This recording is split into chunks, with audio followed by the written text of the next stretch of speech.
This video will help you sleep and relax. But before we begin, I would like to know which city you're from and what time you're watching this. Now, subscribe to the channel, relax, and let's begin. I'm still struggling to make sense of what happened to me a few weeks ago. I've never been the jumpy type or one to believe in supernatural stuff, but what I experienced that afternoon in my family's house has completely messed with my head. I'm 17, and we live in this pretty isolated place outside Blackwater, Virginia. Our house sits on about 4 acres of land with woods on 2 sides and open fields on the others. The closest neighbor is almost half a mile away, which usually never bothered me until that day. It was a Tuesday in early October. I remember because we had a math test that morning that I was sure I'd bombed. The school bus dropped me off at the end of our long gravel driveway at around 3:15 in the afternoon. The sky was overcast, and there was this weird stillness in the air. No wind, no birds, nothing. Just dead quiet. I walked up the driveway, kicking at rocks and mentally replaying all the test questions I'd probably gotten wrong. When I reached the house, I noticed Dad's truck wasn't there, which was unusual because he normally works from home on Tuesdays. Mom's car was gone too. I figured they must have gone to my little brother Ethan's swim practice, which sometimes happened when Dad needed to drive them. I used my key to unlock the front door and stepped inside. The moment I crossed the threshold, something felt off. I can't really explain it other than to say the air felt different, heavier somehow, like when you walk into a room where people have been arguing and they suddenly stop talking. "Hello?" I called out, dropping my backpack by the door. No answer. I pulled out my phone and texted Mom, "Where is everyone?" While waiting for a response, I walked through the living room toward the kitchen. Our house has this open floor plan where you can see most of the first floor from the entryway. Everything looked normal, no furniture out of place, nothing strange, just our regular, slightly messy home. The kitchen connects to a small hallway that leads to the basement door. From the kitchen table, you can see straight down the hallway to that door, which has this narrow window in the top half. Years ago, my parents installed a mirror on the landing halfway down the basement stairs. It was put there so you could see if someone was coming up when the door was open. From the kitchen table, if you look through the doorway and that window, you can actually see the reflection in that mirror of part of the basement below. I grabbed a Coke from the fridge and made myself a sandwich. My phone buzzed with a text from Mom. "At Ethan's swim meet, championship qualifier. Be home around 6. Leftovers in fridge if hungry." I texted back, "K." Then I sat down at the kitchen table with my sandwich and pulled out my homework. I had this English essay due the next day that I'd been putting off. That's when I first heard it. It was so faint I almost missed it, what sounded like talking coming from the basement, not clear words, just the cadence of conversation, like when you can hear a TV playing in another room. I froze mid-bite. "Hello?" I called out, louder this time. The sound stopped immediately. I sat there for maybe 30 seconds, completely still, listening. Nothing. I figured it must have been the heating system or pipes. Our house makes weird noises sometimes, especially when the weather starts getting colder. I went back to my homework, but I couldn't focus. I kept glancing toward the basement door. Through the window in the door, I could see that the basement lights were off, which made the mirror on the landing reflect nothing but darkness. After about 10 minutes, I heard it again. This time it was clearer, definitely a voice or voices murmuring. It sounded like it was coming from directly below me. My heart started racing. I pushed my chair back and stood up. "Is someone down there?" I shouted. Again, the sound stopped the moment I spoke. I stood there debating what to do. The logical part of my brain said there couldn't possibly be anyone in the basement. The house had been locked when I arrived, and I would have heard someone breaking in. But another part of me, the primal part that recognizes danger, was screaming at me to get out of the house. Instead, I decided to check the basement. I walked slowly down the hallway to the basement door. My hand was shaking as I reached for the knob. I took a deep breath, turned the knob, and pulled the door open. The basement was pitch black. I fumbled for the light switch on the wall and flipped it on. Light flooded the stairwell, illuminating the mirror on the landing and the concrete floor below. I took a few steps down, enough to see the entire basement in the mirror's reflection.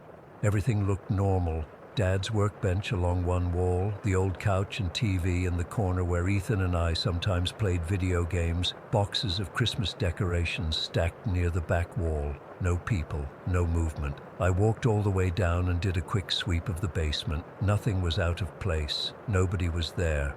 The small basement windows were all closed and locked from the inside. Feeling slightly relieved but still uneasy, I went back upstairs, leaving the basement light on. I shut the door behind me and returned to the kitchen table.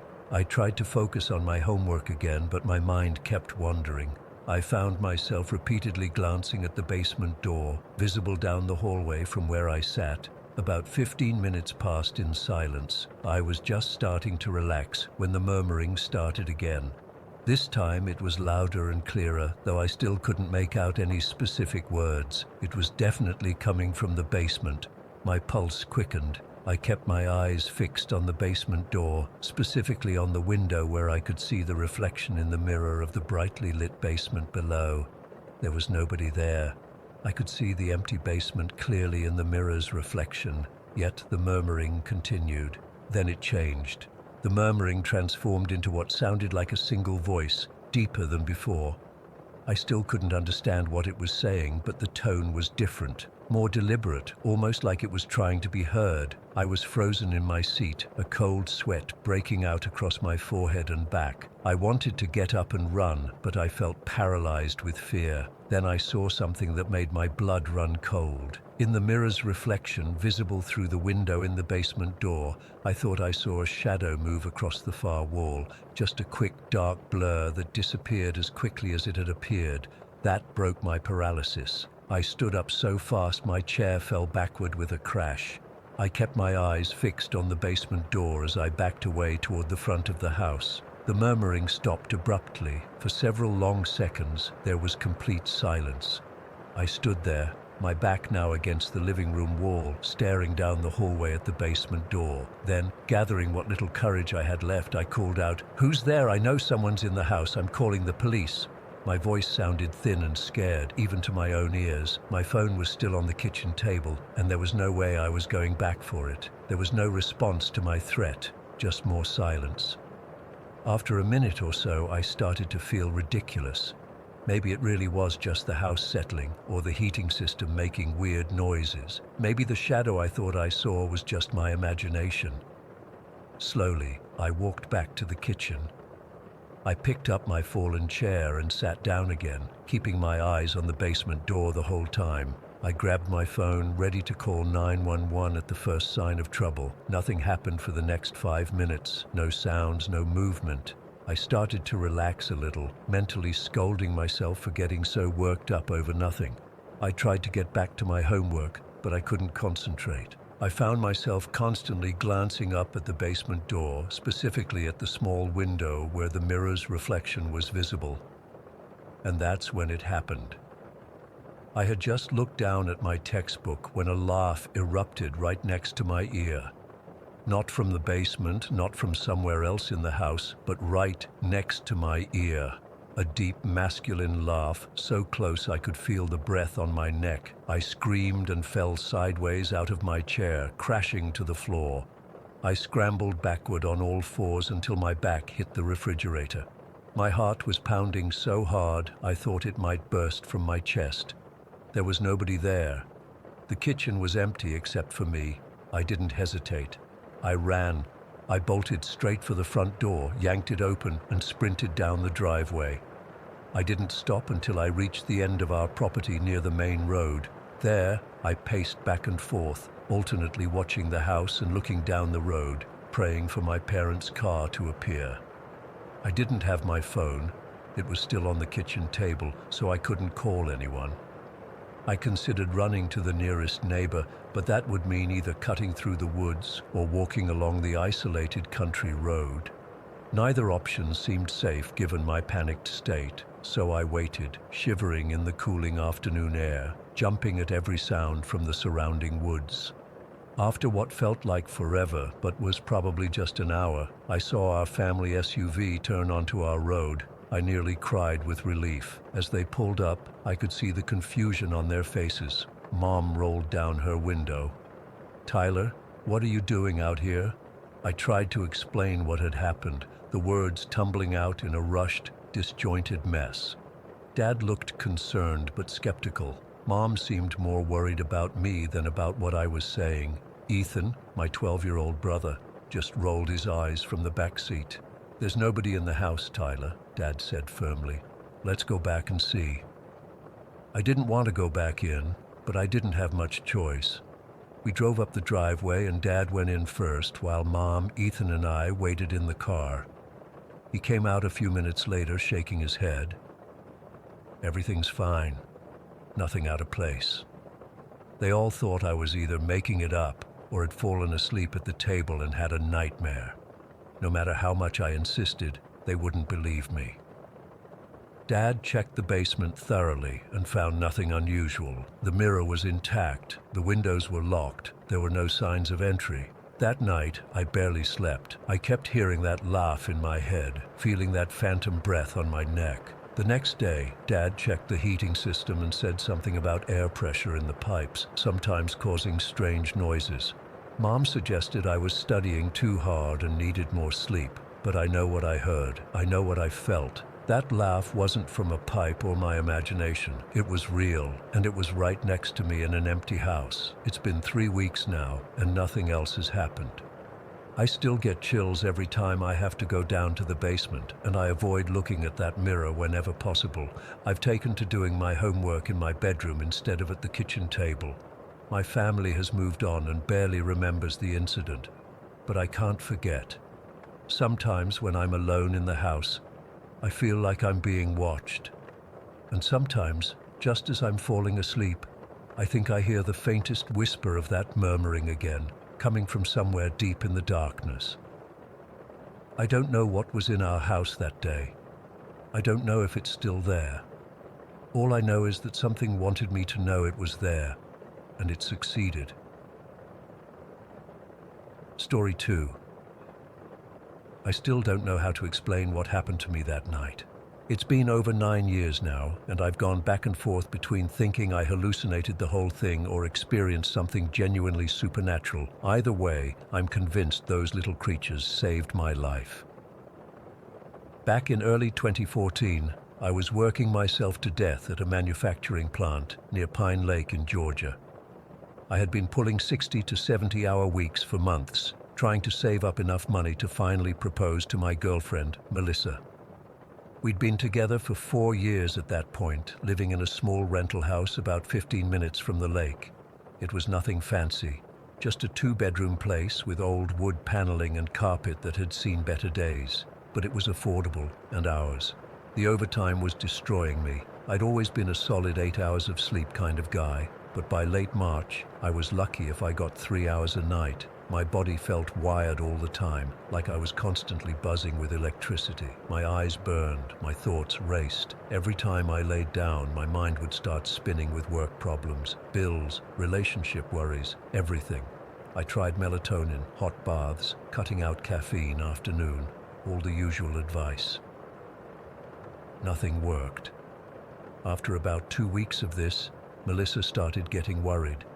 She kept telling me I looked like crap, that my skin was gray, that I wasn't making sense when I talked sometimes. I brushed it off. I've always been stubborn that way. Just need to get through this production cycle, I kept saying. But one Saturday, I almost fell asleep at the wheel driving home from work. That scared me enough that I finally went to my supervisor on Monday and requested vacation time. "You don't look good, Jackson," he told me. "Take the rest of the week, get some sleep." So there I was, at home on Tuesday, March 31st, hoping to finally catch up on rest. Melissa had to work, so I had the house to myself. I spent most of the day just lying around trying to relax, but my body wouldn't cooperate. By nighttime, I was desperate for sleep. I hadn't slept more than 2 hours the previous night. My whole body ached, my head pounded. I felt nauseated from exhaustion.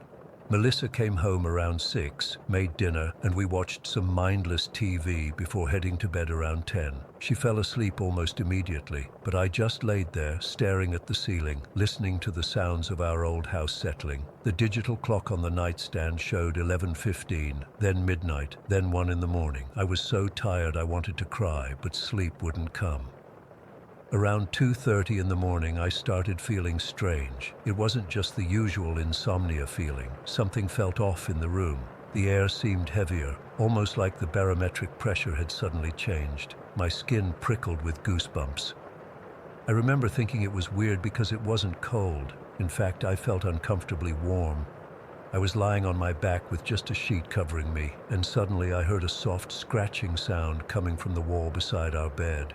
At first, I thought it was mice. We'd had problems with them before in that old house. But then the scratching sound moved to the floor, then to the windowsill. I turned my head toward the window, expecting to see nothing, maybe a branch from the oak tree outside scraping against the glass. What I saw instead made my heart nearly stop.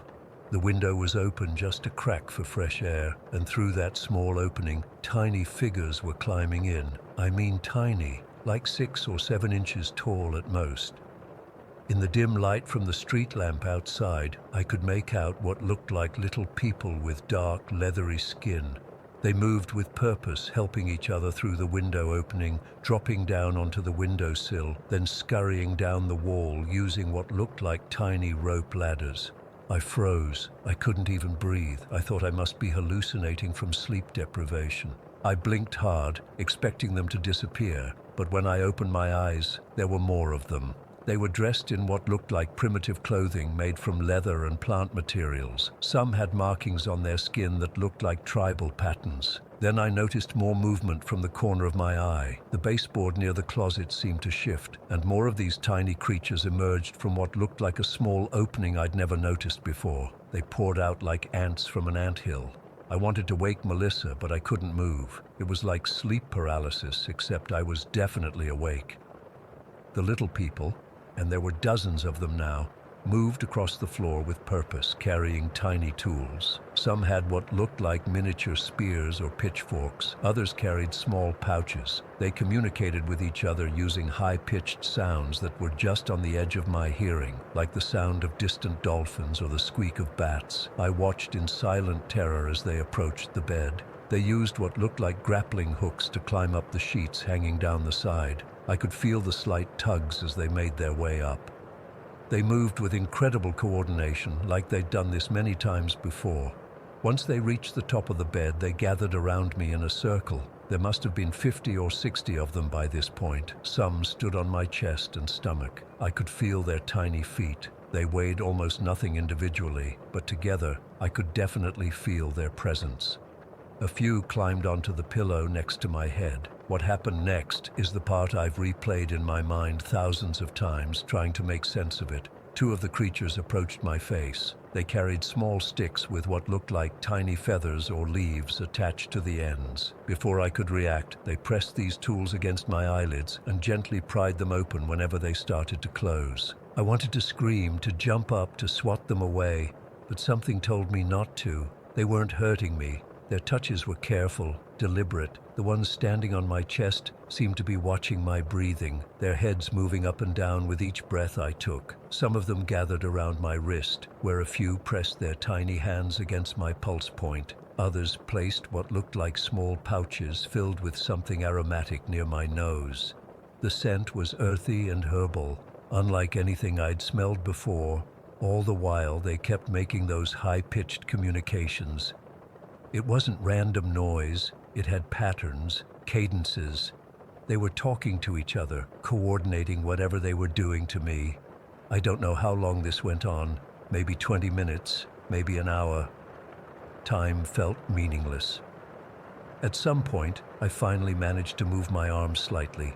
The reaction was immediate. Like roaches when the light comes on, they scattered in all directions. Some raced back to the window, others to the mysterious opening in the baseboard, and some simply seemed to disappear into the shadows of the room. Within seconds, they were all gone. The only evidence they'd been there at all was the lingering herbal smell and my racing heart. I sat bolt upright in bed, gasping for air. The sudden movement woke Melissa, who turned over groggily.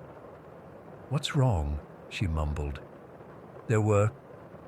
I couldn't even articulate it. There were little people all over the room, all over me. She turned on the lamp, squinting against the sudden brightness. "What are you talking about?" I told her everything I'd seen, my words tumbling out frantically. As I spoke, her expression changed from confused to concerned to frightened.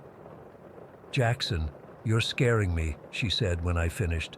That's not normal. I think you need to see a doctor today." "I'm not crazy," I insisted. I wasn't dreaming. They were here. But even as I said it, I was questioning myself. We searched the room together. There was no opening in the baseboard. The window was closed and locked, though I swore it had been cracked open earlier. We found no evidence of tiny footprints, no tiny tools left behind.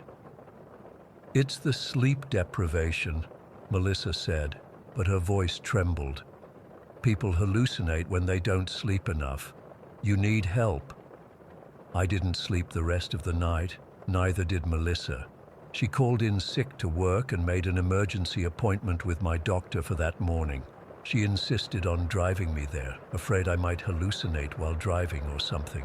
The doctor took one look at me and ordered an EKG, then blood work, then more tests. By afternoon, he had his answer. "You have a condition called atrial fibrillation," he explained. "Your heart is beating irregularly, and it's been doing so for some time based on these results. In your case, it's causing your blood pressure to spike to dangerous levels." He looked at me gravely. "You're at high risk for stroke, especially in your sleep. I'm surprised you haven't had one already." He prescribed medication immediately and referred me to a cardiologist. "If you had fallen into deep sleep last night," he said, "there's a real possibility you might not have woken up." On the drive home, Melissa and I were quiet. Finally, she said what we were both thinking. "Those things, whatever you saw, they kept you awake." "Yeah," I said, staring out the window at the pine trees flashing by.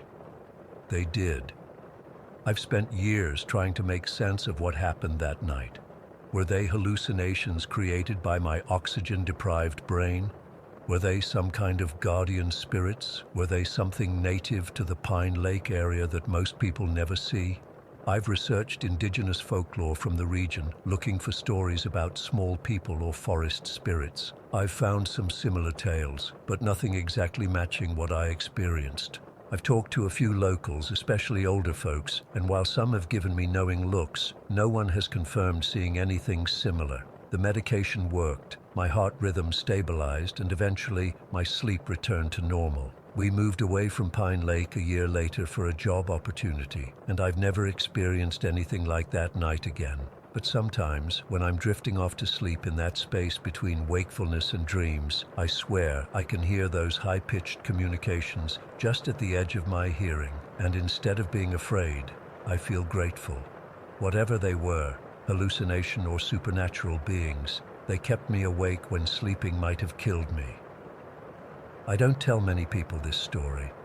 It sounds crazy, I know, but I'm convinced that whatever those little people were, they saved my life that night at Pine Lake. And sometimes I wonder if they're still there, in that old house with the wood paneling, watching over whoever sleeps there now.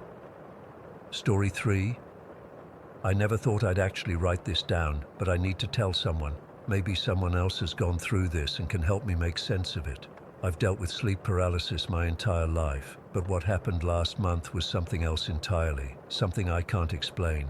I've had sleep paralysis since I was literally a baby. My parents told me I'd wake up screaming when I was just 1 year old. It got so bad they eventually gave up trying to get me to sleep in my own room and just let me stay with them. My first actual memory is from when I was around 4. I was lying between my mom and dad, completely frozen. I couldn't move a single muscle or make a sound, but my eyes were open, and I could see these things standing at the foot of the bed. They had these distorted faces, almost animal-like, but standing on 2 legs, just staring at me, not moving, not speaking. just watching. I remember trying so hard to scream, to wake my parents up, but nothing came out. I was trapped inside my own body while these things just stood there. As I got older, the episodes continued. Always the same pattern. I'd wake up paralyzed, and there would be figures in my room, sometimes one, sometimes 3 or 4. They never approached me, never touched me, just watched. My parents took me to doctors, therapists, even a sleep clinic when I was 13. Everyone said the same thing, just sleep paralysis, nothing to worry about. It's not real. But it felt real, every single time. By my late teens, I'd kind of learned to live with it. The episodes would come and go, sometimes not happening for months, then occurring several nights in a row. I knew what to expect, the same silent figures, the same feeling of dread, but I'd eventually break out of it. It was just my cross to bear, I guess. When I moved out for college at 19, my episodes actually decreased for a while. I got my own apartment at 22, just me and my cat, Jasper. Things were almost normal for a few months. Then came that night 4 weeks ago. I'd been up late studying for finals, finally crashed around 1 in the morning. Nothing unusual about the night, no horror movies, no stress beyond the normal exam pressure. I remember Jasper was curled up at the foot of my bed, which was typical. The weather was mild, just a light rain tapping against my window. I woke up at exactly 3 a.m. I know because my digital clock was directly in my line of sight. Immediately, I knew I was in sleep paralysis. My body was completely rigid. But something was different this time. My eyes wouldn't open. Usually, during these episodes, my eyes would be open, allowing me to see whatever was in my room. This time, I was trapped in complete darkness. I tried to focus on my breathing, the technique my therapist had taught me years ago. In, out, stay calm. It will pass. Then I felt it. A hand, a large, rough hand, pressed against my face. Fingers digging into my cheeks, pushing my head down hard into the pillow. This had never happened before. 20+ years of sleep paralysis, and nothing had ever physically touched me. The pressure increased, making it hard to breathe. Then came the voice, right against my ear, so close I could feel hot breath on my skin. "Hey, Ellie. Hey, how does it feel? My name isn't Ellie. I'm James. But this thing, whatever it was, kept calling me Ellie. I see you. Look at me. Tell me how it is," it demanded, voice deep and mocking. I tried desperately to move, to open my eyes, to do anything. The weight on my chest was unbearable, like someone was sitting on me. Jasper was nowhere to be felt on the bed. Normally he'd stay put even during my episodes. "Tell me how you fucking feel." The voice grew angrier, more aggressive. "Fucking listen to me." The hand on my face shifted, thumb pressing under my chin, fingers digging into my cheeks. It wasn't just a pressure anymore. I could feel each individual finger, the texture of the skin, even dirt under the fingernails scraping against my face. This went on for what felt like forever. The voice screaming the same phrases over and over, the hand alternating between squeezing my face and pushing my head down. I couldn't scream, couldn't fight back, just had to lie there and take it. Finally, after what my clock later told me was 45 minutes, I managed to break free. It felt like bursting through the surface of water after nearly drowning. I gasped, my body finally responding to my commands. I shot upright, turning on every light in my apartment. Jasper was hiding under the couch, fur puffed up, eyes wide. I didn't sleep the rest of that night, or much at all for the next week. Every time I'd start to drift off, I'd jerk awake, terrified of feeling those hands again. After a few days, I called my friend Mike. We've known each other since high school, and he's one of the few people I've told about my sleep paralysis. I needed to talk to someone before I completely lost it. Mike suggested I stay at his place for a few nights. He had a spare room, and maybe a change of environment would help. I packed a bag and headed over to Mike's the next day. He lives in this old Victorian house that's been converted into apartments. His is on the top floor, right under the attic. It's a cool place, lots of character, but those old houses make all kinds of noises. The first night at Mike's, I actually slept okay. No paralysis, no voices, just normal sleep. The second night was the same. By the third night, I was starting to think whatever had happened at my place was just an extra intense episode brought on by exam stress. That third night, Mike had to work late, so I was alone in the apartment.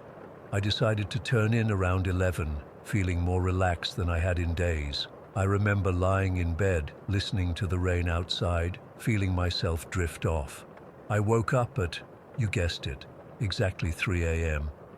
But I wasn't paralyzed this time. I was wide awake, heart pounding, with the distinct feeling that something was wrong, really wrong. That's when I heard it. Footsteps in the attic above me. Slow, deliberate steps pacing back and forth.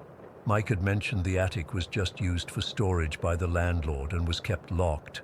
No one should have been up there, especially not at 3 in the morning. I lay there listening, trying to convince myself it was just the house settling, or maybe an animal that had gotten in.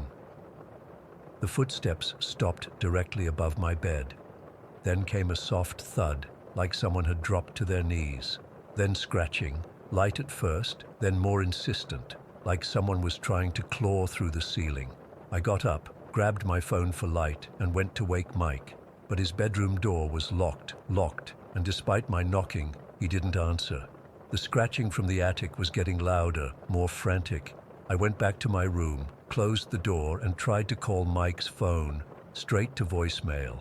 The scratching stopped suddenly, and there was silence for maybe 30 seconds, then a loud thump, like something heavy had been dropped, and then shuffling, not above me anymore, but in the hallway outside my room. Slow, dragging footsteps approaching my door. I sat frozen on the bed, staring at the door handle, watching as it slowly began to turn. The handle rotated halfway, stopped, then rotated back, then again, a little further this time. Like whoever, whatever, was on the other side was having trouble with it. I couldn't move, couldn't scream, just like in my sleep paralysis. But this time, I was wide awake. The handle stopped moving. The footsteps shuffled away, back toward what I knew was the small door that led to the attic stairs. I heard it creak open, then close. The footsteps returned to the space above my room. I spent the rest of the night sitting upright in bed, back against the wall, eyes fixed on my door. When morning finally came, I went straight to Mike's room. He was gone, bed neatly made, like he hadn't come home at all. I called him, and he answered right away, telling me he'd ended up staying at his girlfriend's place and forgot to text me. "Hey, is there any way someone could get into the attic from outside?" I asked him. "No way," he said. "The only access is through that door in the hallway, and it's always locked. Landlord has the only key." "Why?" I told him what happened, and he brushed it off. Old house, probably raccoons, maybe the wind. He said he'd be home in an hour and we could check it out together. While waiting for Mike, I decided to look at the attic door myself. It was a small door about 4 feet high at the end of the hallway. There was an old-fashioned keyhole, and when I bent down to look through it, I could see nothing but darkness. But as I was about to stand up, I caught a whiff of something through the keyhole. A musty, unwashed smell, like dirty clothes and sweat. Mike came home, and we checked the door together. It was locked tight, no sign of forced entry. The landlord was out of town, so we couldn't ask to look inside. Mike was still convinced it was just the house making noise, but agreed to let me sleep on his couch that night instead of in the spare room. That night, around midnight, Mike went to bed and I settled on the couch. I must have dozed off because I jerked awake to the sound of footsteps above, the same slow, deliberate pace as before.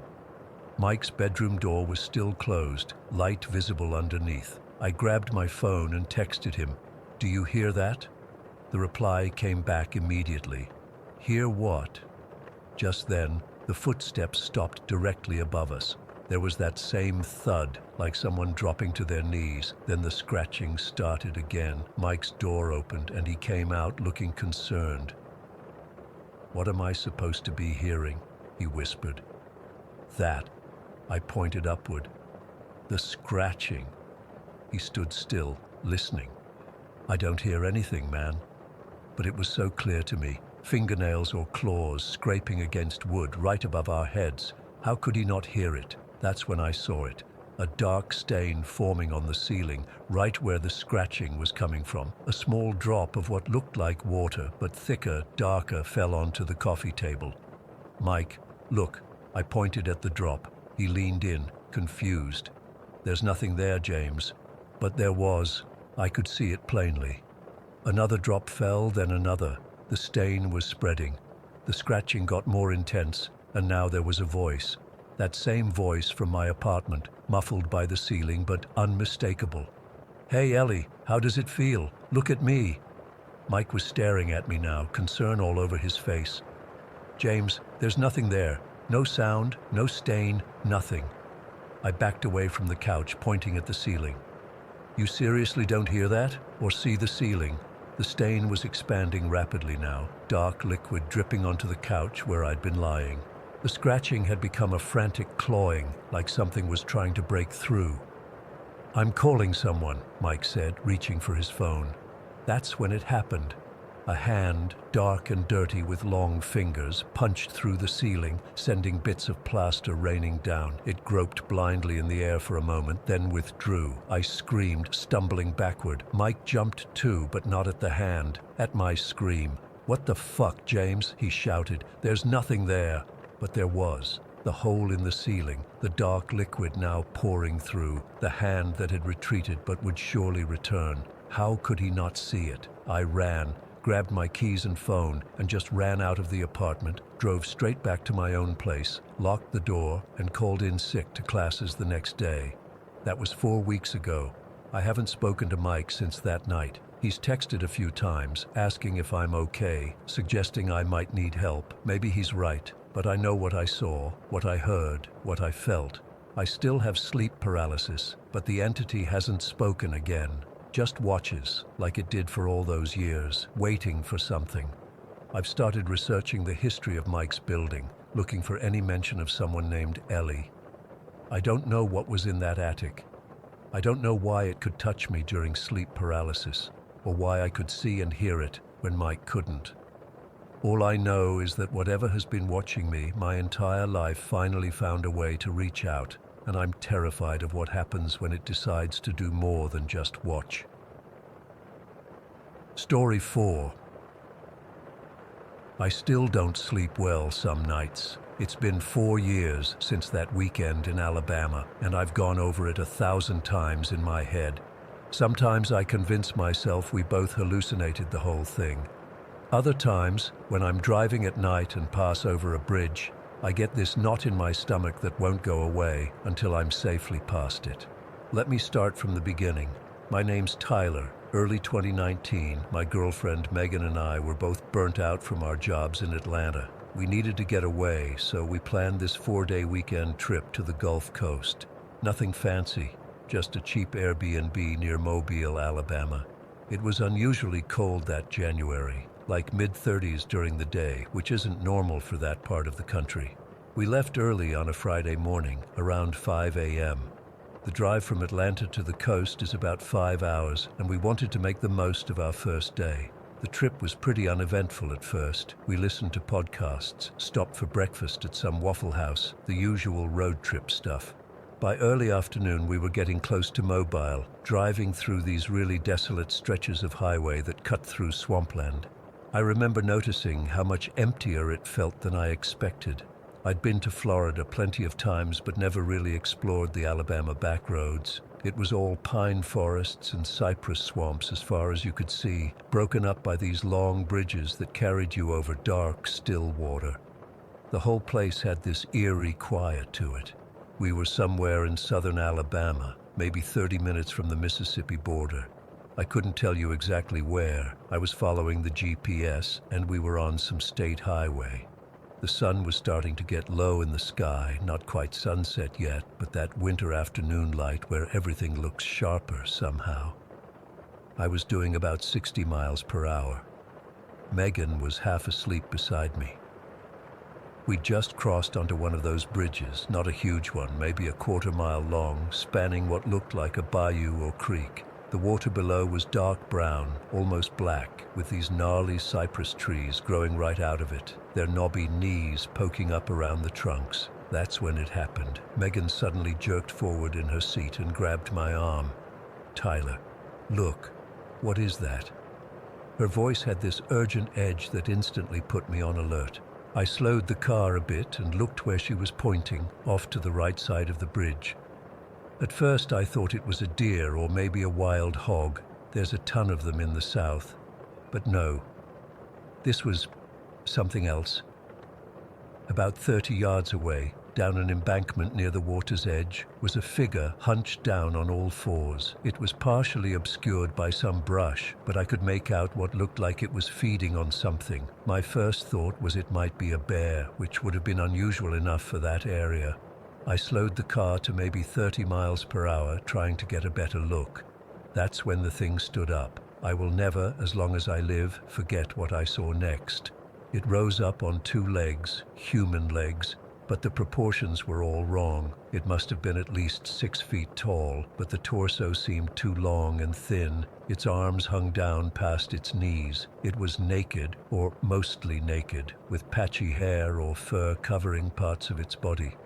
The skin looked grayish pale where it wasn't covered. But the head, Jesus Christ, the head. It had the head of a goat.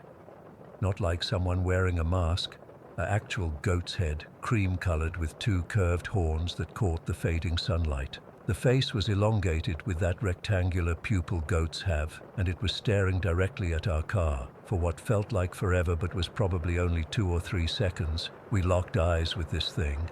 I felt this wave of coldness wash over me that had nothing to do with the winter air. My hands were gripping the steering wheel so hard my knuckles turned white. Then it moved. It didn't run away exactly. It sort of lurched backward, still upright on 2 legs toward the tree line. It moved in this jerky, unnatural way, like its joints bent in directions they shouldn't.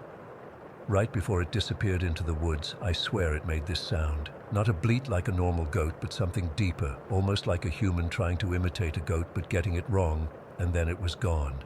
I hit the gas without even thinking about it.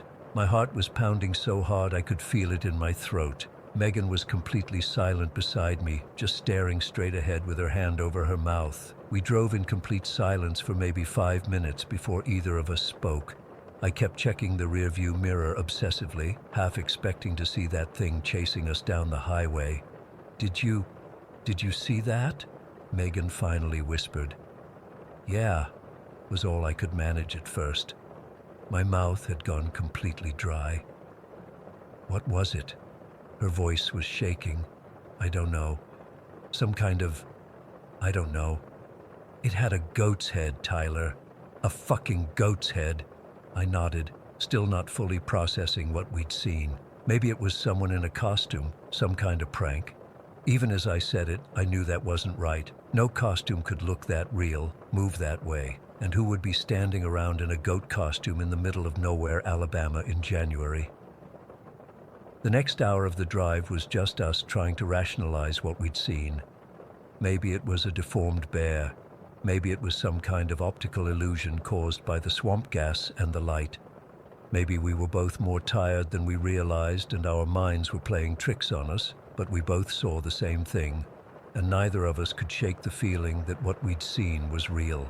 When we finally reached our Airbnb, we were both still on edge. The place was this little cottage about 15 minutes outside Mobile, tucked away down a dirt road. Under normal circumstances, it would have been charming. That night, the isolation felt threatening. I remember we stopped at a liquor store on the way and bought a bottle of whiskey. We weren't big drinkers usually, but that night, we both needed something to steady our nerves. Sitting in that little rental house, with the heater humming against the unusual cold, we finally started looking things up on our phones. At first we just searched vague terms like Goatman, Alabama and human with animal head sightings. Most of what came up was the usual cryptid stuff, Bigfoot, the Jersey Devil, that kind of thing. But then Megan found something about the Goatman of Pope Lick in Kentucky. It wasn't the same area, not even close, but the description was eerily similar. A creature that was half man, half goat, that supposedly haunted a train trestle. that led us down a rabbit hole of similar stories from all over the country. The more we read, the more unsettled I felt. There were accounts from Maryland, Texas, Wisconsin, all describing some variation of the same creature, a humanoid figure with the head of a goat or sometimes a sheep. Some stories described it as aggressive, attacking hikers or motorists. Others said it was more of an observer, watching from a distance before disappearing. The details varied, but the core was the same, a creature that shouldn't exist, straddling the line between human and animal. I remember Megan looking up from her phone at one point, her face pale in the lamplight. "Tyler, what if it follows us here?" The thought had already crossed my mind. I tried to sound reassuring, but my voice betrayed me. "It won't. We're miles away now, and we're safe inside." We checked all the doors and windows 3 times before going to bed.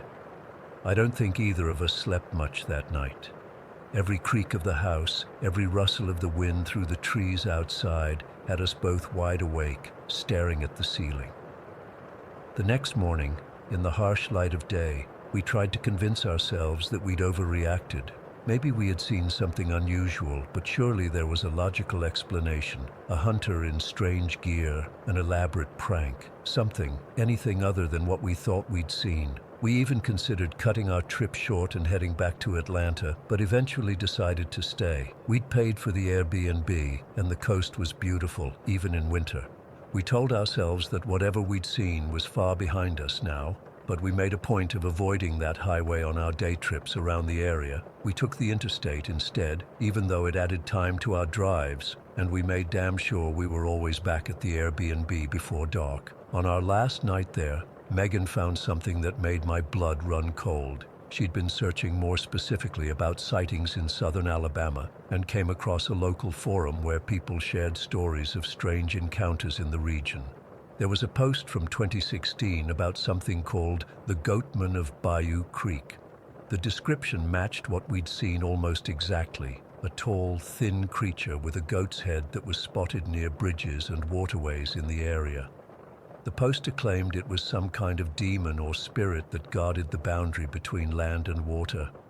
What really got to me was that they mentioned the exact stretch of highway we'd been on. Apparently, there had been multiple sightings there over the years, always in winter, always near dusk. We checked out early the next morning and took a completely different route home, adding almost 2 hours to our drive. We didn't care. Neither of us wanted to go anywhere near that bridge again. Since then, I've spent countless hours researching cryptids, local legends, even genetic mutations that could explain what we saw. Nothing fits completely. I've reached out anonymously to wildlife experts, folklore specialists, even a couple of paranormal investigators. Most think I'm making it up, or that we saw a deer or bear in unusual light conditions. But I know what I saw, and Megan knows too, though we rarely talk about it anymore. It's like this unspoken thing between us now, this shared experience that neither of us can fully process. Sometimes I wonder if we should have reported it to someone. But who? The local police. "Excuse me, officer, but we just saw a man with a goat's head by the creek." They'd have thought we were high or crazy or both. I've thought about going back there with a camera, trying to document it if it appears again, but something stops me every time I consider it. Some deep primal fear that warns me not to go looking for this thing. That seeing it once was already pushing my luck. I don't know what the Goatman of Bayou Creek is. I don't know if it's some undiscovered species or a mutant or something else. Something that shouldn't exist in a rational world. All I know is that it's out there, somewhere in the swamps of southern Alabama, watching from the shadows as cars pass over its domain. And if you're ever driving through that area, especially as the sun starts to set, keep your eyes on the road.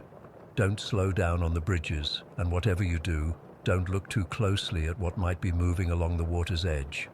Because once you see it, you can never unsee it, and you'll never be quite sure if it saw you too. Story 5. I haven't told many people about what happened when I was 5 years old. Even now, 20 years later, I still get goosebumps thinking about it. Writing this feels like I'm back there again, but I need to get it off my chest. Maybe someone else has experienced something similar. We moved to Westfield in the summer of '98. It was a small white house with blue shutters on Maple Street. Nothing special, but it was what my parents could afford with two little boys and me to take care of. My brothers Hayes and Weston were 3 and 4 at the time. I remember being excited about having my own bedroom, my first ever. The nightmares started about 2 weeks after we moved in. Not regular bad dreams that kids have, but something different, something that felt real. The first night it happened, I woke up feeling like someone was watching me. My bedroom door slowly creaked open, inch by inch. I couldn't move, couldn't scream. A man and woman stepped into my room. Their faces were wrong, like someone had taken normal faces and stretched them, twisted them. Their eyes were too big, mouths too wide, skin sagging in places it shouldn't. They never spoke, just stared at me with those horrible eyes before walking towards my bed, their movements jerky and unnatural. When they reached out to grab me, I finally managed to scream. My mom rushed in, found me hysterical, sweating through my Barbie pajamas. She held me, told me it was just a dream, but I knew it wasn't. I could still smell them, like wet dirt and something sickly sweet. After a few weeks of this happening almost every night, my parents started taking turns staying up, waiting for my screams. It became routine. I'd go to bed, have the nightmare, wake up screaming, and one of my parents would come running. Sometimes it was the distorted couple, other times it was the wolf. God, the wolf was almost worse.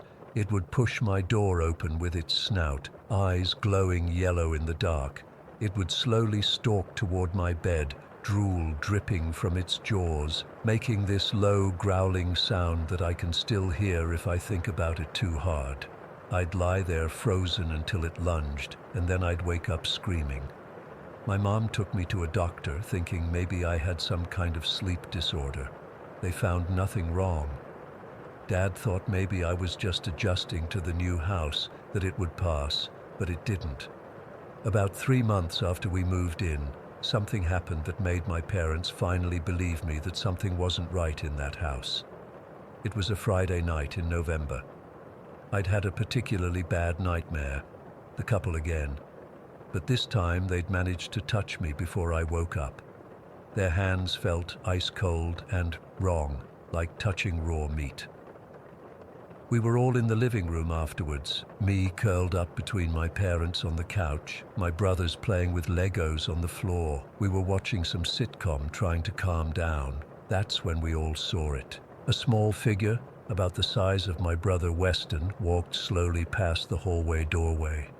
My mom called out, "Weston, it's late. Go back to bed, honey." The figure stopped. It slowly turned and took 2 steps back toward the doorway. I remember my mom's sharp intake of breath as she realized Weston was still sitting right in front of us on the floor. We all saw it, this child-sized shadow standing half in the doorway, not moving. Then it just disappeared, not walked away, not faded, just vanished between one blink and the next. My dad jumped up, turned on all the lights, checked every room in the house. Nothing. After that night, my parents stopped dismissing my nightmares as just dreams. But the house wasn't done with us yet, not by a long shot. We were a family that loved dogs. Each of us kids had our own puppy, Hayes, Weston, and me. They were littermates, 3 little brown mutts with floppy ears. We also had an older dog that stayed outside. I called mine Peanut, and I loved her more than anything. The first incident happened with Hayes's puppy. My mom was backing out of the driveway, didn't see the little thing run behind the car. I remember Hayes's screams when he found his puppy. He was inconsolable for days. About 2 weeks later, our outside dog got sick, really fast. One day he was fine, the next he was listless, wouldn't eat, was making these awful whimpering sounds. The vet couldn't figure out what was wrong, said maybe he'd eaten something poisonous. They had to put him down. That was hard enough, but what happened next still haunts me. I was at school when Peanut died. There was nothing wrong with her that morning. She'd licked my face goodbye as I left for kindergarten. When I got home, My mom was sitting at the kitchen table crying. She told me that Peanut had somehow gotten out of the backyard and they'd found her in the front yard, dead. No marks, no signs of being hit by a car, nothing, just dead for no reason. The same day, the exact same day, Weston's puppy disappeared. 1 minute it was playing in the fenced backyard, the next it was gone. We searched everywhere, put up flyers, called animal control, nothing. It was like it had vanished into thin air. 3 dogs, gone within a month. It wasn't natural. Even as a 5-year-old, I knew that. Then Weston started having experiences too. He'd wake up in the middle of the night crying, saying he saw me standing in his doorway, staring at him. But I was asleep in my room. Other times he'd hear me calling his name from different parts of the house when I was sitting right next to him.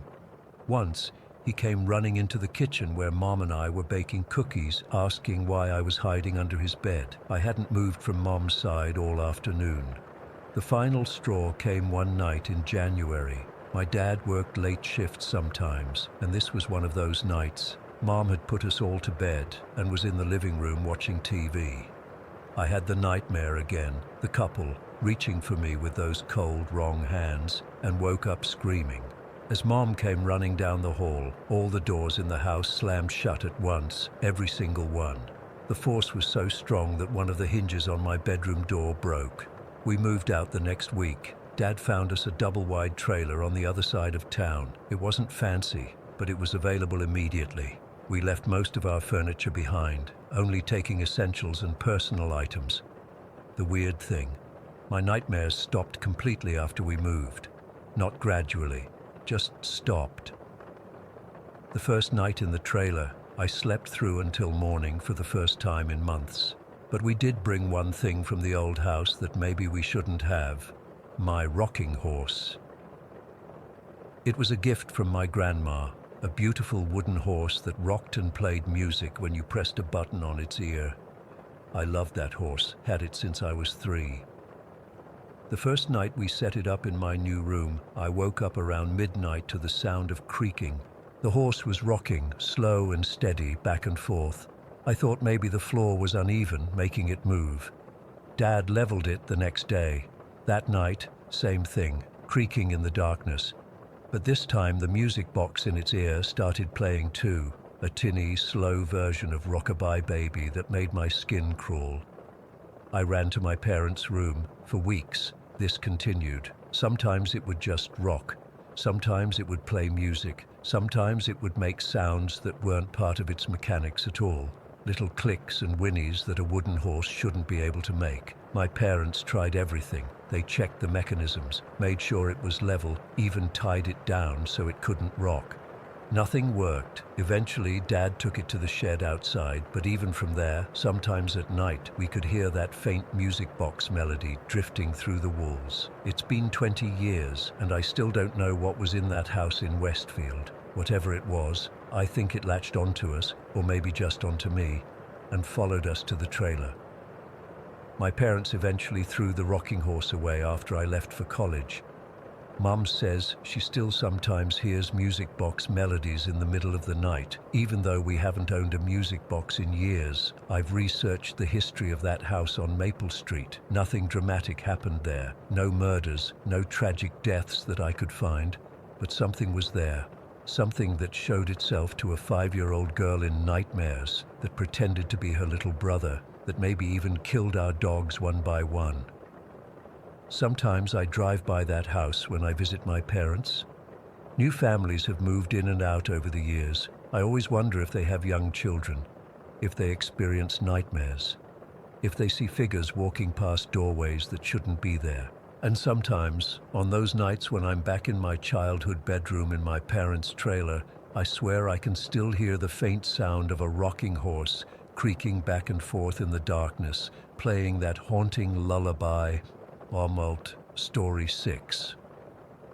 I've never told this story to anyone outside my family. Even now, 20 years later, I get this weird feeling in my stomach when I think about it. I was 13 that summer, staying at my grandparents' cattle farm in Oklahoma like I did every year. If you've never been to rural Oklahoma, it's hard to explain how isolated it feels. My grandparents owned about 400 acres of land outside Oak Ridge, mostly pastures for the cattle, but with these dense patches of woods scattered throughout. Their nearest neighbors were my aunt and uncle, who lived about a mile down this dirt road called Harper's Road. It was the first week of July, hot as hell. I remember because my t-shirt was sticking to my back with sweat as I walked. My grandma had packed me a lunch to take to my cousin's house, Jake and Ben, where I was supposed to spend the afternoon. They were a bit younger than me, but when you're out in the middle of nowhere, you take whatever company you can get. The walk to their house was something I'd done dozens of times before. Nothing about that day seemed different. The sky was clear blue. Cicadas were making that endless buzzing sound in the trees, and I could smell the hay from the fields. I remember kicking at rocks in the dirt road, thinking about this Nintendo game I was hoping to beat at my cousin's house. I was about halfway there when it happened. The road dipped down into this small valley before coming back up a hill where my aunt and uncle's house sat. I was just starting down that dip when something caught my eye from the right side of the road. At first, I thought it was just a deer. They were all over the property and I was used to seeing them dart across the road. But this was different. It was human-shaped. That's the best way I can describe it. But it wasn't a human, at least not like any I'd ever seen. It was completely black, not like a person wearing black clothes. It was like a shadow that had peeled itself off the ground and was moving on its own. No features that I could make out, just this black silhouette. And the speed. God, the speed. I've seen deer run. I've seen horses gallop. This thing moved faster than anything I've ever seen. It crossed the entire road, maybe 30 feet wide, in what felt like less than a second. Just this blur of darkness that shot from one side to the other. It disappeared into the trees on the left side of the road. I stopped dead in my tracks. The lunch bag my grandma had packed me fell from my hand and hit the dirt. I couldn't move. I literally could not make my legs work. My heart was beating so hard I could feel it in my throat. For a few seconds, maybe it was longer, I don't know. I just stood there, staring at the spot where it had vanished into the trees. The woods suddenly seemed darker than they had a moment ago, like the shadows had grown deeper. The cicadas had stopped buzzing. Everything was silent. I had this overwhelming feeling that it was watching me, that it was still there, just beyond the tree line, looking back at me. And there was this pressure in my head, like when your ears need to pop, but it was all through my skull. I wanted to run, but I couldn't move. I wanted to scream, but no sound would come out. I just stood there, frozen, staring into those woods. Then I heard something that snapped me back to reality. Voices coming from up the hill. I turned and saw my cousins, Jake and Ben, walking toward me from the direction of their house. "Sam," Jake called out. "We were coming to meet you." I've never been so relieved to see anyone in my life.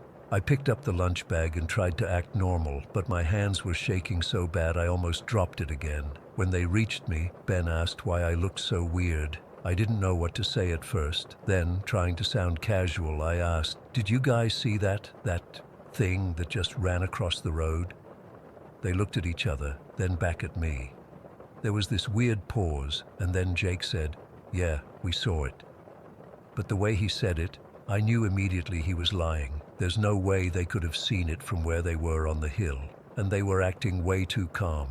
If they'd actually seen what I saw, they wouldn't be standing there like nothing happened. "What did it look like?" I asked, testing them. "It was like a deer or something," Ben said, shrugging. Jake nodded. "Yeah, just a deer. Come on, Mom's making lunch." They started walking back toward their house, but I couldn't move for another second. I looked back at those woods one more time. The feeling of being watched was still there, crawling up my spine. When we got to their house, I tried to act normal, but I couldn't focus on anything. We played video games, but I kept dying because I wasn't paying attention. My aunt asked if I was feeling sick. Maybe I was. My stomach was in knots. I didn't tell my aunt and uncle about what I'd seen. I didn't tell my grandparents when I got home that evening either. I was afraid they'd think I was making it up, or that there was something wrong with me. But that night, I couldn't sleep. Every time I closed my eyes, I saw that black figure darting across the road. The next morning, I asked my grandpa if we could drive down to where I'd seen it. I told him I thought I'd dropped something there. He drove me in his pickup, and I scanned the area. There was nothing, no footprints, no disturbed plants, nothing to suggest anything had crossed there at all. For the rest of that summer, I refused to walk that stretch of road alone. I'd either get my grandpa to drive me, or I'd make sure one of my cousins walked back with me. I kept watching the woods, expecting to see that figure again, but I never did. Years passed. I grew up, went to college, moved to the city, but I never forgot what I saw that day. Sometimes I'd have dreams about it, that black shape moving impossibly fast, and that feeling of being watched from the woods. When I was about 20, I finally got up the courage to ask my cousins about it again. We were having Thanksgiving at my grandparents' farm, and I pulled Jake aside. "Do you remember that day when I was 13, when I saw something on Harper's Road?" I asked him. He looked uncomfortable. "Not really. What are you talking about?" "That black figure that crossed the road. You and Ben said you saw it too, but I know you didn't." Jake was quiet for a long time. Then he said, "We were just messing with you, Sam. You looked scared, so we played along. I thought you were joking." But there was something in his eyes, this flicker of, I don't know what. Fear, recognition. I couldn't tell. "So you didn't see anything?" I pressed. "No," he said too quickly. "It was probably just a deer or something. Why are you still thinking about this?" I dropped it after that, but I knew there was more to it. Maybe they had seen something else that day. Maybe they'd had their own experiences they didn't want to talk about, or maybe they really were just humoring their crazy cousin. My grandpa died when I was 25, and my grandma sold the farm a year later. I haven't been back to Oak Ridge since, but sometimes, when I'm driving on a lonely stretch of highway and pass a patch of woods, that feeling comes back, that pressure in my head, that sensation of being watched. I've looked into it over the years, searched online for similar experiences. There are stories out there, people who've seen shadow figures, dark entities that move unnaturally fast. Some say they're interdimensional beings. Others think they're some kind of spirit or demon. There are even scientific theories about how our brains might misinterpret glimpses of things moving in our peripheral vision. But none of these explanations feel right to me. None of them capture what I felt that day. That profound sense that I was seeing something I wasn't supposed to see, something that existed just beyond the edge of our normal reality. I've often wondered what would have happened if my cousins hadn't shown up when they did, if I'd been alone on that road for longer. Would the figure have stayed hidden in the trees? Would it have come back? Would it have approached me? And why did it show itself to me at all? Was it an accident? Did it not realize I was there until it was too late? Or was there some purpose to it? Was it trying to communicate something?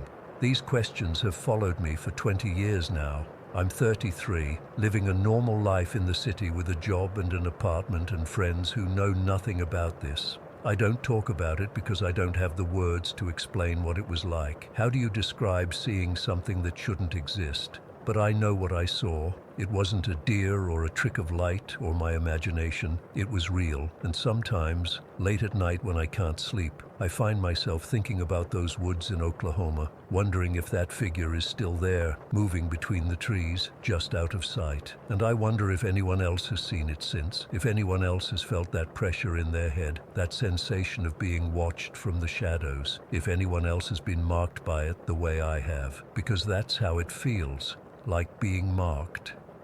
Like that brief encounter changed something fundamental about me or my perception of the world, like I glimpsed behind a curtain that most people never even know exists. I don't know if I'll ever understand what happened that day, but I know it was real. And sometimes, that's the most terrifying part of all, knowing that there are things moving in this world that defy explanation, things that most people will never see, and knowing that, for whatever reason, one of those things chose to show itself to me. Story 7. I'm still not sure if I should even be typing this out. Part of me wants to forget it all, but I need to get this off my chest. Maybe someone here has experienced something similar and can tell me I'm not crazy. I grew up in Pine Grove, a quiet town where nothing ever really happened. We lived in a normal suburban home until I was 8. I remember being so excited when my parents told us we were moving to a bigger house.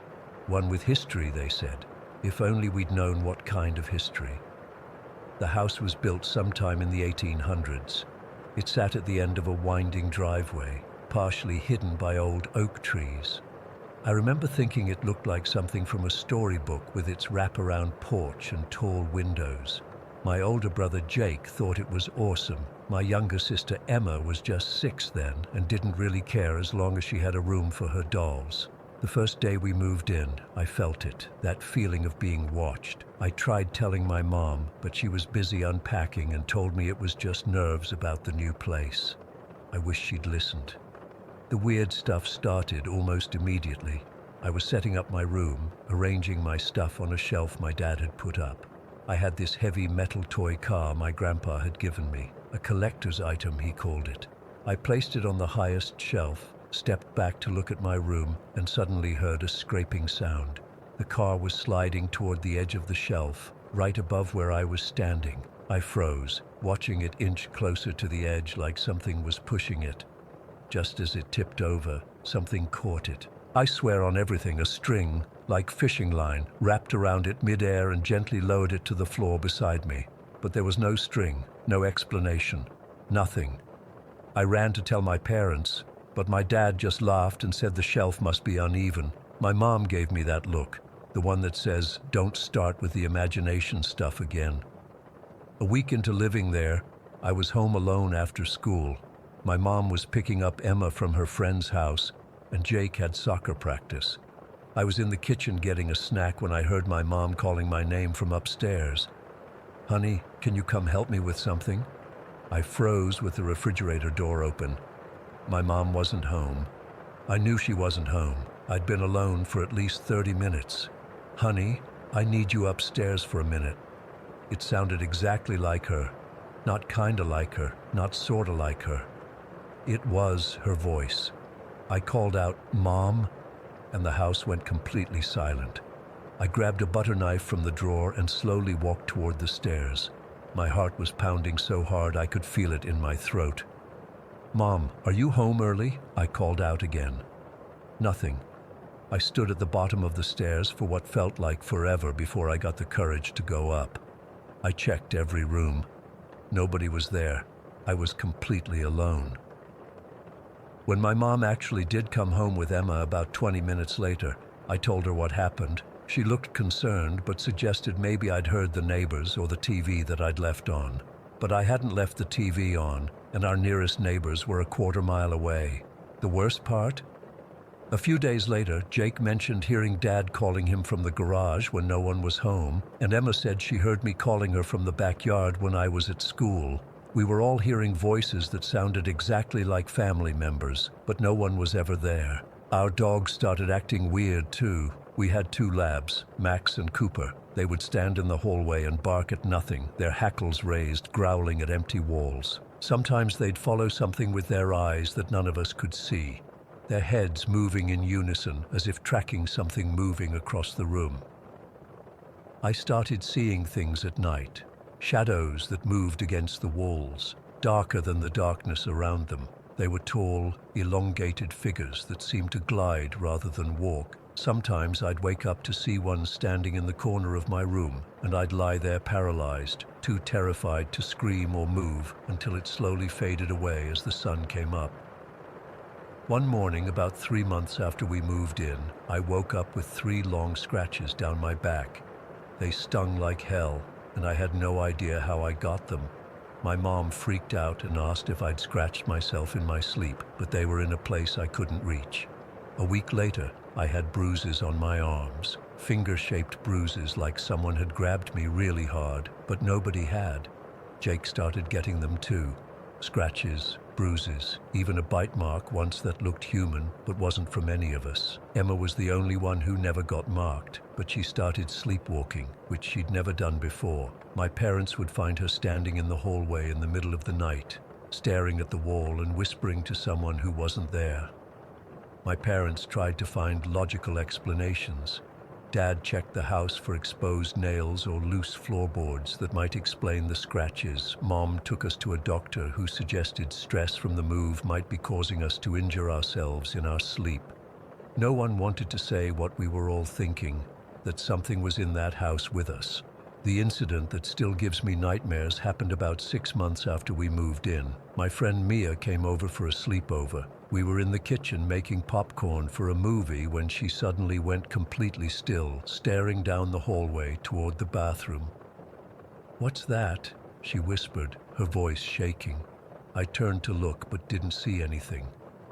"What's what?" Her face went chalk white. That thing. It just walked from the bathroom to your parents' bedroom. It looked like a really tall cat standing on 2 legs. I felt like someone had dumped ice water down my back. Mia wasn't the type to make things up or play pranks. She was dead serious and terrified. "There's nothing there," I said, trying to sound confident even as fear crawled up my spine. She grabbed a knife from the kitchen drawer and held it out in front of her. I swear to God, I just saw something. It had fur and pointed ears and yellow eyes, but it was walking on 2 legs. It was at least as tall as your dad. We ended up barricaded in my room that night, with the dresser pushed against the door. Mia never came over again after that. I found out later that my parents had brought something with them from our old house, a large antique mirror that used to hang in their bedroom. It had been a gift from my mom's aunt, who got it at an estate sale. There were rumors that the previous owners of that mirror had experienced paranormal activity, but my parents never believed in that stuff. They thought it was just a beautiful antique. After Mia's visit, things escalated. The voices became more frequent. Objects would move right in front of us. Books flying off shelves, doors slamming shut, lights turning on and off. One night, we all heard heavy footsteps walking up and down the hallway. But when my dad went to check, nobody was there. Emma started talking about her friend who lived in the walls. She said he was tall and furry and had yellow eyes that glowed in the dark. She wasn't scared of him, which somehow made it worse. She said he was lonely and just wanted to play. The breaking point came when I woke up one night to find myself unable to move. I was completely paralyzed, lying on my back, and I could feel something heavy sitting on my chest. It was hard to breathe, like someone was pressing down on me. I tried to scream but couldn't make a sound. Then I saw it, a shadow darker than the darkness around it, hovering over me. It had no distinct features except for 2 glowing yellow eyes. It leaned down closer to my face, and I could feel its breath, hot and smelling like rotting meat. I've never been so terrified in my life. Somehow, I managed to break free from the paralysis and screamed. My parents came running, and the shadow disappeared the moment they turned on the lights. I was hysterical, covered in sweat, with fresh scratches on my arms. The next day, my dad found the antique mirror shattered on the floor of their bedroom, though no one had touched it. That was when they finally believed something was wrong with the house. We got rid of all the pieces of the mirror, burying them in different locations miles apart from each other. My mom had read somewhere that this was how you disposed of haunted objects. We had a priest come and bless the house. My parents even consulted a medium who said the house had multiple spirits, some of which had attached themselves to our family through the mirror. Did it help? I don't know. The activity seemed to lessen, but it never completely stopped. We lived in that house for 3 more years before finally moving away when my dad got a job offer in another state. Every single day in that house, something happened, something small or something terrifying that reminded us we weren't alone. I'm 23 now, and I still have nightmares about yellow eyes watching me from dark corners. I still check behind shower curtains and under beds. I still can't sleep with closet doors open.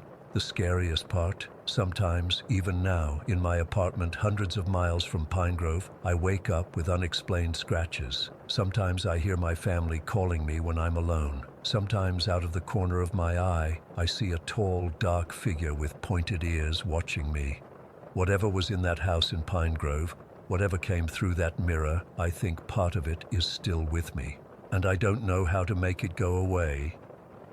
Story 8. Never asked to see them. It wasn't something I wanted or sought out. It just happened, like having green eyes or being left-handed, except instead of those normal traits, I could see dead people. I was around 6 when I first noticed them in our house in Meadowbrook. We'd moved into this modest 3-bedroom ranch-style home that my parents were so proud of. It was their first house after years of apartment living. Mom had gone all out decorating, and Dad had planted a small garden in the backyard. They were so happy with our forever home that I couldn't bring myself to tell them about the man who wandered our hallways at night. He was the first one I saw clearly. A middle-aged guy, maybe in his 40s, with a receding hairline and glasses. He wore what looked like pajamas or some kind of loungewear. Not modern stuff, but older looking, like from the 70s. But the most striking thing about him was his color. He wasn't solid like you and me. He was semi-transparent and glowed this eerie blue color, like someone had outlined him with a blue highlighter.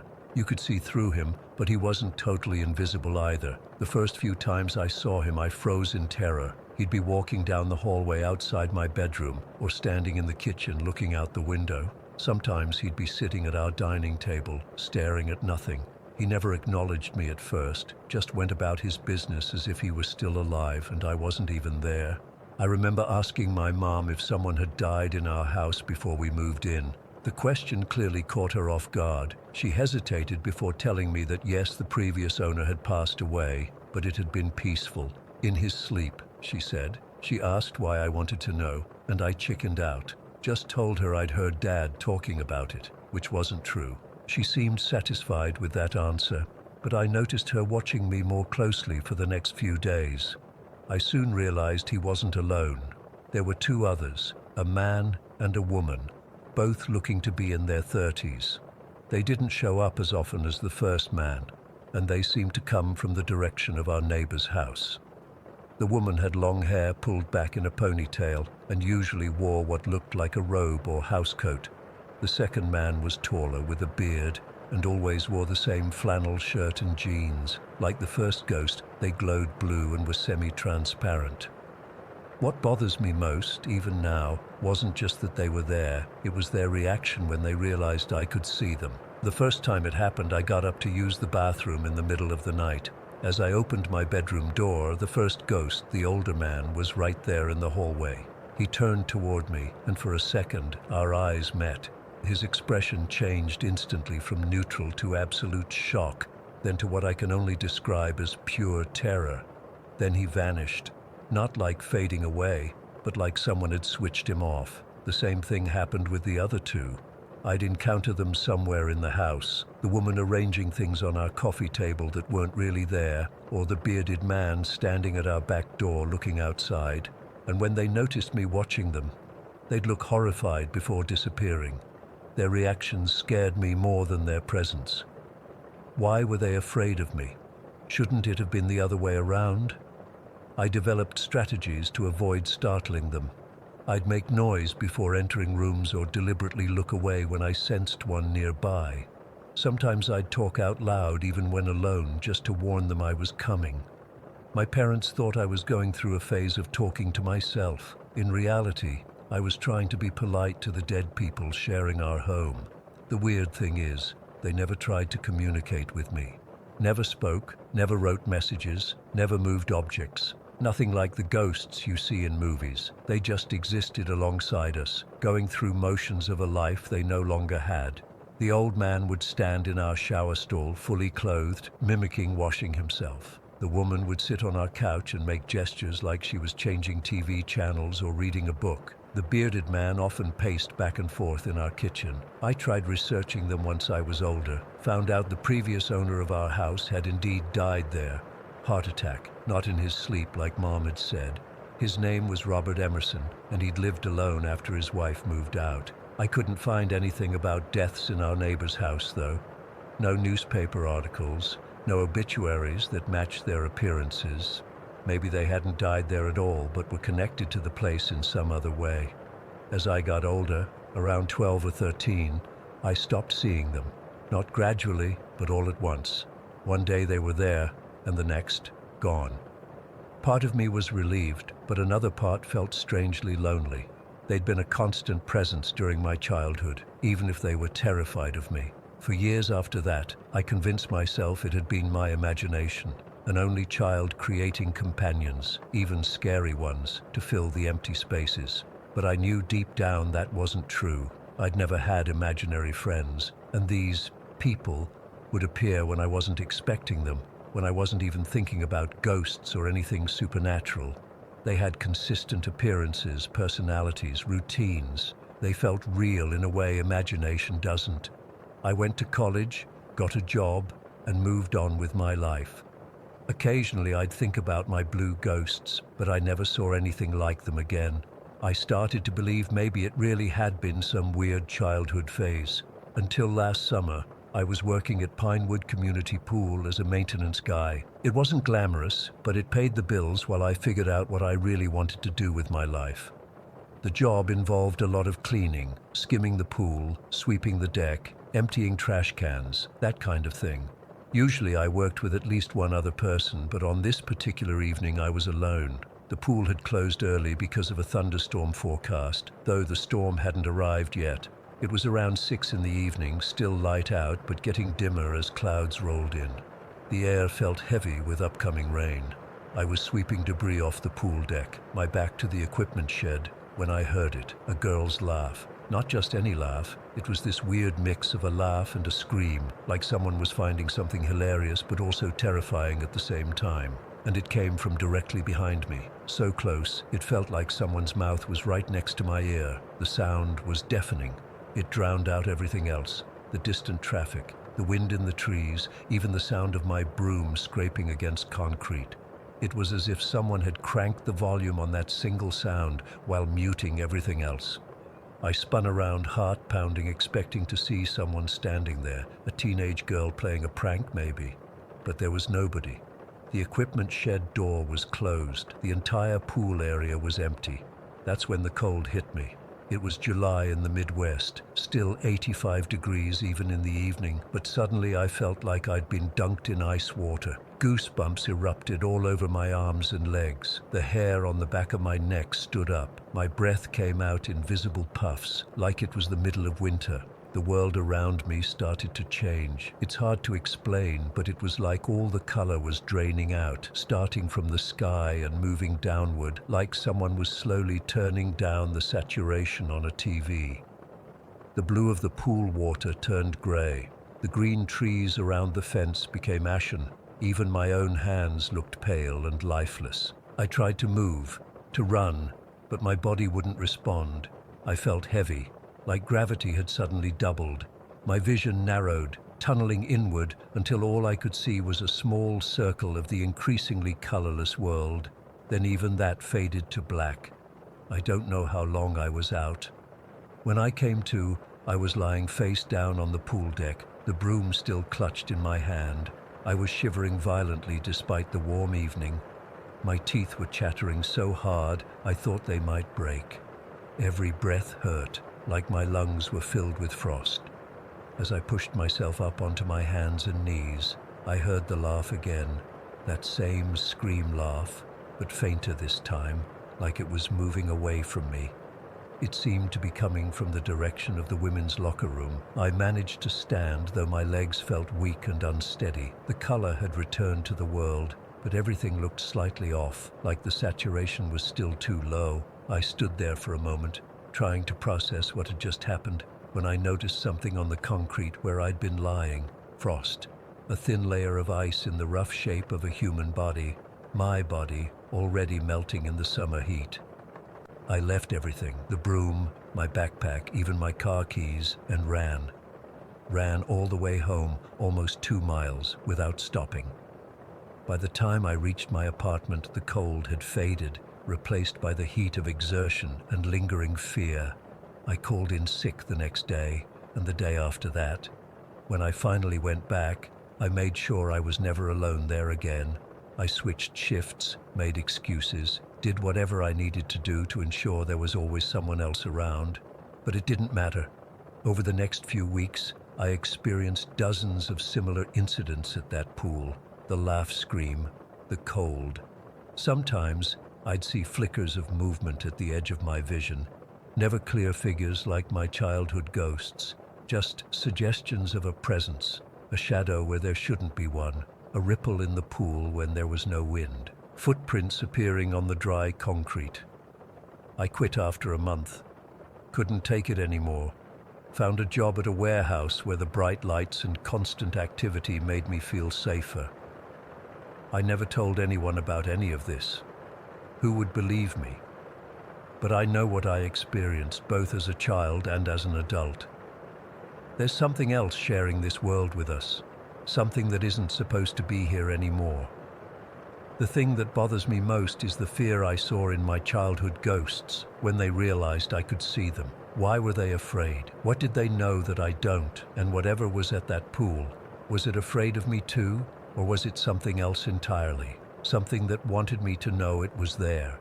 I still don't have answers. All I know is that sometimes when I'm alone at night, I catch myself making noise before entering a dark room, a habit from childhood that never quite died. And sometimes in the moment before I flip on a light switch, I brace myself for what I might see. Story 9.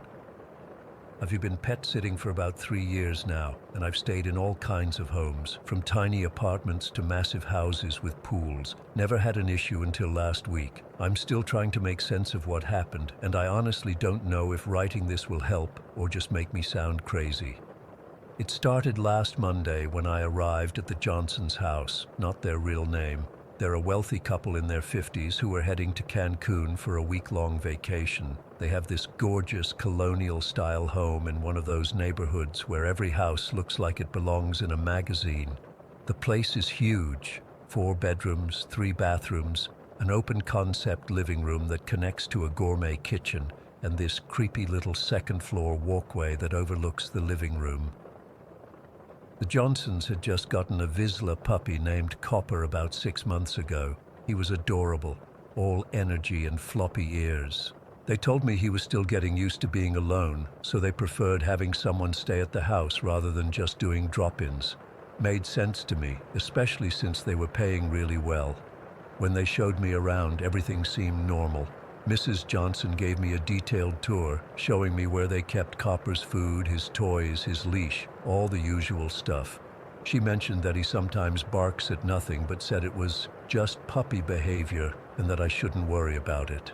Mr. Johnson told me twice to make sure I locked up at night because they'd had some weird people walking through the neighborhood lately. Nothing too out of the ordinary. That first night was when things started feeling off. I made myself dinner in their fancy kitchen, feeling a bit intimidated by all the expensive appliances. Took Copper for his evening walk and settled in to watch some Netflix on their massive TV. Copper curled up next to me on the couch, and everything was cozy. Around 10:30, I decided to head to bed. The Johnsons had me staying in their guest room on the first floor, which was nice because I wouldn't have to go upstairs. I've always been the type who can fall asleep anywhere, hotels, friends' houses, whatever. It's never been an issue for me. But that night, I just couldn't settle. There was this feeling of, I don't know how to describe it, like someone was watching me. I kept glancing at the door, half expecting to see someone standing there. Copper, who had been sleeping peacefully in his bed in the corner, suddenly sat up around midnight and started growling at the closed door. Not just a little puppy growl, but a deep, serious sound that I wouldn't have expected from such a young dog. "What's wrong, buddy?" I asked him, but he just kept staring at the door, hackles raised. I turned on my phone's flashlight and checked. Nothing there. I even opened the door to show him the hallway was empty, but he wouldn't settle. It took about 20 minutes of petting and reassuring him before he finally lay back down. I eventually fell asleep around 1 in the morning, but woke up at least 4 times during the night to Copper growling or whining. Each time there was nothing there. The next morning, I was exhausted but tried to rationalize it. New house, unfamiliar sounds, a young dog who was probably missing his owners. all perfectly logical explanations. I texted the Johnsons a quick update, leaving out the weird parts and some cute pictures of Copper, then went about my day. That second night is when things got worse. I decided to leave more lights on, thinking maybe the shadows were spooking Copper, and if I'm honest, me too. I was sitting in the living room watching TV when I heard it for the first time. A tapping sound coming from the kitchen. 3 distinct taps, then silence, then 3 more, then 3 again. Always in that pattern, 3 sets of 3. I paused the TV and listened. Copper's ears perked up too. The tapping stopped as suddenly as it had started. I got up, heart pounding, and checked the kitchen. Nothing seemed out of place. No windows open, no appliances running that could explain the sound. Just the house settling, I told myself aloud, more to hear a human voice than anything. That night, I slept even worse. Copper wouldn't stop barking at random intervals, always focused on the same corner of the room where there was nothing but a dresser and a small decorative table. Around 3 in the morning, I gave up and took him into bed with me, hoping his presence would help me feel safer. It didn't really work. The third day, I was starting to feel the effects of sleep deprivation. I kept Copper close to me all day, even bringing him into the bathroom when I showered. I just couldn't shake the feeling that as soon as I turned my back, someone would be there. The worst part was when I had to go into the living room. That second-floor walkway overlooking it made me feel exposed, like someone was standing up there watching me. I started talking to Copper constantly, partly to comfort him, but mostly to comfort myself. "Just a few more days, buddy, then your mom and dad will be home," I'd say. Or, "You're such a good boy, nothing to be afraid of." That night, I decided to sleep with the TV on. I figured the light and sound might help drown out whatever was spooking us. I was wrong. At exactly 2:17, I remember checking my phone, Copper launched himself off the bed, barking ferociously at the bedroom door. Not just barking, he was in full attack mode, something I'd never seen from him before. I froze, unable to move as he charged at the door, which was closed. Then the tapping started again. 3 taps, pause, 3 taps, pause, 3 taps. But this time, it wasn't coming from the kitchen. It was coming from right outside my bedroom door. I couldn't breathe. Copper was going absolutely ballistic, alternating between barking and making this horrible whining sound. I finally managed to grab my phone, ready to call 911 when the tapping stopped. Copper immediately ran to the foot of the bed and stared intensely at the door, growling low in his throat. There was no way I was opening that door. No freaking way. I don't know how long we sat there, me clutching my phone and Copper standing guard. Eventually, he seemed to relax a bit, and I coaxed him back onto the bed. I didn't sleep at all that night. Every time I started to drift off, I'd jerk awake, convinced I'd heard something. The most terrifying part came around 6:30 in the morning. I must have dozed off briefly because I woke up to what sounded like voices coming from the kitchen. Not clear words, but the unmistakable cadence of conversation. A man and a woman talking in low tones. I sat up, heart hammering. Copper was awake too, head tilted in that curious dog way. The voices continued for maybe 30 seconds, then faded out like someone had turned down a volume knob. I was too scared to investigate, so I just sat there, clutching the blanket, until daylight filtered through the curtains. When morning fully arrived, I did a complete walkthrough of the house. Every door was locked, every window secured. Nothing was missing or out of place. I even checked the security system, which showed no breaches. I was starting to question my sanity. I seriously considered calling the Johnsons or even just leaving, but what would I say? "Hey, I think your house is haunted, so I abandoned your puppy." They'd never hire me again, and word would spread to other clients. This job pays my rent. I couldn't afford to lose it over what might just be my imagination, so I stayed for the 4th night. Big mistake. I kept every light in the house on, I moved the TV into the bedroom so Copper and I could watch movies all night if needed. I even FaceTimed a friend for a while, though I didn't tell her why I was calling so late. Around 11, I finally let myself lie down, though I had no intention of sleeping. At precisely 3:14, again, I checked. The power went out. Not just in the house, the whole neighborhood went dark. I could see through the window that all the streetlights were off too. Copper immediately started growling, staring at the bedroom door. Then the tapping started. 3 taps, pause, 3 taps, pause, 3 taps. This time it was moving, starting at the bedroom door, then along the wall to the window, then back to the door. Like someone was walking around the room, tapping as they went. I turned on my phone's flashlight with shaking hands and swept it around the room. Nothing visible, but the tapping continued. Copper jumped off the bed and followed the sound, hackles raised, growling continuously. Then everything went silent. Even Copper stopped, his head cocked to one side like he was listening. The silence was somehow worse than the tapping. That's when I felt it. A cold breath on the back of my neck. Not just cool air, but an actual exhale, like someone was standing right behind me. And then, clear as day, a woman's voice whispered my name. Emma. I screamed and leapt out of bed, grabbing Copper and running into the bathroom. I locked the door and sat on the edge of the tub, shaking uncontrollably. Copper kept whining and pawing at the door, but there was no way I was going back out there. I stayed in that bathroom until dawn, when the power finally came back on.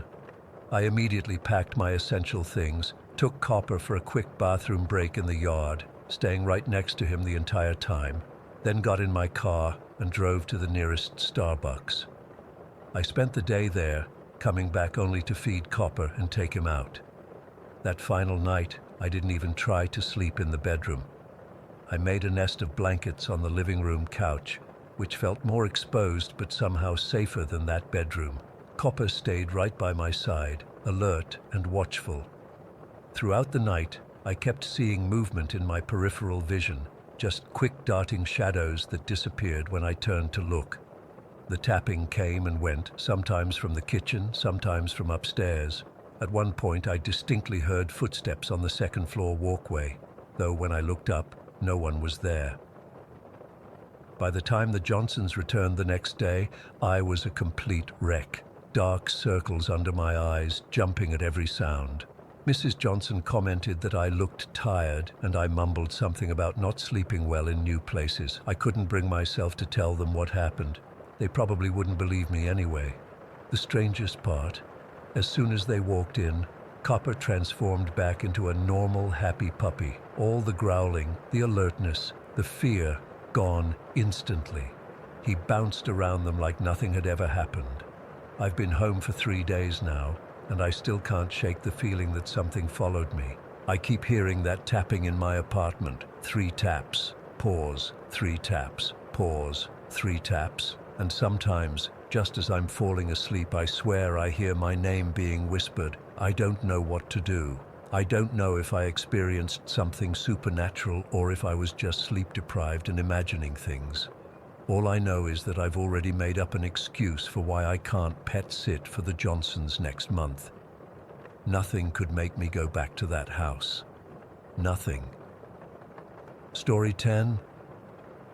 I still get chills thinking about what happened that night in Ravenswood. I've always considered myself a rational person, but what I experienced 3 weeks ago has completely messed with my head.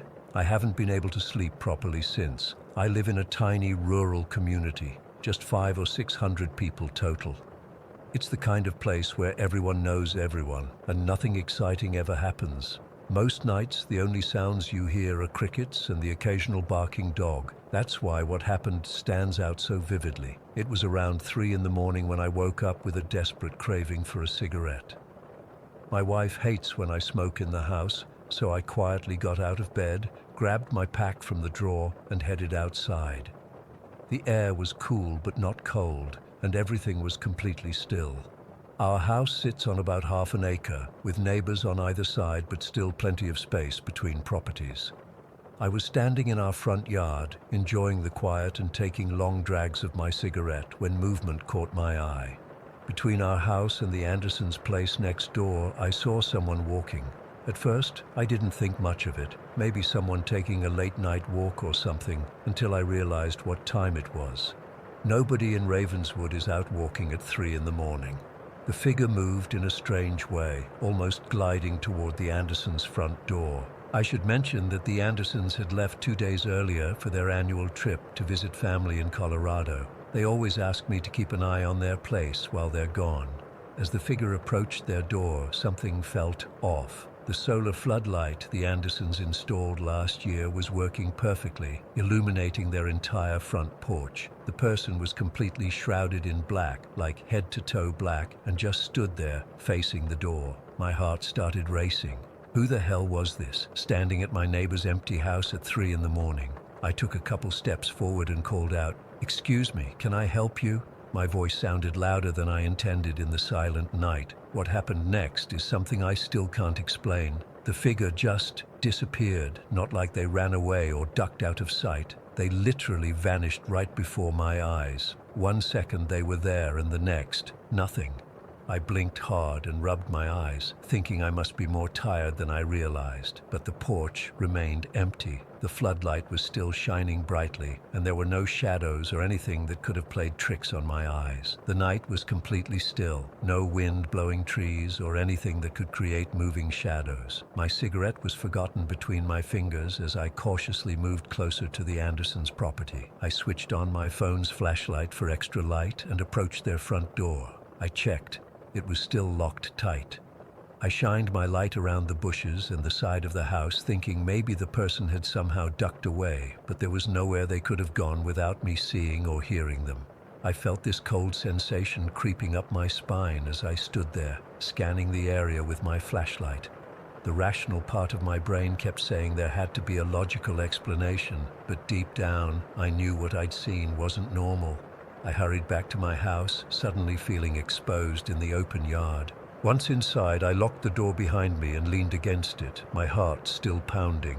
I considered waking my wife, Sarah, but decided against it. She'd think I was crazy or that I'd been drinking.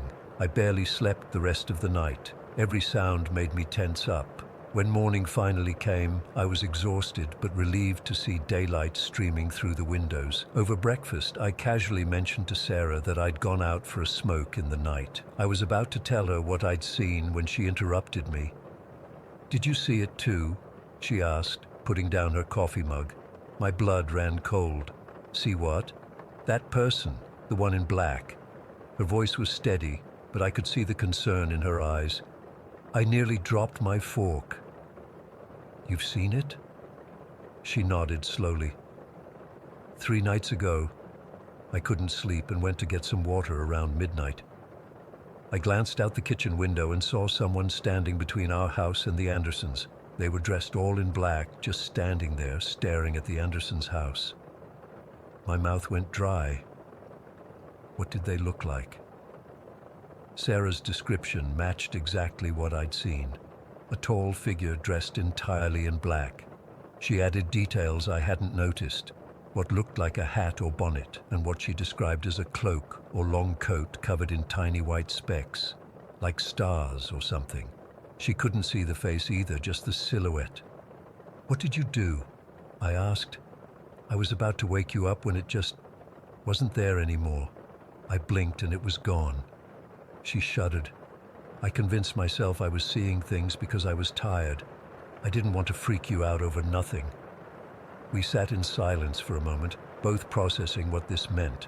2 different people seeing the exact same thing on different nights. This wasn't imagination or a trick of the light.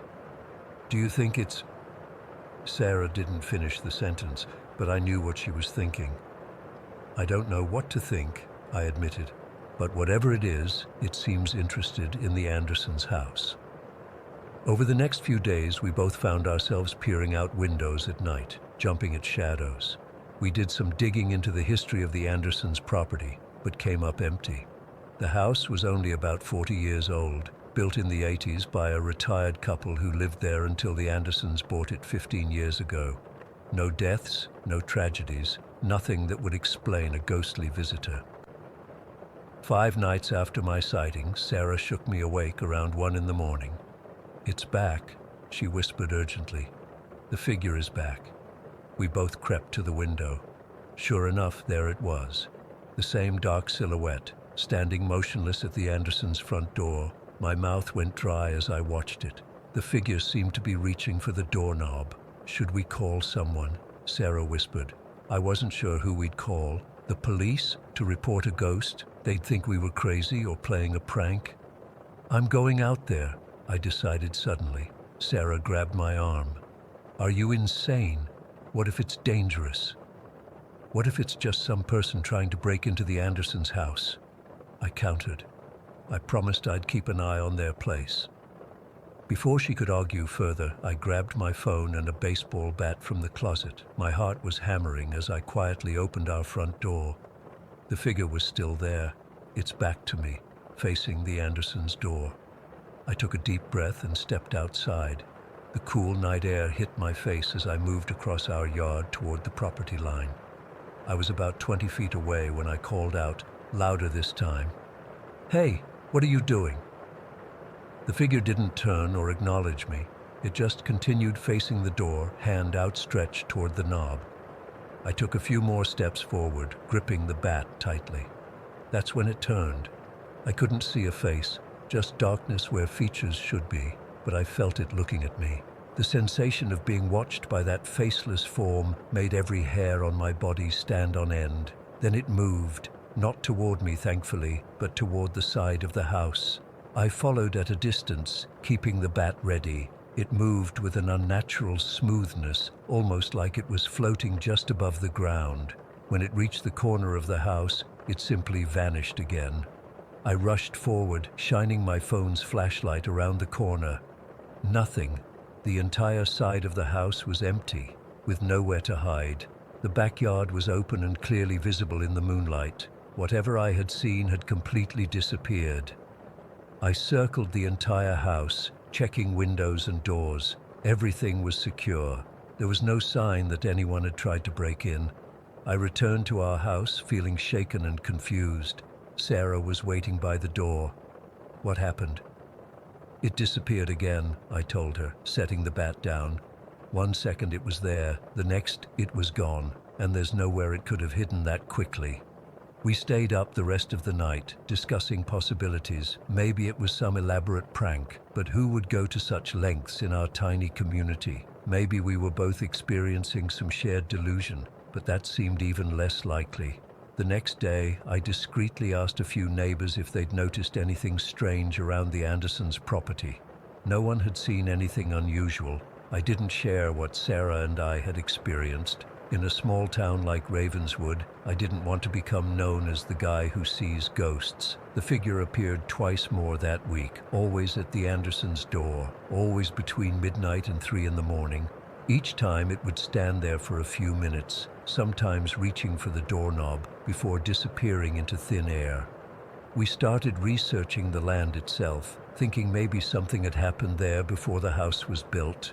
The local library had some old records that showed the land had once been part of a larger farm dating back to the late 1800s. Nothing remarkable stood out, though one old newspaper clipping mentioned a fire in 1897-1912 that had destroyed the original farmhouse.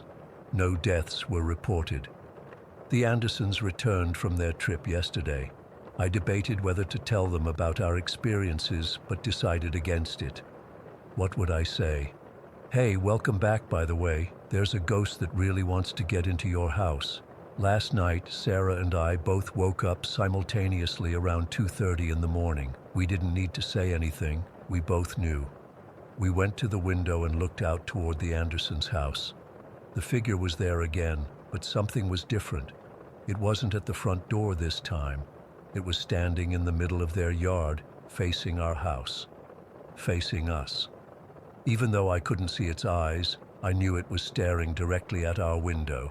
Sarah grabbed my hand, squeezing it so tight it hurt. We stood frozen, watching as the figure slowly raised an arm and pointed at us. Then it vanished. We haven't seen it since, but I can't shake the feeling that it knows we've been watching it. that somehow we've drawn its attention by noticing it. I don't know what it wants or why it's fixated on the Andersons' house. All I know is that something impossible is happening in our quiet little town, and I have no idea what to do about it. I haven't been able to sleep properly since that night. Every time I close my eyes, I see that faceless figure pointing at our window. Sarah says she's been having nightmares too. We're both jumping at shadows and checking the windows constantly. Whatever this thing is, I don't think it's finished with us, and I'm terrified to find out what happens next. Story 11. I still get chills when I think about what happened to me 8 years ago. I've never shared this with anyone outside my immediate family and a handful of doctors who just ended up scratching their heads. But I need to get this off my chest, and maybe someone here has experienced something similar. When I was 14, living in a completely normal suburban neighborhood called Oakwood Heights, something happened that I still can't explain. It was summer break before my freshman year of high school, and everything in my life was pretty standard. Hanging out with friends, playing video games, dreading the end of summer freedom. Nothing unusual was going on in my life. No trauma, no major changes, nothing that would explain what started happening. The nightmares began on a Monday. I remember because I had spent the weekend at my cousin's house and was glad to be back in my own bed. That first night, I fell asleep easily around 11 o'clock. But what happened next wasn't just a bad dream. It was like being transported into someone else's death. In the dream, I was lying in a hospital bed. Not just any hospital bed. I could feel the stiff sheets, smell the antiseptic, hear the beeping of monitors. I couldn't move my body much, just my eyes. Around me stood what I somehow knew was my family, but they weren't my actual family members. They were strangers with tear-streaked faces, looking down at me with this awful mixture of love and grief. A doctor was checking something on a clipboard, and a nurse was adjusting something on an IV drip. The weirdest part, the part that made it more than just a nightmare, was that I could feel my body failing. My lungs struggled to pull in air. My heartbeat felt irregular and weak. I was dying, and I knew it. That's when I noticed it hovering near the ceiling. This thing. It wasn't solid. It looked like black smoke somehow holding itself together in a vaguely human shape. No features, no face, just darkness with purpose. And it was watching me.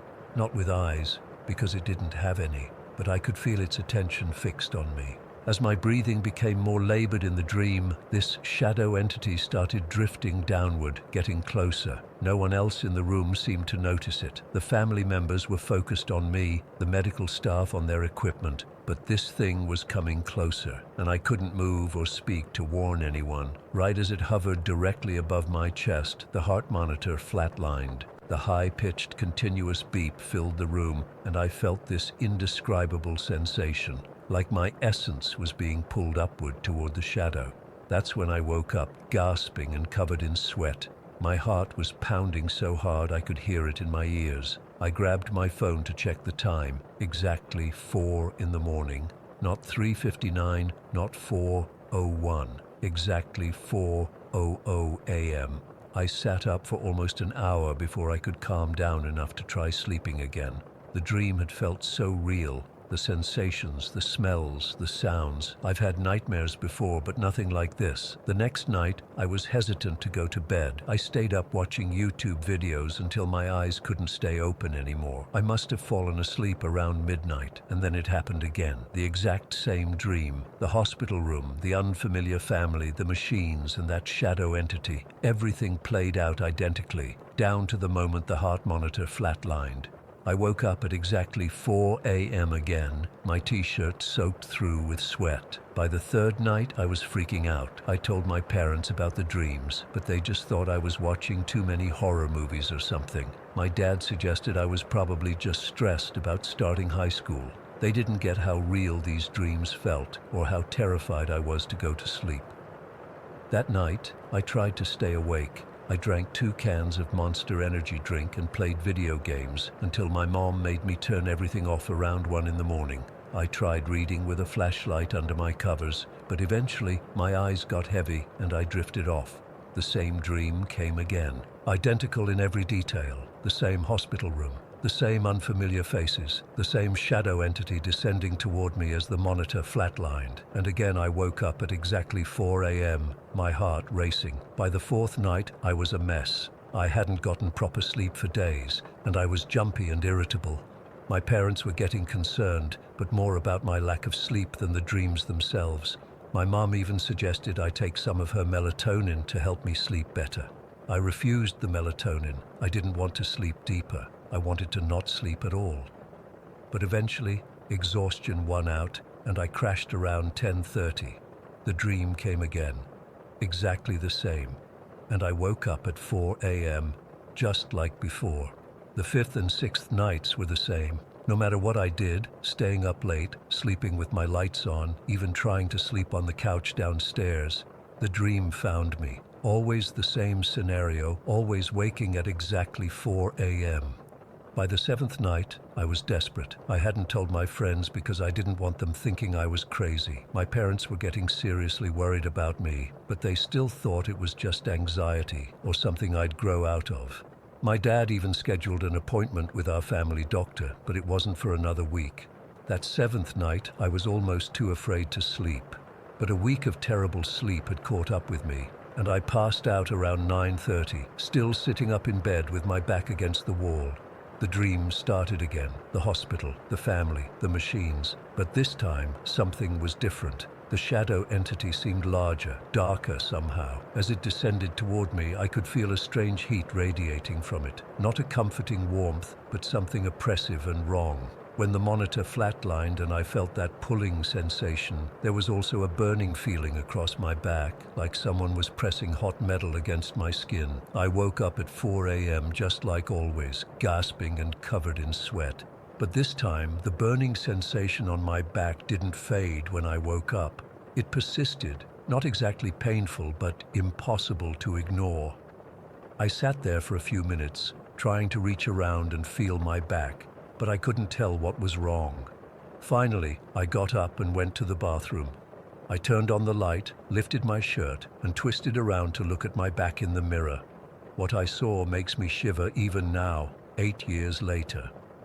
There were lines across my back, perfectly straight, horizontal lines. They looked like scars, but they weren't raised or red like fresh cuts. They were more like seams, like someone had opened me up, done something inside, and then closed me back up with invisible stitches. I counted 7 lines in total, each about 4 inches long, evenly spaced down my spine. They weren't bleeding. They weren't even really hurting anymore. They just existed, where nothing had been before. I nearly screamed, but something stopped me. Some instinct told me that whatever had happened was over now, that the entity had finished whatever it had been doing to me. I didn't sleep for the rest of that night. I sat in my bed with all the lights on, watching YouTube videos on my phone to distract myself until sunrise. The strangest part? The nightmares never came back after that 7th night. Not once in the 8 years since then. It's like whatever that shadow thing wanted, it got it during those 7 nights. I showed my parents the marks the next morning. They were shocked and immediately took me to urgent care. The doctor there couldn't explain it. She said they looked like old surgical scars, but they hadn't been there before. I knew my own body, and my parents confirmed they'd never seen marks like that on me during swimming lessons or at the beach. Over the next few months, my parents took me to 3 different dermatologists, 2 general practitioners, and even a neurologist. Nobody could explain the marks. The best theory anyone offered was that I might have had some kind of psychosomatic reaction, that the stress of the nightmares somehow manifested physically, but that doesn't explain how such perfectly straight, evenly spaced lines could appear overnight. The marks have faded over the years. They're still visible if you know where to look, but they're much fainter now. Sometimes I almost forget they're there, until I catch a glimpse of my back in the mirror after a shower, and then it all comes rushing back. I'm 22 now. I've graduated college and started my first real job. My life is normal in every way, except for this unexplainable thing that happened to me. I've done research over the years, looked into sleep paralysis, night terrors, even supernatural phenomena. Nothing quite matches what happened to me. The timing, 4 a.m., 7 consecutive nights, feels too precise to be random. The marks are too deliberate to be coincidence. Sometimes I wonder if that shadow entity was something from another dimension, or some kind of spirit that needed to use my body for something. Maybe it was marking me for a purpose I don't understand yet. What freaks me out the most is wondering why it chose me. Was it random, or was there something specific about me that it needed? And what happens if it decides it needs something else from me in the future? I don't have answers. I probably never will. But I can tell you this. I've never felt completely alone since then. Not in a comforting way. More like sometimes, when I'm by myself in a quiet room, I get the distinct feeling that something is watching me, waiting. And I can't help wondering if those 7 lines on my back are some kind of countdown. Story 12. I still can't sleep with my curtains open. It's been 4 months since it happened. But every night I check all my windows twice, making sure they're locked. I know locks probably wouldn't matter to that thing, but it makes me feel better. I never believed in any of the stories my grandpa used to tell about spirits and forest entities. I thought they were just meant to scare us kids from wandering too far into the woods. Now I know better. I live on the Pine Creek Reservation with my dad. My mom left when I was 9, and it's just been us since then. I'm 16, and until this past summer, my biggest concerns were finishing school with decent grades and maybe getting out of here someday. Now I'm just concerned with making it through each night without seeing those yellow eyes again. It all started on a Monday. I remember because I had just gotten home from basketball practice and my dad was talking with my cousin Marcus on the phone. Marcus works for tribal police, and I could tell something was off by how my dad kept pacing around the kitchen. When he hung up, he told me that Mrs. Blackfeather, this 80-something-year-old woman who lives alone on the edge of the reservation, had called in something weird. She said someone was knocking on all her windows at the same time, my dad explained, shaking his head. Marcus and Daniel checked the whole place out but couldn't find anything. I didn't think much of it then. Mrs. Blackfeather was known for being a bit paranoid since her husband died. The next day at school, nobody was talking about it, so I figured it was nothing. But then on Wednesday, my dad got another call from Marcus. Mrs. Blackfeather had reported the same thing again. This time was different though. It had rained the night before, and the ground around her house was all mud. Marcus told my dad that they should have found footprints, especially near the back window that sits about 7 feet off the ground. Someone would need a ladder to reach it, and there was no way to get there without leaving tracks in the mud. But there was nothing, not a single footprint. By Thursday, I started hearing whispers at school. Jesse, whose mom works at the community center, told us during lunch that 3 other people had called tribal police reporting knocking on their windows. One guy even said all his doors rattled at once, like someone was trying to get in from every entrance simultaneously. I got home that day to find my dad and Marcus sitting at our kitchen table looking worried. Daniel, Marcus's cousin and partner on the force, was standing by the window, staring out like he expected to see something. "It's spreading," Marcus said when he saw me. We went back to Mrs. Blackfeather's today, and while we were there, her neighbor Joe came over. The guy looked like he'd seen a ghost. Marcus told us what Joe had said. He'd been on his porch having a cigarette around dusk the night before when he saw something move near Mrs. Blackfeather's house. At first, he thought it was just a shadow from the trees, but then it moved independently, approaching her window. Joe said it looked human-shaped, but it was just shadow. No features except for its eyes and mouth when it turned to look at him, Marcus explained, his voice dropping lower. He said it knocked on one window, and then, this is the part that freaked him out, it moved around the entire house in seconds, knocking on every window before darting into the trees. "What do you mean by seconds?" my dad asked. "Like faster than humanly possible," Daniel cut in. Joe said it was like it teleported, 1 second at the east window, the next at the north, then west, then south. No person could move that fast. I felt a chill creeping up my spine as Marcus continued. Joe said it stopped at the edge of the trees and turned back. He swears it stared right at him with these reflective yellow eyes, like a coyote's but bigger, and it smiled at him. He said it had a mouth full of small pointed teeth. Too many teeth. By Friday, It seemed like everyone on the reservation was talking about the shadow thing. In the morning, I overheard my dad on the phone with my aunt. A woman who lived about 2 miles from us said she'd seen yellow eyes watching her from the trees by her house, eyes that were about 5 feet off the ground. When she turned on her porch light, she saw nothing there, but she swore something moved between the trees. That night was Jamie's party. Jamie's family has this old cottage about 20 minutes into the woods. His parents were away for the weekend, so he invited about 15 of us over. Despite everything I'd heard, I still wanted to go. My dad was hesitant but finally agreed as long as I promised to be back by midnight. The party started normal enough. Music, some kids drinking beers they'd stolen from their parents, everyone trying to act cooler than they were. About an hour in, Tyler brought up the shadow thing. "My uncle saw it on the road last night," he said, leaning forward dramatically. "He and my aunt were driving back from town and it was just standing there in the middle of the road. He slowed down and it didn't move, just stood there with those yellow eyes, smiling at them as they drove past." "Bullshit," Jamie said, but I could tell he was nervous. "It's not bullshit," said Melissa, a senior who usually doesn't talk to us underclassmen.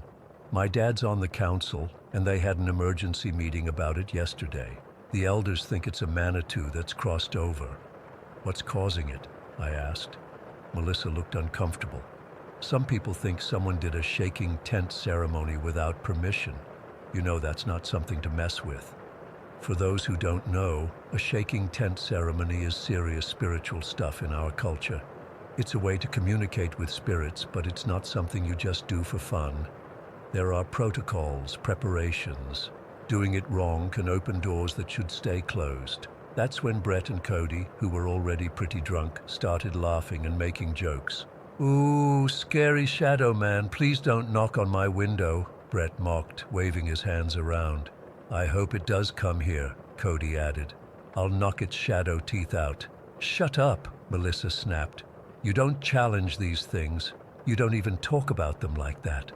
I felt uneasy, looking out the windows into the darkness. The cottage was surrounded by thick woods on all sides, with only a narrow dirt road leading back to the main road.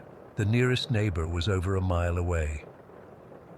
That's when I noticed the rocking chair on the porch. It was moving, just slightly back and forth like someone was sitting in it. I nudged Tyler and pointed. "Probably just the wind," he said. But there was no wind that night. The air was completely still. A minute later, Sarah screamed. She was looking out the window toward the porch. "There's someone in the chair," she cried, backing away from the window. We all rushed over. At first, I didn't see anything in the darkness. Then my eyes adjusted and I saw it, a dark figure sitting in the rocking chair, so black it seemed to absorb the darkness around it. As I watched, it slowly turned its head toward the window. 2 yellow reflective eyes opened, and below them, a mouth stretched into a smile, revealing dozens of tiny, pointed teeth. Everyone started freaking out. Jamie turned on the porch light, and the chair was empty. But we all knew what we'd seen. "We need to leave," Melissa said, already grabbing her jacket. "Now." No one argued. We scrambled to clean up, everyone suddenly sober with fear. As we were gathering our things, the first knock came. It was on the kitchen window, a single sharp rap that made us all freeze. Then another knock, this time from the living room window on the opposite side of the cottage. Then the bathroom, then Jamie's parents' bedroom, all around the house, knocking on every window, getting faster and more insistent. "Don't look at it," Melissa warned. "Don't acknowledge it. Just get out to the cars." We moved as a group toward the front door. Jamie turned the knob, and we spilled out onto the porch. The rocking chair was moving faster now, though no one was in it. Tyler's truck and Jamie's car were parked in the yard. We split up, rushing toward them. I was halfway to Tyler's truck when I heard him shout. I turned to see him standing still, staring at something near the edge of the woods. Even from where I stood, I could see it clearly. The shadow figure, standing just at the tree line. It was tall, at least 6 feet, but its proportions were wrong. Its arms were too long, hanging down past its knees, its legs bent at odd angles. And those eyes, those horrible yellow eyes, fixed right on Tyler.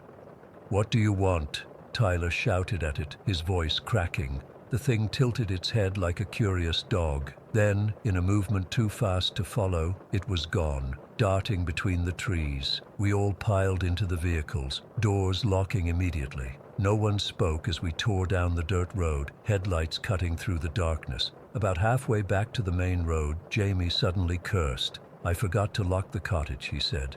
"My dad will kill me if anything happens." No one wanted to go back, but Jamie was genuinely scared of his dad's reaction. Finally, Tyler, who was driving the truck I was in, reluctantly agreed to turn around. 3 of us went with him, me, Tyler, and Sarah, while the others continued on in Jamie's car. When we got back to the cottage, Tyler left the truck running, headlights pointed at the front door. Jamie ran up to lock it, with Tyler following as backup. Sarah and I stayed in the truck, doors locked. They were only gone for maybe 30 seconds before they came sprinting back. Tyler's face was white as he jumped into the driver's seat. "It was inside," he gasped as he slammed the truck into reverse, standing in the living room just staring at me. We sped away, and I couldn't help looking back. In the receding view of the cottage, I could have sworn I saw a face in every window, yellow eyes following our escape. Word spread quickly through the reservation over the weekend. Similar sightings continued for several days, the shadow figure appearing outside homes, knocking on windows, standing in yards or at the edge of the tree line watching people. My dad didn't let me out of his sight for a week. Then, just as suddenly as it started, the sightings stopped. People began hearing reports from the town north of us, then from other reservations further north. Whatever it was seemed to be moving on. The elders eventually called a community meeting. They explained that such spirits are attracted to negative energy and thrive on fear and attention. They performed cleansing ceremonies across the reservation. I still don't know what that thing was or why it came here. Sometimes I dream about those yellow eyes and that horrible smile full of needle teeth. I wake up convinced it's watching me through my window. The last I heard, it was seen near a reservation about 200 miles north of us.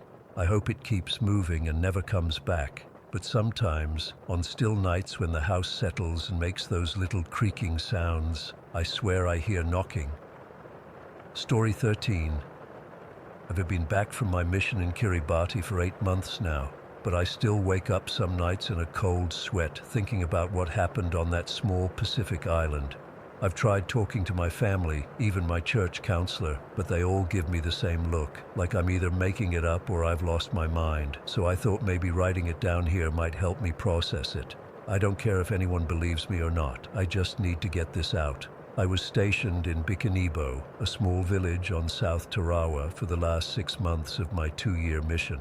Kiribati, pronounced Kiribati, not Kiribati like I embarrassingly called it at first, is about as remote as you can get. Tiny islands scattered across the Pacific equator, halfway between Hawaii and Australia. Most Americans couldn't find it on a map. I certainly couldn't before I got my assignment. This happened on a Tuesday in early March. I remember because it was supposed to be a regular teaching day.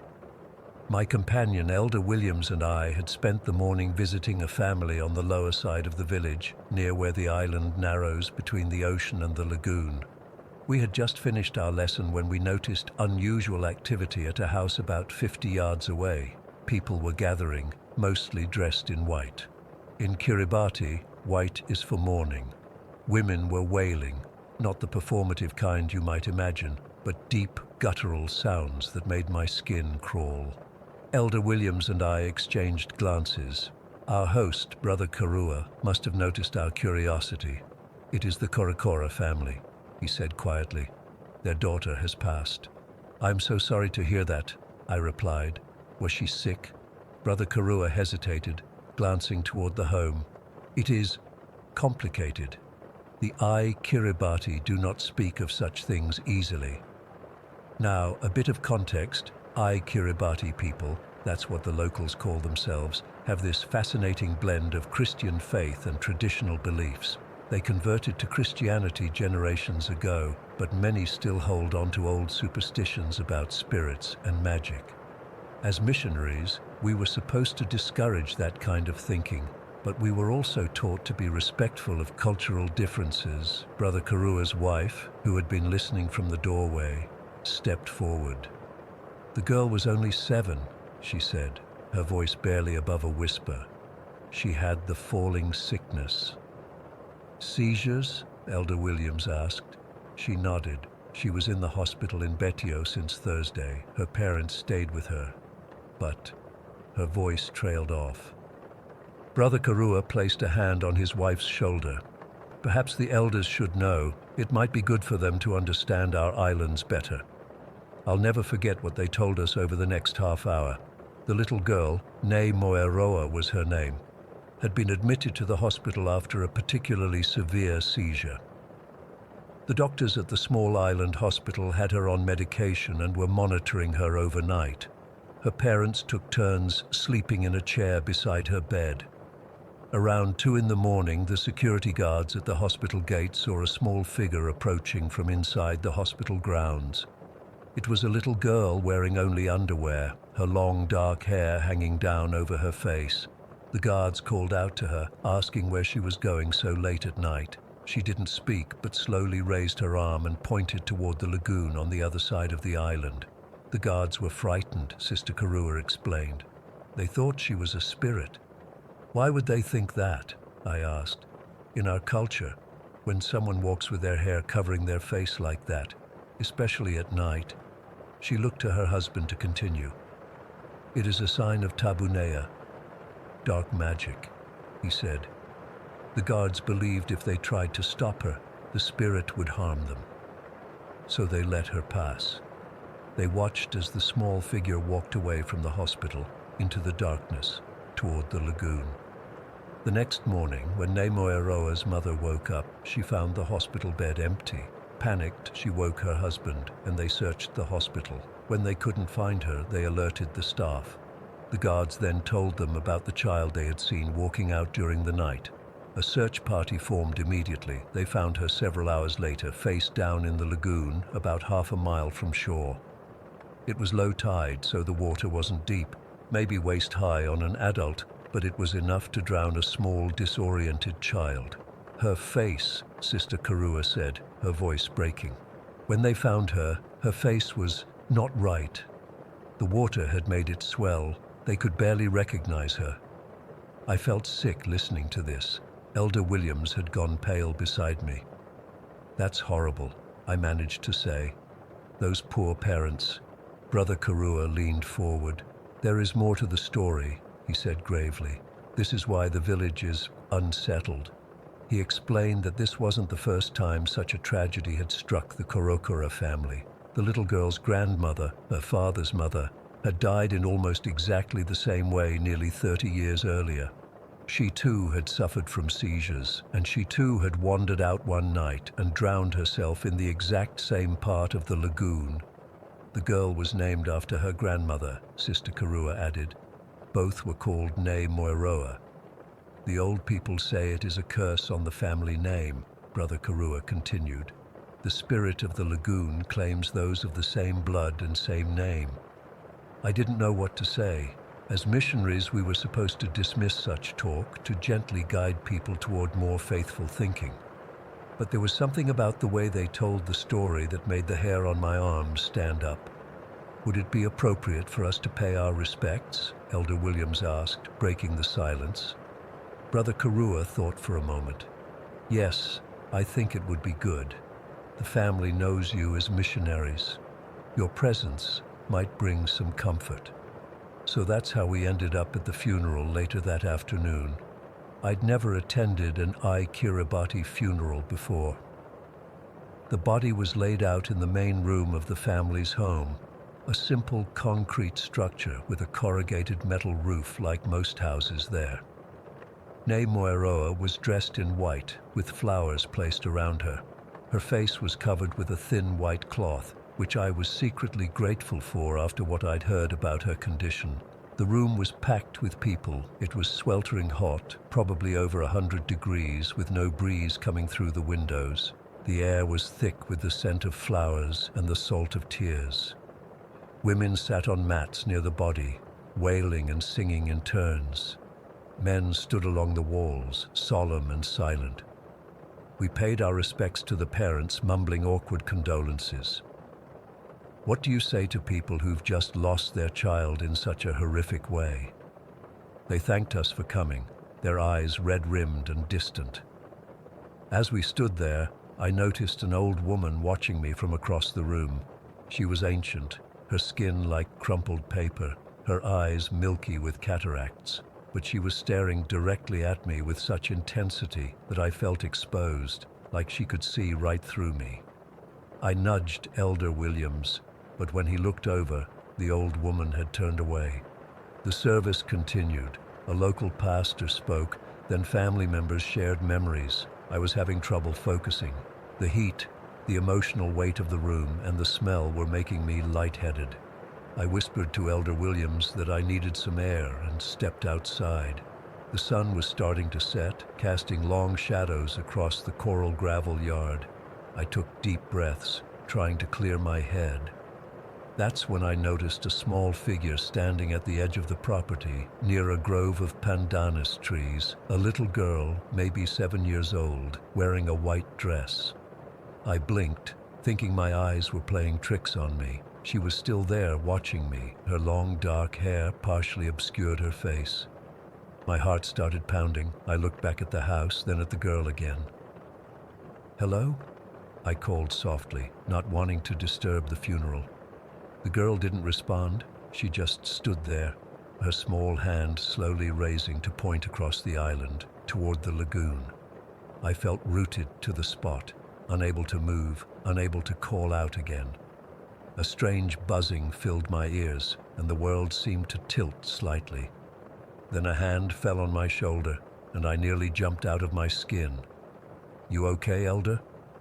It was Williams, looking concerned. I spun back to where the girl had been standing, but there was nothing there, just pandanus trees swaying gently in the evening breeze.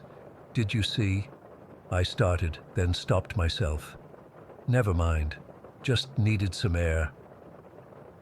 Williams gave me a strange look but didn't push it. "They're finishing up inside. We should probably head back to our place soon." I nodded, still staring at the empty spot by the trees. As we were leaving, the old woman I'd noticed earlier suddenly appeared at my side, gripping my arm with surprising strength. "Tebu e aroko," she whispered in Kiribati. Then, seeing my confusion, she switched to broken English. "The night, it comes. You see her too, yes?" I felt a chill despite the heat.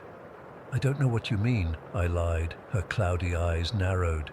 "She choose you. Why she choose you?" Before I could respond, a younger woman came and gently pulled her away, apologizing.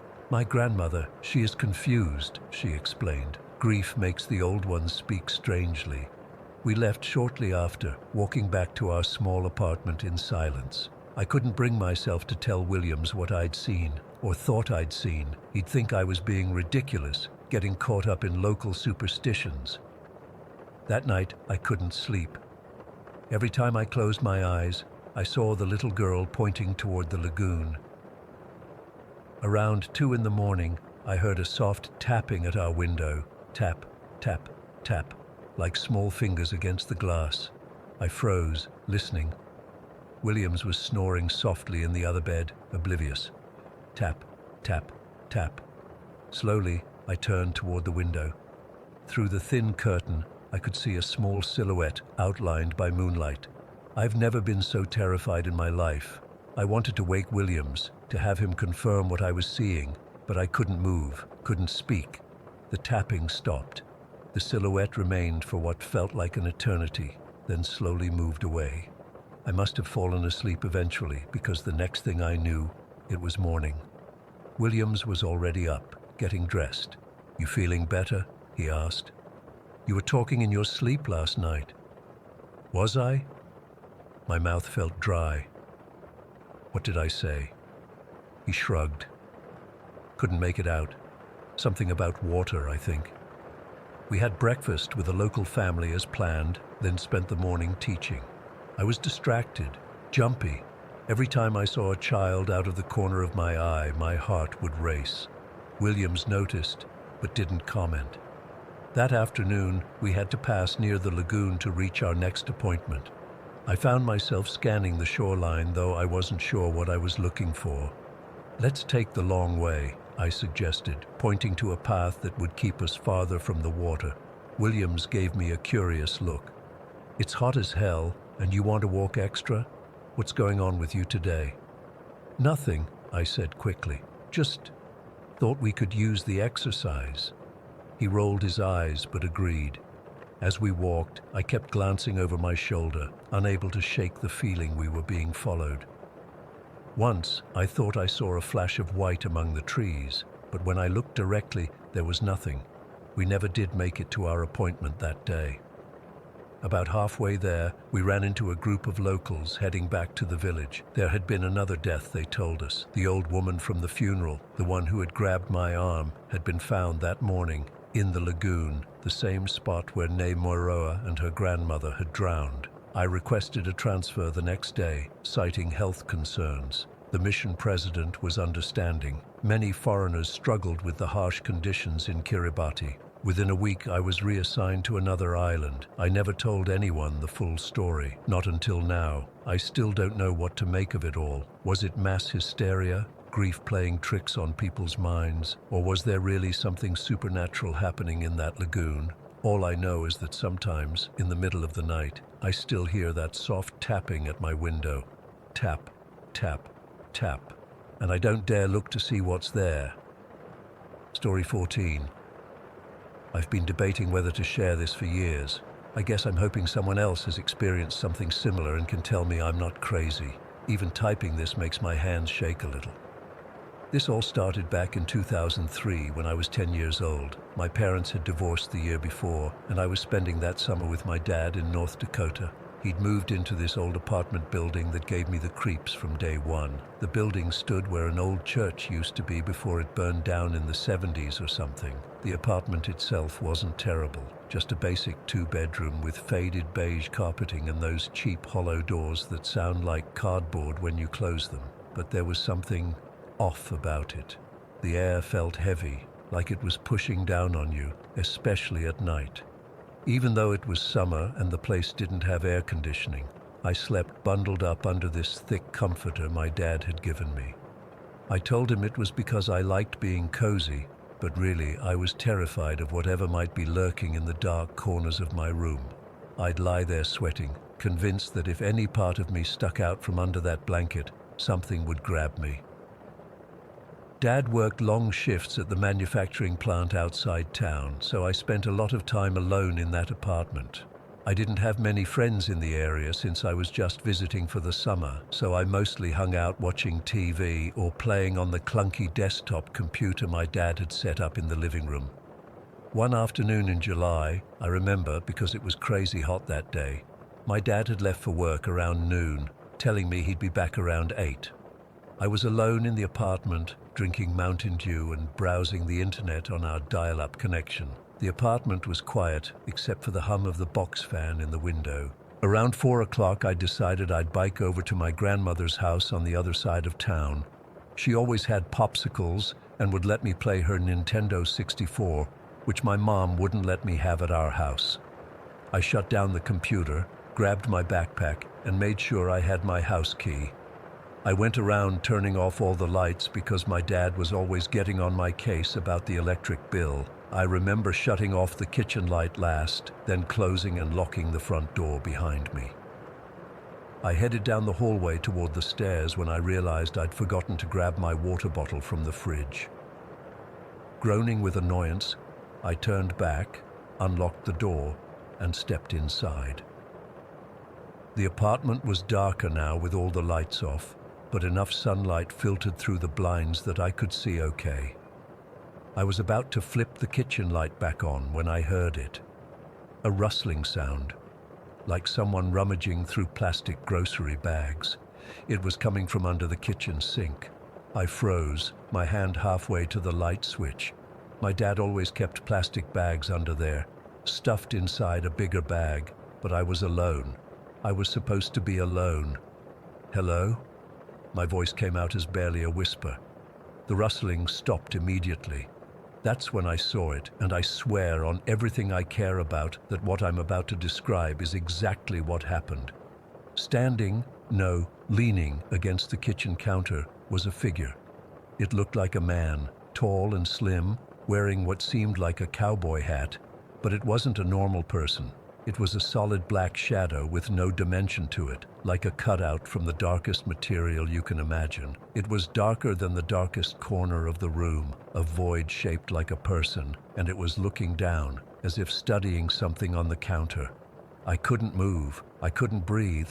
I just stood there, hands still reaching for the light switch, as this thing slowly turned to look at me.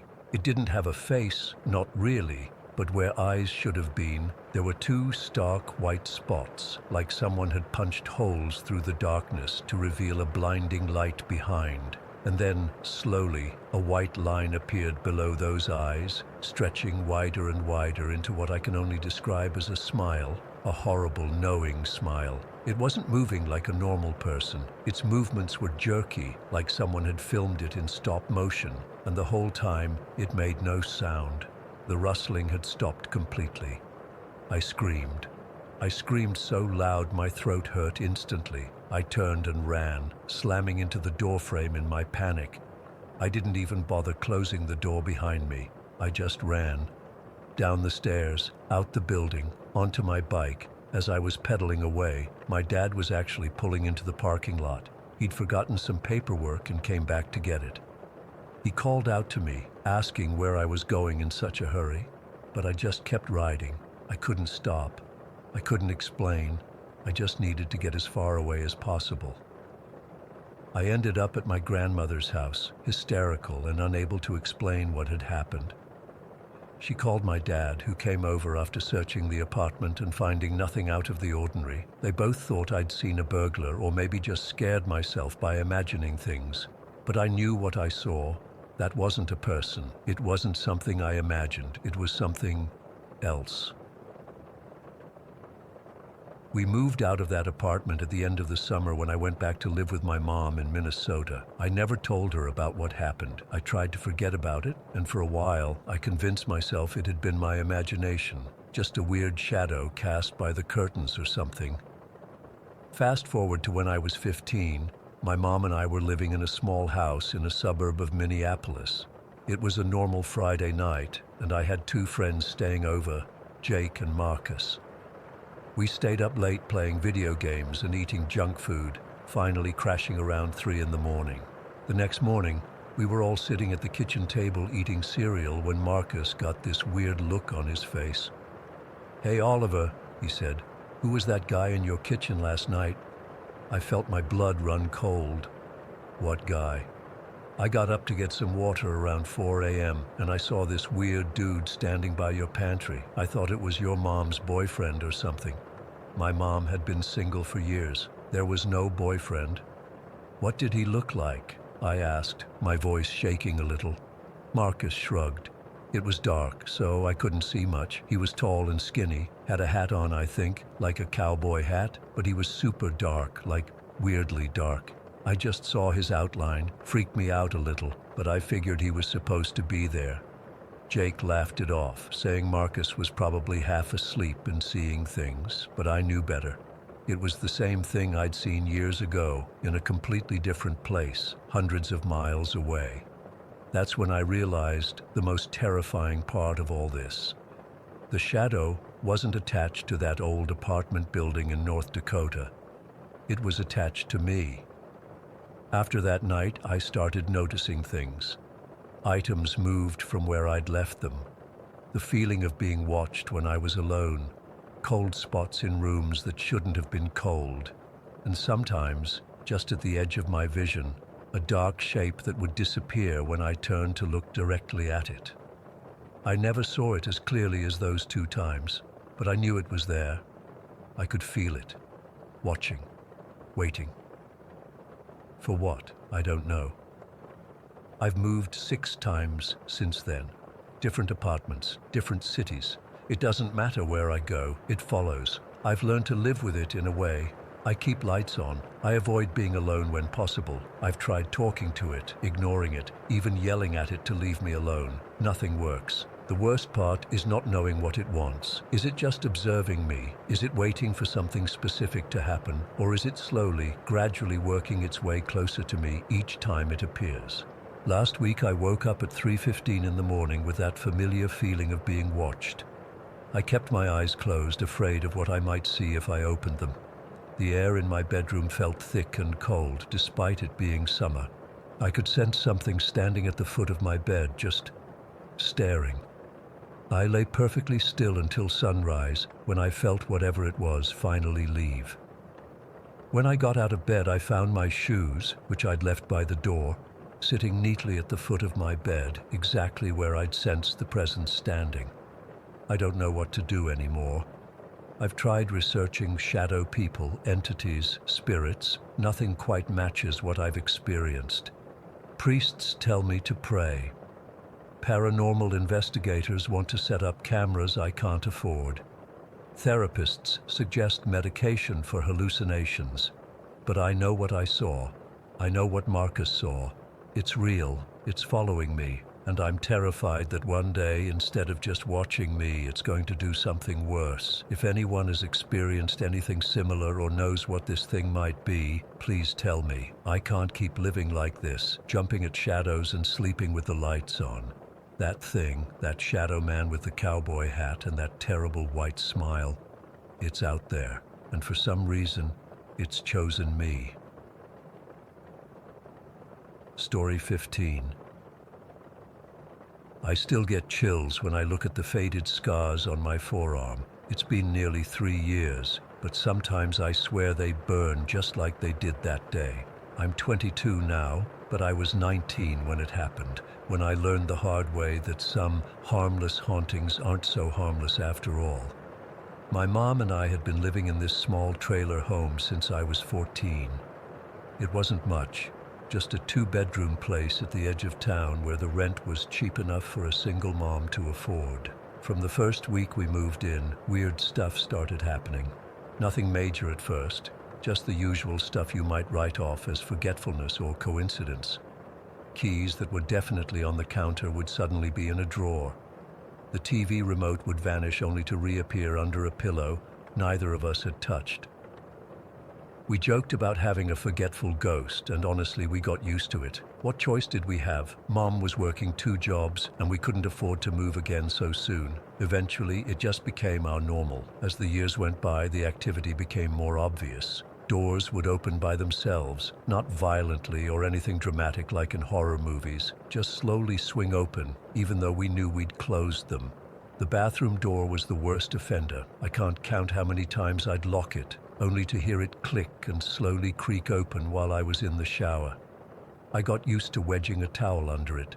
The weirdest part was how the activity always ramped up whenever we had visitors. It's like whatever was in our house wanted to show off or something.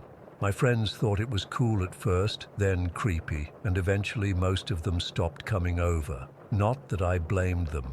By the time I was 19, I'd pretty much accepted our paranormal roommate. I even talked to it sometimes, especially when I was alone. Nothing serious, just stuff like, "Can you please stop hiding my hairbrush?" Or, "If you're going to turn the lights on in the middle of the night, at least turn them off again." It never answered, of course, but sometimes I swear things would happen less if I acknowledged it. That spring, I decided my bedroom needed a makeover. The wallpaper was this awful faded floral pattern from the 80s, peeling at the corners and stained in places. I'd saved up enough from my part-time job to buy paint, and my friend Amber offered to help. She was one of the few people who still came over regularly, even though our ghost freaked her out. It was a Saturday in April. Mom was working a double shift at the diner, so it was just Amber and me. We started early, around 9 in the morning. The plan was to scrape off all the old wallpaper and then paint the walls a nice sage green I'd picked out. We'd been working for about 2 hours, chatting about nothing important while scraping that stubborn wallpaper. The windows were open to let in the spring breeze, and we had music playing from my phone. It was all totally normal until it wasn't. I was standing on a chair to reach the top corner near my closet when I heard Amber gasp. I turned around just in time to see my bedroom door, which had definitely been shut tight, swing open all the way, hitting the wall with a soft thud. "What the hell?" Amber whispered, frozen with her wallpaper scraper in hand. I sighed and climbed down from the chair. "It's just the ghost thing. It does this sometimes."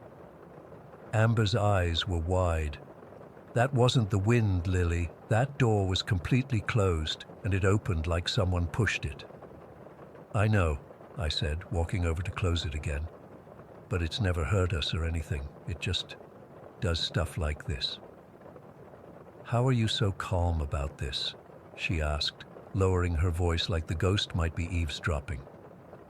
I shrugged. "After 5 years, you get used to it. It's like having a weird roommate who never pays rent but occasionally helps you find your car keys." Amber didn't laugh. Instead, she gripped her wallpaper scraper tighter, the metal edge catching the light from my window. "This is not okay, Lily. Normal houses don't have doors that open by themselves." "Well, this isn't a normal house," I said, pressing down a bubble in the wallpaper I'd just exposed. "It's not a big deal. Let's just keep working." But Amber was spooked now. She kept looking over her shoulder and jumping at every little noise. After another 20 minutes, I suggested we take a break. We headed to the kitchen, and I grabbed us some sodas from the fridge. Amber was still holding that wallpaper scraper, turning it over in her hands nervously. She took a long sip of her drink and then suddenly stood up straighter like she was trying to look brave. "You know what?" she said, her voice a little too loud in our small kitchen. "I'm not afraid of some stupid ghost. If it tries anything, I'll cut it." She waved the scraper in the air like a weapon. A chill ran down my spine. "Don't do that," I said quietly. "Do what? Threaten your imaginary roommate?" She laughed, but it sounded forced. "It's not imaginary, and you shouldn't threaten it," I said, feeling weirdly protective of our ghost. "It's never hurt anyone. Don't give it a reason to start." Amber rolled her eyes. "Oh, come on. What's it gonna do? I'm serious." She raised her voice, looking around the kitchen. "Any ghost that messes with me is getting cut. You hear that, ghost?" "Amber, stop it!" I snapped, more sharply than I intended. Something in me just knew this was a bad idea. She looked surprised at my reaction, then shrugged. "Fine, whatever. Let's get back to work." I shook my head. "Let's take a longer break. I need to wash these dishes anyway." Our sink was full from breakfast, and I needed a minute to calm down. Something felt off, like the air had gotten heavier. Amber sat back down at the table while I filled the sink with hot water and dish soap. The familiar task helped settle my nerves. I was elbow deep in suds, scrubbing a plate, when it happened. At first, it just felt like someone had dragged a hot needle across my left forearm, a sharp, sudden burn. I hissed and pulled my arm from the water, thinking maybe I'd caught it on a knife or something. But there was no knife in the sink. The burning sensation intensified rapidly, spreading across my forearm like someone was carving into my skin with a red-hot poker. I stumbled back from the sink, water dripping everywhere, and stared in horror at my arm. 3 long, deep scratches were appearing on my skin, not bleeding yet, but turning an angry red before my eyes. They burned like nothing I'd ever felt before, like acid was eating into my flesh. The scratches weren't random. They seemed to form some kind of pattern or letters, though I couldn't make out what they were supposed to spell. "Amber," I gasped, barely able to speak through the pain. "Something's happening." She looked up from her phone, confused at first, then her eyes went wide with horror. "Oh my God, what happened to your arm?" "I don't know," I choked out, stumbling to the sink again to run cold water over the burning marks. "It just happened. It feels like it's on fire." The cold water helped a little, but not much. The scratches were turning darker now, with tiny beads of blood appearing along the edges. Whatever had made them had cut deep. "Did you cut yourself on something?" Amber asked, coming closer to look. I shook my head frantically. "There's nothing sharp in there. I was just washing a plate, and then it felt like someone was cutting me." A horrible realization dawned on Amber's face. "The ghost," she whispered. "It heard me." "Where's the wallpaper scraper?" I asked suddenly, the connection clicking in my mind. Amber looked down at her empty hands, then back at me in confusion. I had it just a minute ago. I brought it in here with me. We both scanned the kitchen. The scraper was nowhere to be seen. The pain in my arm was getting worse, radiating up to my shoulder now. I wrapped a clean dish towel around it, wincing as the fabric touched the wounds. The towel immediately started showing spots of blood. "We need to get you to a doctor," Amber said, her voice shaking. "Those cuts look really deep." "And tell them what?" I asked through gritted teeth. "That a ghost attacked me with a wallpaper scraper that disappeared?" "We'll say you had an accident while working on your room," she said, already grabbing her car keys from the counter. "Come on, you need stitches or something." I let her lead me to her car, my arm throbbing with each heartbeat. The burning sensation had spread to my entire left side now, and I felt lightheaded and nauseous. As we backed out of the driveway, I glanced back at the trailer. For just a second, I thought I saw a shadow move past my bedroom window, though no one else was home. The ER doctor asked a lot of questions that we dodged awkwardly. Amber stuck to our story about an accident with the wallpaper scraper, and I was in too much pain to elaborate. They cleaned the wounds, gave me 7 stitches, and prescribed antibiotics for the infection that was already setting in. The doctor kept looking at the cuts with a strange expression, noting how uniform and deliberate they appeared. "These don't look like accidental scratches," he said finally. "They look more like someone carved something into your arm." I couldn't tell him he was right. When we got back to the trailer that evening, my mom was home and frantic with worry after getting Amber's text about my accident. As I walked through the door, the strangest thing happened. The scratches on my arm started burning again, worse than before. I had to bite my lip to keep from screaming. And there, sitting neatly on the kitchen counter, was the wallpaper scraper. It hadn't been there when we left. I know it hadn't. Amber saw it too, and went pale. She made an excuse to leave almost immediately, promising to check on me tomorrow. She never came back to our trailer again. That night, as I lay in bed with my bandaged arm propped on a pillow, I heard my bedroom door slowly creak open. I kept my eyes shut tight, pretending to be asleep, while my heart hammered in my chest. Something cold brushed against my cheek like fingers made of ice. Then it was gone. We moved out of that trailer 2 months later. Mom never believed my story about what really happened, but she couldn't explain the scratches either. Sometimes I still try to figure out what those marks were supposed to spell. In the right light, they almost look like letters, maybe an S and a T, but the third one is just a jagged line. The scars are still there, raised and darker than the rest of my skin. Sometimes, especially when I'm somewhere new, they start to itch and burn faintly, as if to remind me of what happened, a warning maybe. I learned my lesson that day. Some things you don't threaten, even if they seem harmless, and some houses aren't just haunted, they're hungry. Story 16. For context, I bought my house about 2 years ago. A small 2-bedroom Victorian that needed some love but was within my budget as a single woman. It was my first home purchase, and I was so proud. The real estate agent mentioned the previous owners had moved rather suddenly, but I chalked it up to a job relocation or something normal. I should have asked more questions. The weird stuff started about 3 months after I moved in. Just little things at first, items not being where I left them, cold spots in random areas of the house, my cat Milo staring at empty corners and hissing at nothing. I tried to rationalize everything. Old houses settle. Maybe I was forgetful from work stress. Cats are just weird sometimes, right? But then things escalated. I'd wake up at exactly 3:17 every morning for a week straight. I'd hear footsteps in the hallway when I was home alone. The bathroom door would be open when I was certain I'd closed it. Once, I came home to find every single cabinet and drawer in my kitchen wide open. I'm not normally superstitious, but after 6 months of this, I broke down and called a local medium who had good reviews online. Desperate times and all that. She came over, did her thing with sage and crystals and whatever else, and told me there was a presence in the house. Not necessarily malevolent, but definitely restless. She did some cleansing ritual, and I kid you not, things actually seemed to calm down afterward. For over a year, the house felt normal.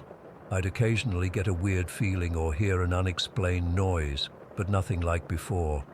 I convinced myself it had just been my imagination, or maybe some weird electrical issues in an old house that the electrician had fixed during a routine maintenance visit, until 3 weeks ago. I'd had a normal day, worked late on a project, grabbed takeout on the way home, watched some mindless TV show before deciding to head to bed around 1:30 in the morning. Milo was sleeping in his cat bed in the living room, which was unusual since he typically followed me to bed. The moment I walked into my bedroom, something felt different. The air felt heavy, like right before a thunderstorm, but inside my house. You know that feeling when you're absolutely certain someone is staring at you? That prickling sensation on the back of your neck? That's what hit me as soon as I crossed the threshold. I tried to shake it off. I'm a grown woman, not some kid afraid of the boogeyman. I went through my normal bedtime routine, washing my face, brushing my teeth, changing into pajamas, but the feeling persisted, intensifying even. I kept glancing over my shoulder, expecting to see someone standing there. As I was applying moisturizer, I heard it. A distinct clicking sound coming from my closet. Click, click, pause, click, click, like someone tapping their fingernails against wood. It's just the house settling, I whispered to myself, though I knew damn well what settling sounds like after 2 years, and that wasn't it. I forced myself to continue my routine, but I couldn't stop staring at the closet door in the mirror's reflection. And then, I swear on everything I hold dear, the door began to open, slowly, inch by inch, with that distinctive squeak the hinges make that I've been meaning to oil for months. My heart was pounding so hard I could feel it in my throat. I didn't turn around. I couldn't. Instead, I quickly shut off the bathroom light and hurried to my bed, keeping my back to the closet the entire time. I slid under the covers, pulled them up to my chin, and squeezed my eyes shut like a child. There's nothing there. There's nothing there. There's nothing there, I repeated in my head, trying to calm my racing heart. I don't know how long I lay there, rigid with fear, but eventually exhaustion started to win out. My breathing slowed, my muscles relaxed slightly, and I began drifting towards sleep despite my terror. That's when I felt it. The mattress depressed slightly behind me, not the dramatic dip you'd expect from a full-grown person, but a subtle shift in weight, like when Milo jumps up, except he was still downstairs. I froze, not even daring to breathe. Then came the warmth against my back, not touching me, but close enough that I could feel the heat radiating, and the breathing. Oh God, the breathing. Soft but unmistakable, right against the nape of my neck, stirring the little baby hairs there. I've never moved so fast in my life. I literally launched myself out of bed, screaming at the top of my lungs. I slammed into the wall opposite my bed, fumbling desperately for the light switch. When I finally found it and light flooded the room, there was nothing there. The bed was empty, the covers thrown back from my panicked escape. But the closet door was wide open. My entire body was shaking so badly I could barely stand. I grabbed my phone, ready to call. Who? The police. What would I say? Help, I think a ghost just tried to spoon me. Instead, I went room by room, turning on every single light in the house. I found Milo hiding under the couch, his fur puffed up to twice his normal size, eyes wide and terrified. That was somehow worse than anything else. Confirmation that whatever I was experiencing wasn't just in my head. After checking all the doors and windows, all locked, no signs of entry, I stood in the hallway trying to decide what to do. Part of me wanted to grab Milo and sleep in my car, but another part of me was angry. This was my house. I'd worked hard for it. I wasn't going to be chased out by whatever this was, so I did something that probably sounds insane. I marched back to my bedroom, straight to the open closet. Standing in the doorway, I was hit with the most overwhelming feeling of loneliness I've ever experienced. Not my own loneliness. It felt external, like I was being bathed in someone else's despair. It was so intense, my eyes welled with tears. "What do you want?" I whispered, feeling both ridiculous and terrified. Nothing happened. No dramatic response, just that crushing sense of isolation and sadness. I backed away and sat on the edge of my bed facing the closet.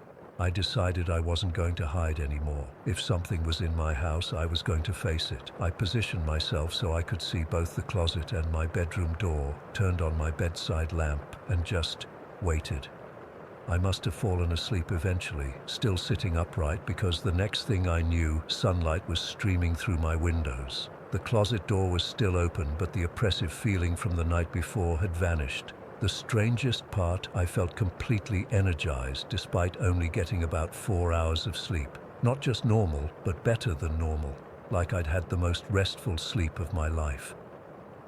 When I checked my Fitbit later that day, it showed that I'd spent an unusually long time in deep sleep during those few hours, almost double my normal amount. How is that even possible after such a terrifying experience? It's been 3 weeks and nothing else has happened. No more open closet doors, no more weight on my bed, no more breathing on my neck. But I can't shake the feeling that whatever is in this house hasn't left. It's just dormant again. Like it took something from me that night. Energy? Fear? I don't know. The medium who helped before isn't answering my calls. I've tried sage, salt lines, prayers, all the amateur ghost hunting techniques I could find online. Nothing feels different. What's really freaking me out is that I'm starting to wonder if I should be afraid at all. That feeling of loneliness from the closet. It wasn't threatening. It was devastatingly sad, and the energy I felt the morning after. It was like I'd been recharged somehow. Am I sharing my home with something that feeds on human energy? Was that why the previous owners left suddenly? Will it come back for more when whatever it took from me runs out? I don't have answers, just more questions. I'm writing this partly as a record in case something happens to me, and partly because I'm hoping someone here has experienced something similar and might have advice. For now, I'm still in my house. I'm sleeping with the closet door wide open every night, facing it rather than turning my back. Milo has started sleeping in my room again, which I'm taking as a good sign. But every night as I'm drifting off to sleep, part of me wonders if I'll feel that weight on the mattress again, that breath on my neck. And the really disturbing part, I'm not entirely sure if I'm afraid of it happening again or hoping for it. Story 17. I still get cold sweats thinking about that night at Hell's Funnel. It happened 5 years ago when I was 17, but I swear sometimes I wake up feeling like I'm still there, like whatever we saw that night is still watching me. For anyone who doesn't know, Hell's Funnel is this old property outside Strasbourg. Back when we went, it was completely abandoned and falling apart. Now I hear some rich family bought it and renovated the whole place into some fancy house. Brave souls, if you ask me, or maybe just clueless. It was early October, that perfect time when it's cold enough to need a jacket but not freezing yet. Me, Nathan, Ethan, and Marcus had been planning to check out the place for weeks. We'd heard all the stories growing up. Every kid in town had. Hell's Funnel was like our local boogeyman, the place parents warned you to stay away from, which of course made us want to go even more. The property got its name from back when it was a sawmill in the 1800s, early 1900s. There was this accident. A worker got his arm caught in one of the big saw blades. The story goes that they fired him on the spot because he couldn't work anymore with just one arm. He tried to get home for help, but he bled out right on his front porch while his wife watched, unable to save him. She supposedly killed herself a few days later, couldn't handle the grief. That's the version most people tell. But there's another one that's way worse. In that version, after the worker got fired, he came back to the sawmill with an axe and murdered everyone who worked there before killing himself. Either way, all that death and violence supposedly created some kind of supernatural funnel to hell, hence the name. People around town swear they've seen ghosts out there, especially near the old pond. Some say they've been scratched or grabbed by something they couldn't see. Even the trees above the road leading to the property bend inward, like they're marking the entrance to another world or something. I didn't believe any of it. Not really. I mean, I thought it would be creepy, sure, but I figured it was just stories people made up to scare kids. I was wrong. So fucking wrong. We picked a Saturday night to go. My parents thought I was staying at Ethan's, and his parents thought he was at mine. Marcus just told his mom he was going out with friends, and she never asked questions. We packed flashlights, our phones, for pictures, and Ethan brought his dad's old digital camera that could record video. We wanted proof we'd been there, something to show the other kids at school. We parked about a quarter-mile away and walked the rest. None of us wanted to risk getting our cars stuck on that old dirt road, and we definitely didn't want anyone calling the cops about suspicious vehicles. The property wasn't technically off limits. There weren't any no trespassing signs, but everyone knew you weren't supposed to go there. The walk-up was creepy enough. Those trees I mentioned really do curve inward over the road, creating this tunnel effect. Even with our flashlights, it was hard to see more than a few feet ahead. The whole time I kept feeling like someone was watching us from between the trees, but whenever I turned to look, there was nothing there. The main house came into view first. It was a two-story farmhouse style with peeling white paint and boarded-up windows. The roof had partially collapsed on one side, and there was this massive hole where I guess water had been getting in for years. To the left was what used to be a horse stable, and behind everything was the pond, just a small one, maybe 50 feet across. "This is it," Ethan said, trying to sound brave, but his voice cracked a little. "Hell's Funnel." Marcus laughed, but it sounded forced. "Doesn't look like much." "Let's check out the house first," I said. The front door was hanging off its hinges, so we didn't even have to break in. The floorboards creaked under our feet, and the whole place smelled like mold and rot. The first floor had what must have been a living room, a kitchen with an ancient stove still sitting there, and a small bathroom with a toilet that was cracked down the middle. "Take a picture of me by the stove," Marcus said, and Ethan snapped a few with his camera. We were all trying to act tough, like this was just some cool adventure, but I could tell everyone was on edge. Every sound made us jump. The wind rattling a loose window, a board settling somewhere in the house, a bird or something scurrying across the roof. We made our way upstairs, testing each step carefully because the staircase looked ready to collapse. There were 3 bedrooms up there. 2 were completely empty except for some old newspapers scattered around, but the third one, the one at the end of the hall, had an old iron bed frame still in it.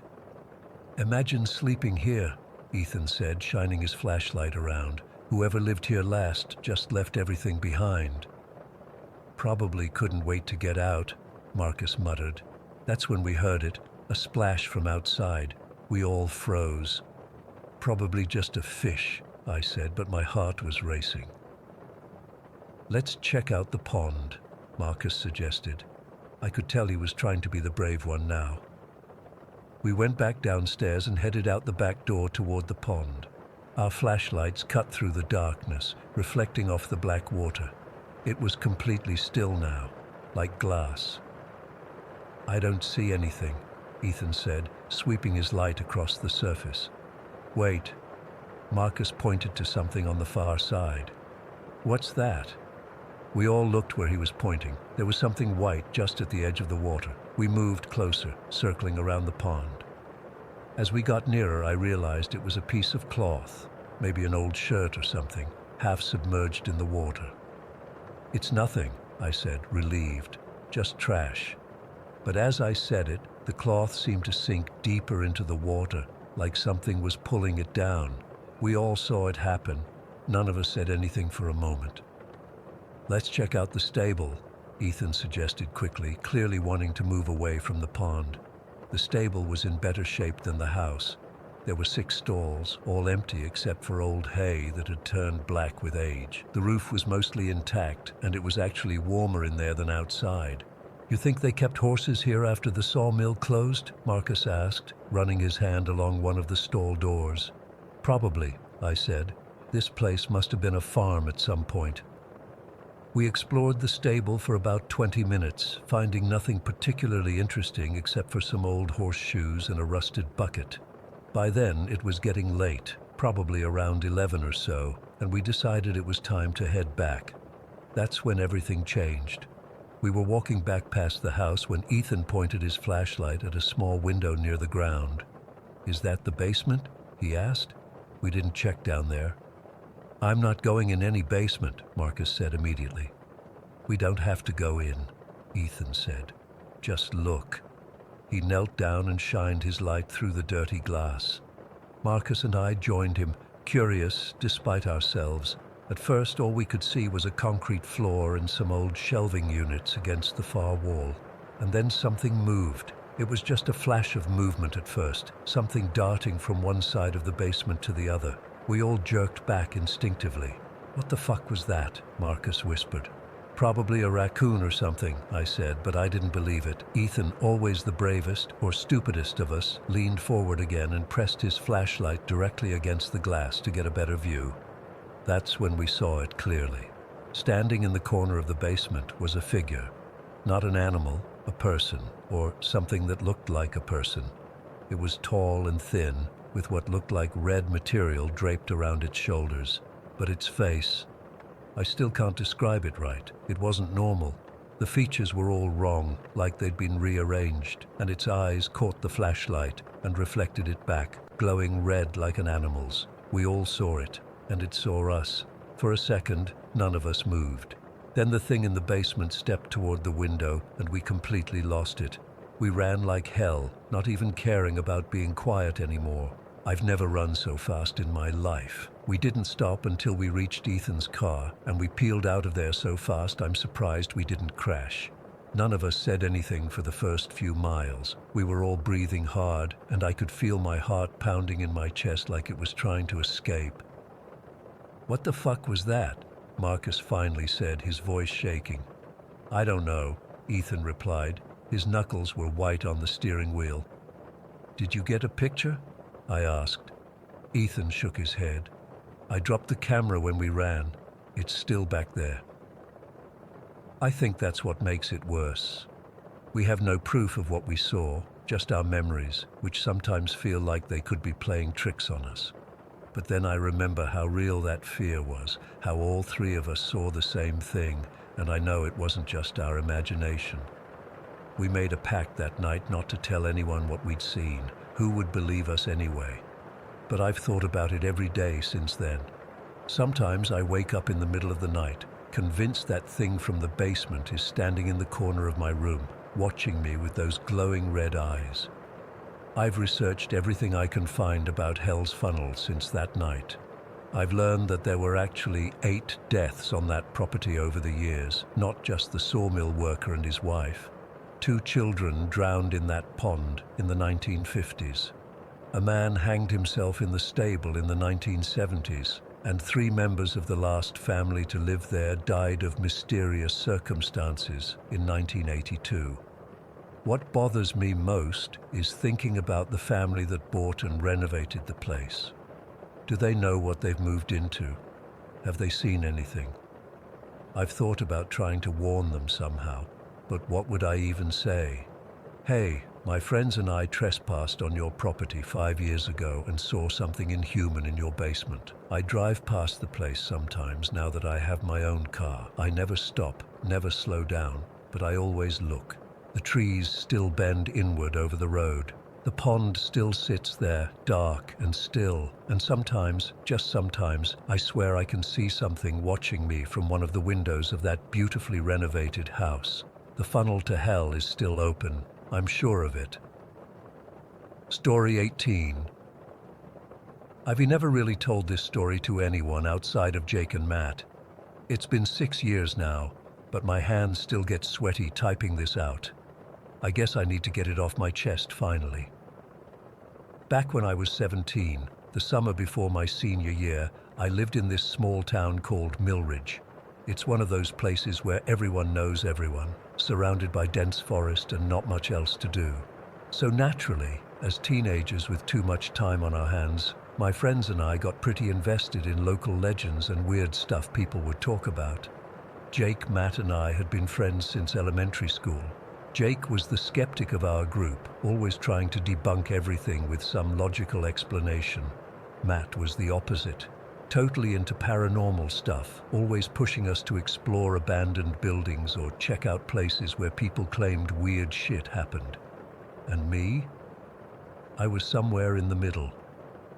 curious enough to go along with Matt's adventures, but never fully buying into all of it like he did. That summer, we'd heard rumors about strange sightings near the old logging area about 4 miles from town. The lumber company had just finished clearing a section earlier that year, and a couple of hikers claimed they'd seen strange lights there at night. Nothing super specific, just vague stories that got passed around at parties or when people got bored. It was a Friday night in late July, hot as hell during the day, but the temperature had dropped to something bearable once the sun went down. We were hanging out in my garage, drinking sodas and complaining about how bored we were when Matt brought up the logging site. "We should check it out tonight," he said, scrolling through his phone looking at local forum posts about the area. Someone posted that they saw orange lights there again last weekend. Jake rolled his eyes. Probably just some other teenagers with flashlights or something. "Then let's go catch them in the act," Matt countered. I wasn't doing anything else, and the idea of an adventure seemed better than sitting around all night. "I'm in," I said, "but we should wait until it's fully dark." Around 10:30 that night, we packed some basic supplies, flashlights, water bottles, my digital camera, and our phones, and headed out. The logging site was accessible from an old fire road that branched off the main highway. We parked Jake's truck at the entrance and started walking. The night was clear, with a nearly full moon, which made it easy to see without using our flashlights much. The road was wide and well-maintained enough for the logging trucks, so the walk itself wasn't difficult. We joked around, talked about school starting in a few weeks, normal stuff. About 20 minutes in, I noticed something. "Hey, is that a light?" I pointed off to our right. Deep in the cleared area, there was a faint orange glow, barely visible between the stumps and fallen trees that hadn't been hauled away yet. "Could be a campfire," Jake suggested. "Maybe some people camping out there." Matt was already stepping off the road. "Let's check it out." The terrain got rough immediately. The logging company had cleared the trees, but left behind countless stumps, branches, and uneven ground. We had to carefully navigate around fallen trunks and over piles of brush. Our progress slowed to a crawl, and that orange glow seemed to stay at the same distance, no matter how long we walked. After about 30 minutes of this difficult hiking, we came to a sudden stop. The ground dropped away in front of us, a steep ravine about 20 feet across and maybe 30 feet deep. The orange glow we'd been following was nowhere to be seen. "Well, that was a waste of time," Jake said, sitting down on a fallen log to catch his breath. I was feeling pretty disappointed too. We'd trudged through all that rough terrain for nothing. I stood at the edge of the ravine, peering down into the darkness. The moonlight barely penetrated down there, and I couldn't make out the bottom clearly. Jake laid down on his back on the log, looking up at the stars. At least the night sky is cool out here. No light pollution. Matt hadn't said anything. He was standing a few feet to my left, just staring across the ravine at the uncut forest on the other side. The trees there were dense and tall, forming a solid wall of darkness. I checked my phone. It was just past midnight. "We should probably head back soon," I said, still catching my breath from the hike. That's when I saw it. Across the ravine, standing between two large trees, was something that made my blood run cold. At first, I thought it was just a birch tree or something pale catching the moonlight. But no, it was unmistakably humanoid, tall and unnaturally thin, with skin so white it seemed to glow faintly in the darkness. I couldn't make out facial features from that distance, but I could tell it was facing directly at us. I blinked hard, thinking my eyes were playing tricks on me, but when I looked again, it was still there, completely motionless. My mouth went dry. Do you guys see that?" I whispered, not taking my eyes off the figure. Matt's voice came back strained and quiet. "I've been looking at it for the past 5 minutes. I thought I was imagining it." Jake was still behind us. "See what?" he asked, sitting up. Before I could point it out, before Jake could stand up to look, the most terrifying sound I've ever heard cut through the night. It was a whistle, but not a normal human whistle. It was impossibly deep and unnaturally loud, like someone had bent down and whistled directly into my ear. But the figure was still across the ravine, at least 50 feet away. The sound seemed to bypass my ears and vibrate directly in my skull. I actually felt physical pain from the intensity of it. We didn't say a word to each other. We didn't need to. All three of us turned and ran. I've never run so hard in my life. We crashed through the underbrush, tripping over logs and stumbling on uneven ground. I fell twice, hard, tearing my jeans and scraping my hands and knees bloody on the rough ground. I didn't feel the pain until the next day. The whole time I felt like something was right behind us. The rational part of my brain knew that whatever we saw couldn't have crossed that ravine instantly, but the primal fear overrode any logic. I kept expecting to feel cold fingers grabbing the back of my neck. What had taken us 30 minutes to carefully navigate took maybe 5 minutes in our panicked sprint. We reached the fire road and didn't slow down until we got to Jake's truck. We piled in and Jake peeled out, sending gravel flying. None of us spoke for the first few minutes of the drive. We were all breathing too hard, hearts pounding. Finally, Jake broke the silence. "What the fuck was that whistle?" "Did you see it?" I asked him. "See what? I was just getting up when that sound happened." Matt was shaking in the passenger seat. There was something watching us from across the ravine. Something not right. "What do you mean, not right?" Jake asked, his knuckles white on the steering wheel. I tried to describe it, but words felt inadequate. It was like a person, but not too tall, too thin, and white. Like paper white. Not like pale skin, but like there was no pigment at all. "Fuck, man," Jake muttered. I didn't see anything but that whistle. That wasn't natural. We drove back to town in silence after that. None of us wanted to go home alone, so we crashed at Jake's place. We stayed up until sunrise, jumping at every sound outside the window, trying to make sense of what happened. The next day, we tried to rationalize it. Maybe it was some weird optical illusion. Maybe the whistle was some rare bird or an echo that just sounded weird. Maybe we'd worked ourselves up into seeing and hearing things that weren't really there. But deep down, I knew. Matt knew too. We'd seen something that shouldn't exist. Over the next few weeks, we researched like crazy. Matt dove into local folklore, Native American legends, cryptid sightings, anything that might explain what we experienced. The closest thing we found were old stories about pale walkers or whistlers in the woods, but nothing matched exactly what we saw. We never went back to that logging site, not once in 6 years. Jake eventually convinced himself it was just our imagination playing tricks on us, combined with some weird natural phenomenon for the whistle. Matt and I never fully recovered from it. We don't talk about it much anymore, but sometimes one of us will text the other, "You still think about it?" The answer is always yes. The worst part is the lingering feeling that by seeing it we somehow connected with it, like it knows us now. Sometimes when I'm alone in the woods or even just walking to my car late at night, I catch myself listening for that whistle. I scan the tree line for anything pale moving between the trunks. I've tried telling myself it was just a deer with unusual coloration, or maybe even a person playing a prank, but I know better. Whatever we saw that night wasn't human, and it wasn't an animal. It's been 6 years, and I still can't bring myself to name what we encountered. I'm afraid that giving it a name, even thinking about it too directly, might somehow call it back, like acknowledging its existence gives it power.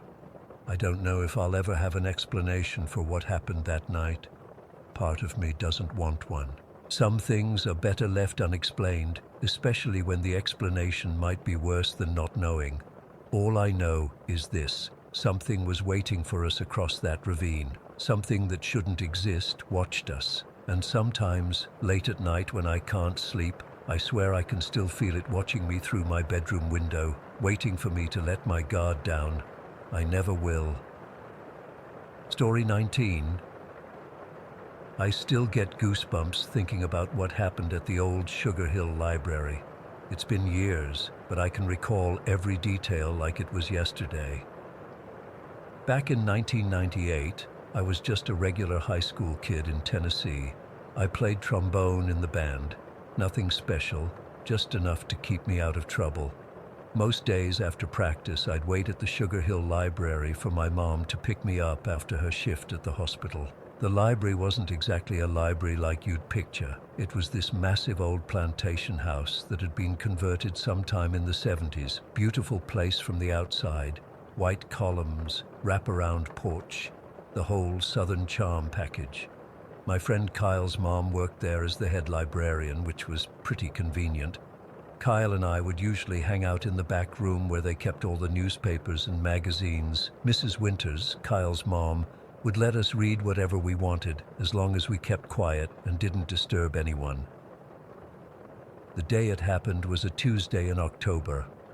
I remember because we had a band competition coming up that weekend and our director had been working us like crazy. Kyle was out sick that day, some stomach bug that was going around, but I still went to the library after practice because Mom wouldn't be done with her shift for another 2 hours. Mrs. Winters was busy with some elementary school kids doing a reading program in the main room, so I just waved to her and headed to our usual spot. The library was pretty quiet that afternoon. Just a few older folks reading newspapers and a couple of college students using the computers. I was flipping through some music magazines when I first heard it, this weird rustling sound coming from upstairs. At first, I thought it might be the building settling. These old places make all kinds of noises. But then I heard it again, more distinct this time, like someone dragging something heavy across the floor. The second floor of the library was mainly used for storage and archives. I'd never been up there, never had a reason to. Mrs. Winters occasionally went up to get special reference materials, but it wasn't open to the public. I tried to ignore the sound and focus on my magazine, but it kept happening. Drag, pause, over and over. My curiosity got the better of me. I closed my magazine and looked around. Mrs. Winters was still busy with the kids, and no one else seemed to notice anything unusual. The staircase to the second floor was at the back of the building, this ornate wooden spiral thing that looked like it belonged in some fancy museum. There was a thin velvet rope across the bottom with a small sign that read, "Staff only." I glanced around again to make sure no one was watching, then stepped over the rope. As soon as my foot hit the first step, the temperature dropped. I'm not exaggerating, it was like walking into a freezer. October in Tennessee is usually still pretty warm, and the library kept the AC at a reasonable level. But that staircase was ice cold. I should have turned back right then. Something in my gut was screaming at me to go back to my magazine and forget about the noise. But I was 17 and stupid, so I kept going. The stairs creaked under my weight as I climbed. The sound was getting louder now, definitely coming from upstairs. About halfway up, I noticed the light changed. The stairwell had these tall windows that let in the afternoon sun, but suddenly it seemed darker, like someone had drawn curtains that weren't there. I was almost at the top when it hit me. This overwhelming feeling of hatred, that's the only way I can describe it. It wasn't my emotion. It was directed at me, like someone was standing right in front of me, absolutely loathing my existence. The air felt thick, almost hard to breathe, and there was this pressure pushing against my chest. I froze on the step, gripping the railing so tight my knuckles turned white. The rustling sound stopped, and for a second, everything was completely silent. Then I heard a whisper. I couldn't make out any words, but it was definitely a woman's voice, low and angry. I don't remember turning around. I don't remember running down those stairs. The next thing I knew, I was back in the magazine room, breathing hard, my heart pounding like it was trying to escape from my chest. Mrs. Winters found me there a few minutes later and asked if I was feeling okay. I lied and said I wasn't feeling well, probably caught whatever Kyle had. I never told anyone about it, not Kyle, not my parents, nobody. Who would believe me? I convinced myself it was just my imagination playing tricks on me. Maybe I was coming down with something and got lightheaded on the stairs. That's what I told myself for years. Fast forward to 2015.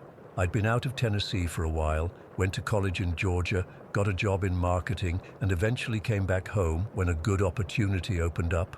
I was working for a company that provided business supplies and services to local organizations.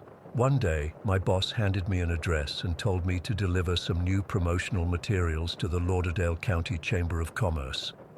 The address looked familiar, but I couldn't place it until I pulled up to the building. It was the old Sugar Hill Library. Apparently, it had been converted again about 5 years earlier when the library moved to a new location downtown. I sat in my car for a good 10 minutes, staring at those white columns and that wraparound porch. Part of me wanted to call my boss and make up some excuse, but I knew that wasn't an option. It was just a building, right? I was a grown man now, not some scared teenager. The main floor had been completely renovated. Gone were the bookshelves and reading tables, replaced by modern office furniture and displays showcasing local businesses. I asked for Susan, the chamber director, and was told she was in her office upstairs. Upstairs? Of course. I considered leaving the materials with the receptionist, but she insisted Susan wanted to discuss the placement of some new brochures, so I found myself standing at the bottom of that same ornate spiral staircase, my palms sweating as I stared up into the darkness.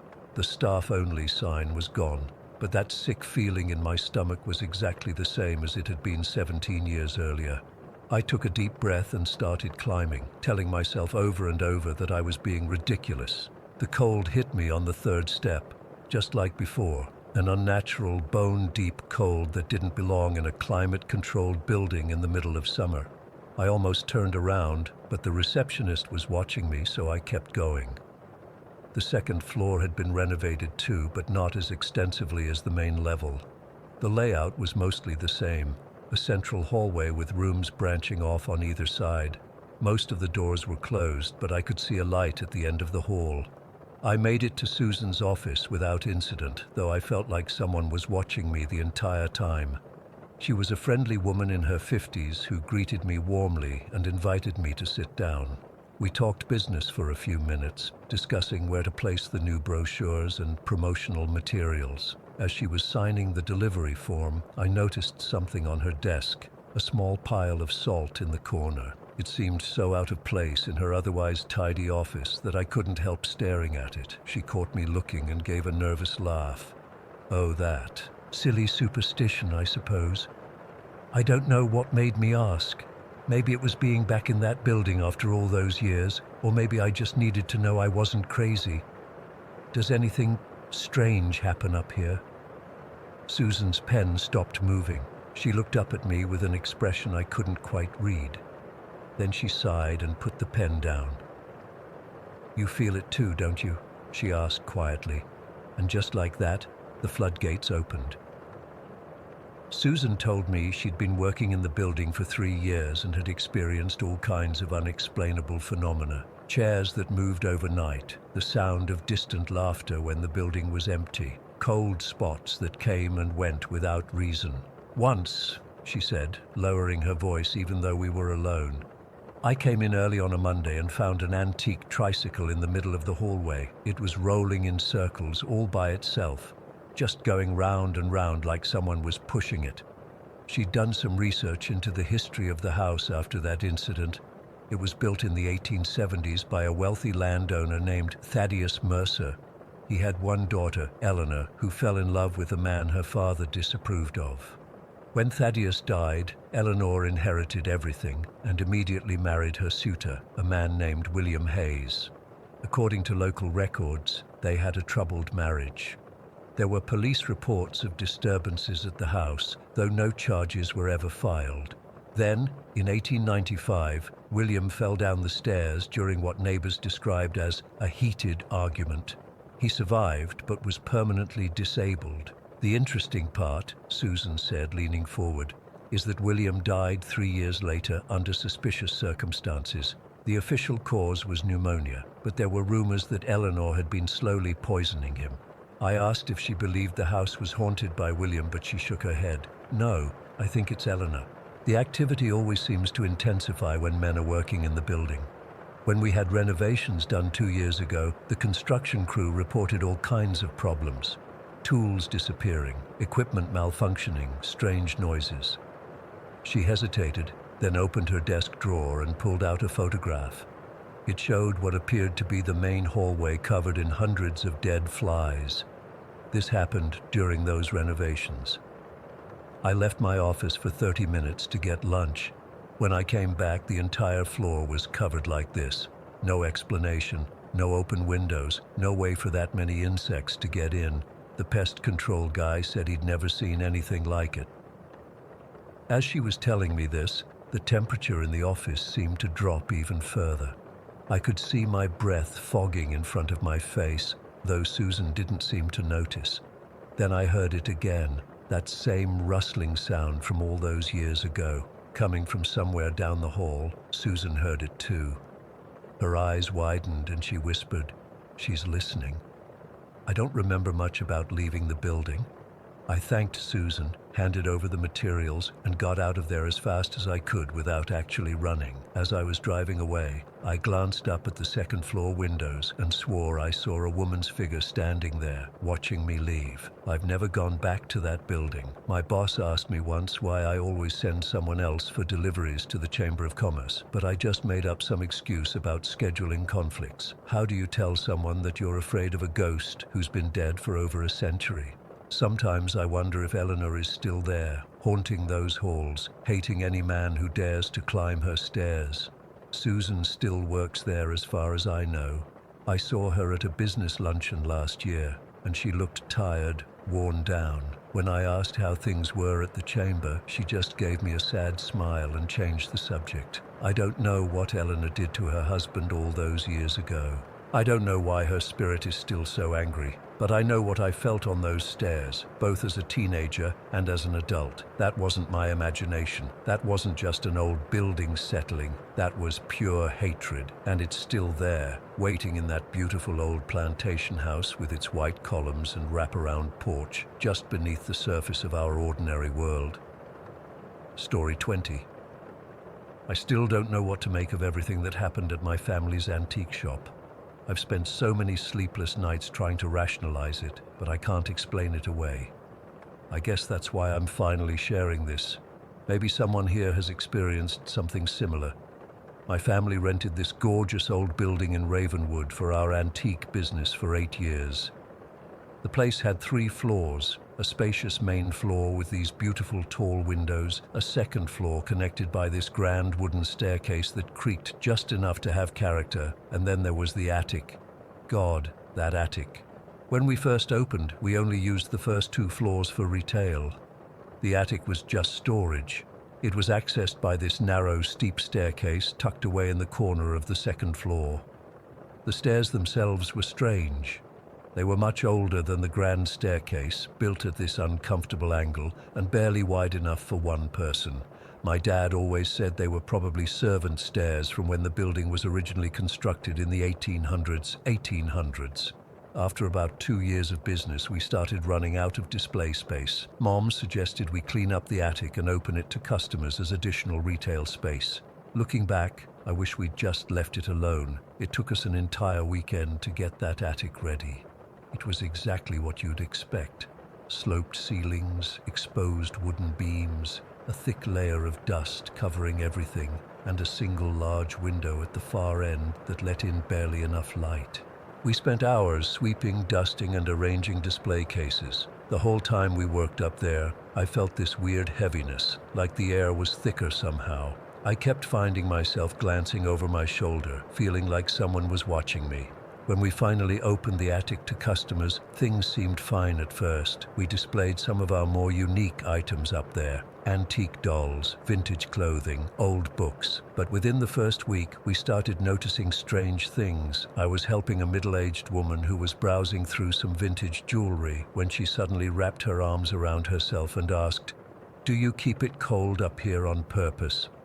It was mid-July, and if anything, the attic should have been sweltering. But standing next to her, I suddenly felt it too. This pocket of air that was at least 10 degrees colder than the rest of the room. I told her it must be a draft, but there wasn't a vent anywhere near us. That was just the beginning. More and more customers started commenting on the cold spots. Some would get these weird shivers and immediately head back downstairs. Others would ask if we heard the whispering. I never heard distinct words, but sometimes when I was alone in the attic, I'd catch what sounded like someone exhaling or a soft murmur just beyond hearing range. One afternoon, a regular customer named Elaine came rushing down the stairs, visibly shaken. When I asked what was wrong, she said, "Someone just poked me in the back, hard. I thought it was another customer, but when I turned around, there was no one there." After that, I started hearing similar stories from other customers, feelings of being touched, poked, or having their hair gently tugged when no one was near them. The worst reactions were from people who would suddenly feel sick or uneasy. They'd get this look on their face, pale, eyes wide, and they'd practically run down those narrow stairs. One woman told me she suddenly felt like she couldn't breathe, like someone was standing on her chest. About 6 months after we opened the attic, I witnessed something I still can't explain. A customer, a young guy maybe in his 20s, had been browsing in the attic for about 15 minutes. I was organizing some items nearby when I heard a thud. I turned around to see him collapsed on the floor. He had literally fainted. When he came to, he was confused and embarrassed. But before he left, he pulled me aside and said, "I don't know what happened, but it felt like someone put their hands around my throat." I started dreading going up to the attic. I'd find excuses to send my younger brother instead, but he hated it too. He said it always felt like someone was standing right behind him, breathing down his neck. My parents noticed the tension, but chalked it up to the attic being creepy because of its age. They didn't seem to experience the same feelings we did. Then came the day that confirmed all my fears. This woman walked into our shop one Tuesday afternoon. She wasn't our usual type of customer. She was probably in her 50s, with long gray hair and these intense eyes.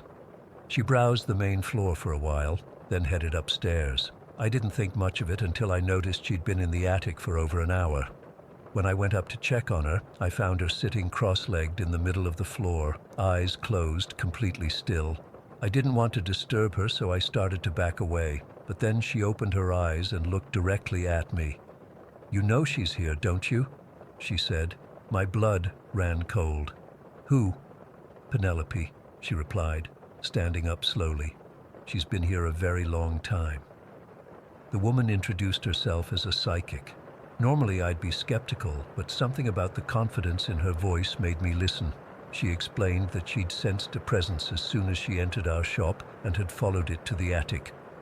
Penelope was a servant here, she told me. Very young when she came to work for the family that owned this building. They made her live up here, separated from the other staff. She doesn't like people in her room. I called my mom up to the attic and the woman repeated everything to her. She described Penelope as a young woman, maybe 17 or 18, with dark hair always pulled back tightly. According to this psychic, Penelope wasn't necessarily malevolent, but she was territorial and confused. She didn't understand why so many people were suddenly invading her space after years of solitude. That night, I researched the building's history. I couldn't find any specific mention of a servant named Penelope, but I did discover that the building had originally been a wealthy merchant's home before being converted to commercial use in the early 1900s. The servant theory made sense. Those creepy narrow stairs were definitely servant stairs, designed to keep staff out of sight. After the psychic's visit, the occurrences in the attic seemed to intensify. Items would be moved overnight.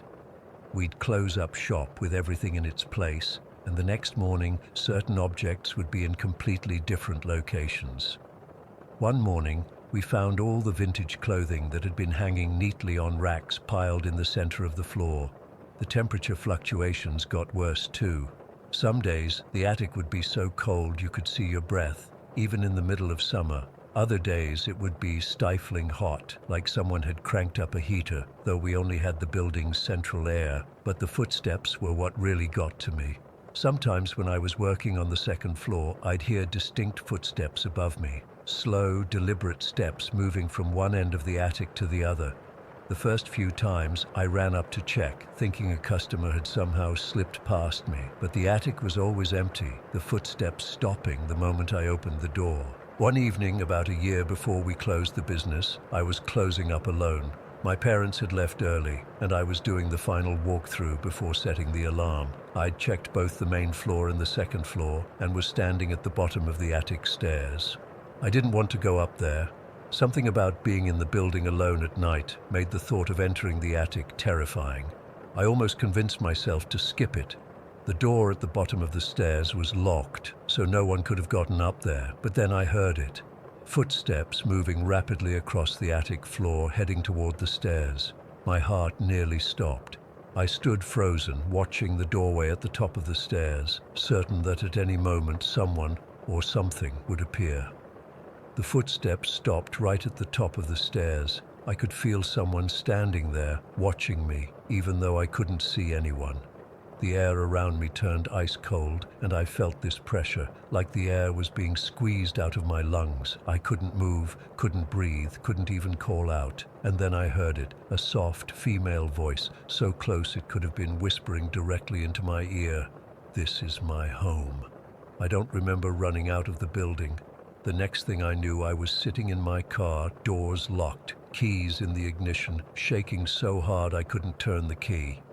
I called my dad, who came back to the shop. He searched the entire building and found nothing, but I noticed he didn't spend much time in the attic. We closed the business 2 years later, not because of Penelope, but because the rent got too high. On our last day, after everything had been moved out, I went up to the attic alone. It was empty now, just bare floors and walls. I stood in the center of the room and said, "The space is yours again, Penelope." As I said her name, the large window at the end of the attic suddenly slammed shut with such force that I thought the glass would shatter. I didn't stay to see what might happen next. That was 5 years ago. I still walk past that building sometimes. The new tenants turned it into a boutique clothing store. I always look up at that attic window when I pass by, and sometimes, not always, but sometimes, I swear I can see a shadow moving behind the glass. I wonder if the new tenants have met Penelope yet. I wonder if she's still up there, pacing back and forth, protecting her space. I've never been able to explain what happened in that attic. I just know that whatever or whoever Penelope is, she's real, and she's still there, watching from that window, waiting for people to leave her room. Story 21. I never thought I'd be sharing this, but I've been carrying it around for too long. Maybe writing it down will help me make sense of it, though I doubt it. This happened when I was 9 years old, living in this totally normal house in a blue-collar neighborhood in Cleveland. Nothing special about it, just a small corner house on a busy street, the kind with vinyl siding that needed painting and a yard that was more dirt than grass. It started on a Tuesday night in October, 23 years ago. I remember because my mom had made meatloaf for dinner, which I hated but pretended to like because she was proud of her recipe. I went to bed around 8:30 like usual, falling asleep while reading one of those Goosebumps books with a flashlight under my covers. I woke up suddenly around 2 in the morning, not startled or scared, just awake, like someone had gently tapped me on the shoulder. The house was completely silent, except for the hum of the refrigerator downstairs and the occasional car passing on the street outside. My bedroom was small, barely fitting my twin bed, a dresser, and a desk. The most distinctive feature was this massive closet door with a full-length mirror that took up almost the entire wall opposite my bed. My dad had installed it the summer before to make the room feel bigger.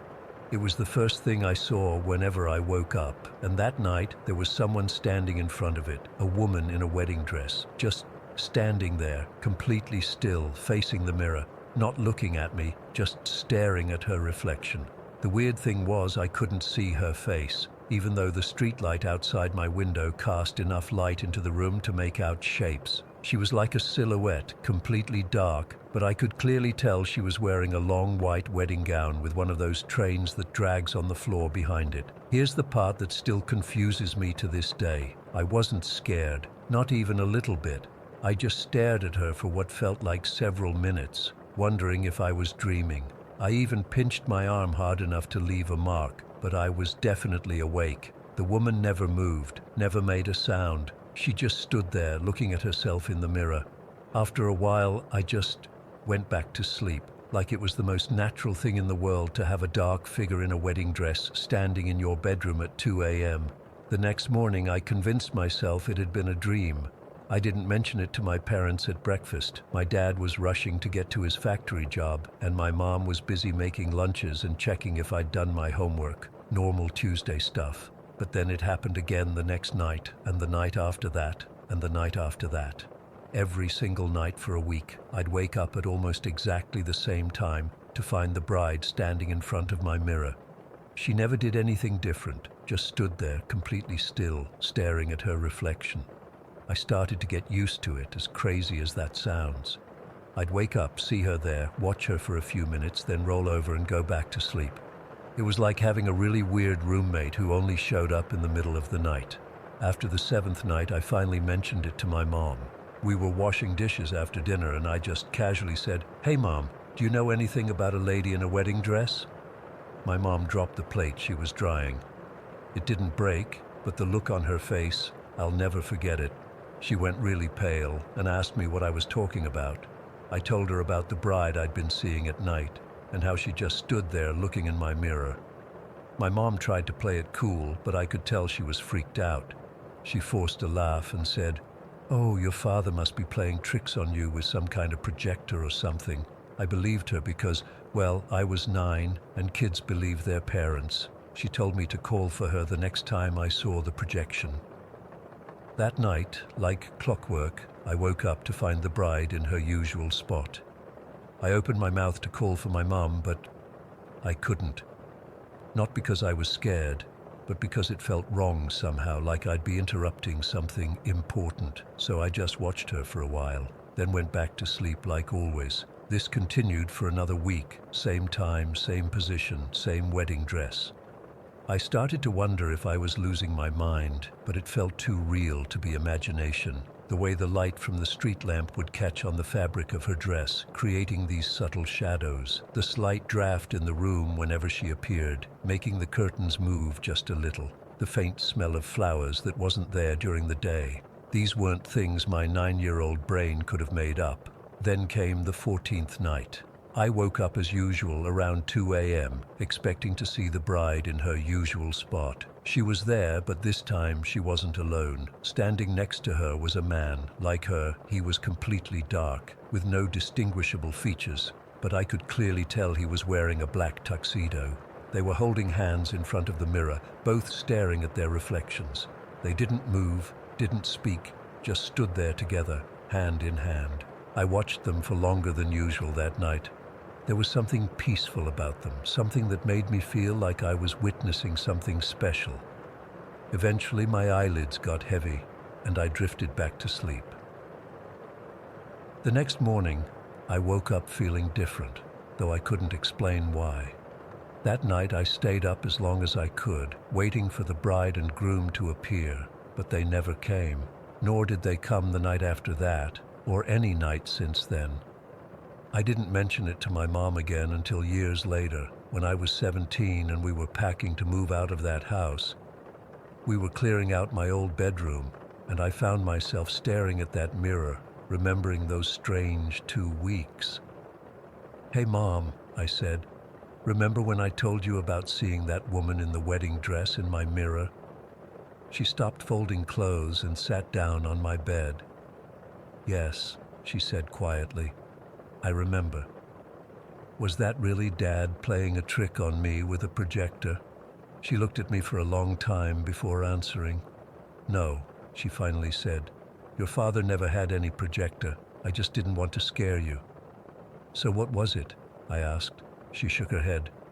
"I don't know, Tommy, but I always knew there was something very wrong with this house. Things I'd see out of the corner of my eye, things I'd hear when I was alone. I think this place is haunted, but I never wanted to frighten you kids by saying so." "But I wasn't scared," I told her. That's the weird thing. I was never afraid of her. My mom just nodded, like that made perfect sense. "Some spirits aren't here to scare us," she said. Maybe she just needed to be seen. We never talked about it again after that day. We moved out and life went on. I graduated high school, went to community college, got a job, all the normal stuff. But I've never forgotten those 2 weeks with the bride in the mirror. Sometimes I wonder who she was and who the man was that joined her on that final night. Were they ghosts of people who had lived in our house? Were they trying to tell me something? Or was it all just some weird hallucination caused by a gas leak or something? The thing that still gets me all these years later is how normal it felt at the time. A 9-year-old kid should be terrified of a dark figure appearing in his bedroom at night, but I never was. It felt like she belonged there, like she was supposed to be looking in that mirror, and I was just a witness to something I wasn't meant to understand. I've looked into the history of that house over the years. It wasn't very old, built in the 1970s, and as far as I can tell, no one died there before we moved in. No tragic bride, no jilted groom, nothing that would explain what I saw. The house is still there. I drove by it a few years ago when I was back in town for a funeral. It looks exactly the same vinyl siding, same dirt yard. I wondered if the family living there now has seen anything strange in the mirrors. I almost knocked on the door to ask, but what would I say? Excuse me, has a dark figure in a wedding dress been appearing in your kid's bedroom at 2 a.m.? They'd think I was crazy. Maybe I am crazy. Maybe none of it really happened. But those 2 weeks feel more real to me than a lot of my actual memories from childhood. I can still picture her standing there, perfectly still, staring at herself in that mirror. I can still feel that strange sense of peace I had watching her, like I was part of something ancient and mysterious. And sometimes, when I catch my reflection in a mirror late at night, I find myself looking a little longer than necessary, half expecting to see someone else staring back at me. Someone in a wedding dress, with her groom by her side, finally together after who knows how long. But they never appear. Whatever they needed from me, or from that mirror, or from that house, they got it during those 2 strange weeks 23 years ago. And I still don't know why it was me they chose to witness their reunion, or what it all meant. Maybe some things aren't meant to be understood. Maybe some mysteries are supposed to stay mysteries. All I know is that for 2 weeks of my childhood, I shared my bedroom with a bride who only existed in the middle of the night, and for some reason, that never seemed strange until long after she was gone. Story 22. I still don't sleep with my bedroom door open. Even though it's been nearly 15 years since it happened, I can't shake the fear that something might reach for me from the darkness again. I was 13 at the time, living in rural Blackwood with my parents and baby sister. It was the summer of 2010, hot as hell with no air conditioning in our old farmhouse. My dad had grown up there, and my grandparents before him. The house always had a certain presence to it. Not necessarily malevolent, just aware, like it was watching you. That summer, our sleeping arrangements were strange by most standards. The upstairs was cooler, so my mom, my newborn sister Emma, and I would sleep on a makeshift bed on the floor of the master bedroom. Dad always slept downstairs on the couch in the living room. He claimed it was to watch late-night TV, but I think he just wanted to give Mom space with the baby, who was colicky and would wake up screaming several times a night. We'd leave all the interior doors open for airflow. The house was built in the 1920s with high ceilings and those old wooden floors that creak with every step. You could hear movement anywhere in the house, which was both comforting and terrifying, depending on the time of day. The night it happened was unusually still. No crickets outside, no breeze rustling through the trees, just dead silence. I remember falling asleep to the gentle rhythm of my sister's breathing beside me, my mom's arm draped protectively over her. I jolted awake suddenly, completely alert. It wasn't a gradual waking. One moment I was deep asleep, the next I was wide awake, heart racing for no apparent reason. The digital clock on the nightstand read 1:37 a.m. The room had an eerie orange glow from the nightlight we kept plugged in for the baby. It cast strange, elongated shadows across the walls, making familiar objects look distorted and wrong. I lay there for a moment, trying to figure out what had woken me.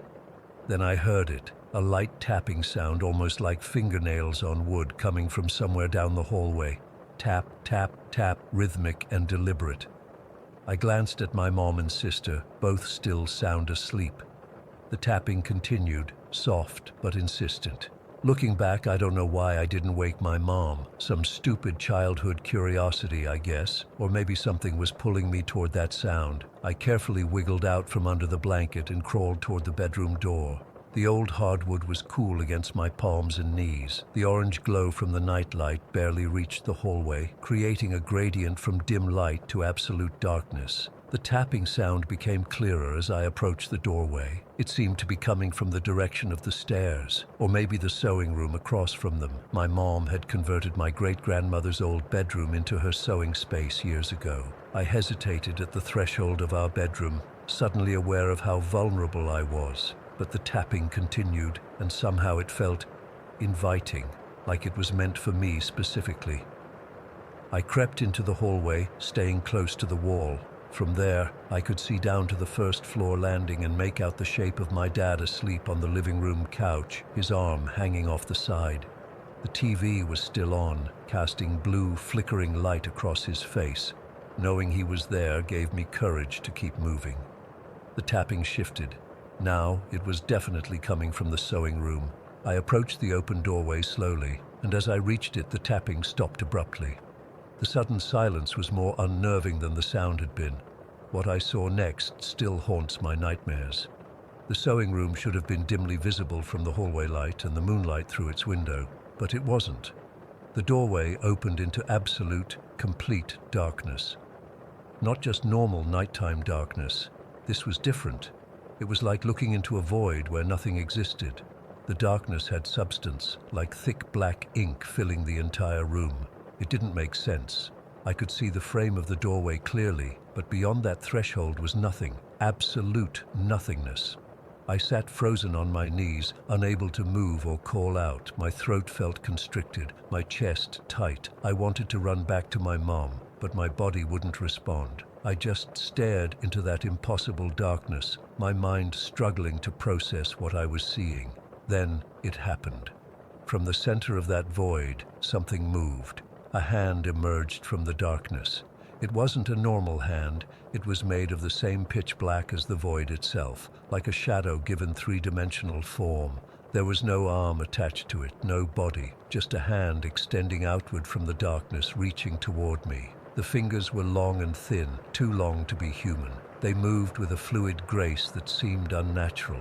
The hand stopped about a foot from my face, palm up, like it was offering something, or inviting me to take it. I couldn't breathe. I couldn't scream. I just stared at that hand, and somehow, I swear this is true, I could feel it staring back at me, even though it had no eyes. It wanted me to reach out, to touch it. And the most terrifying part, for a split second, I wanted to.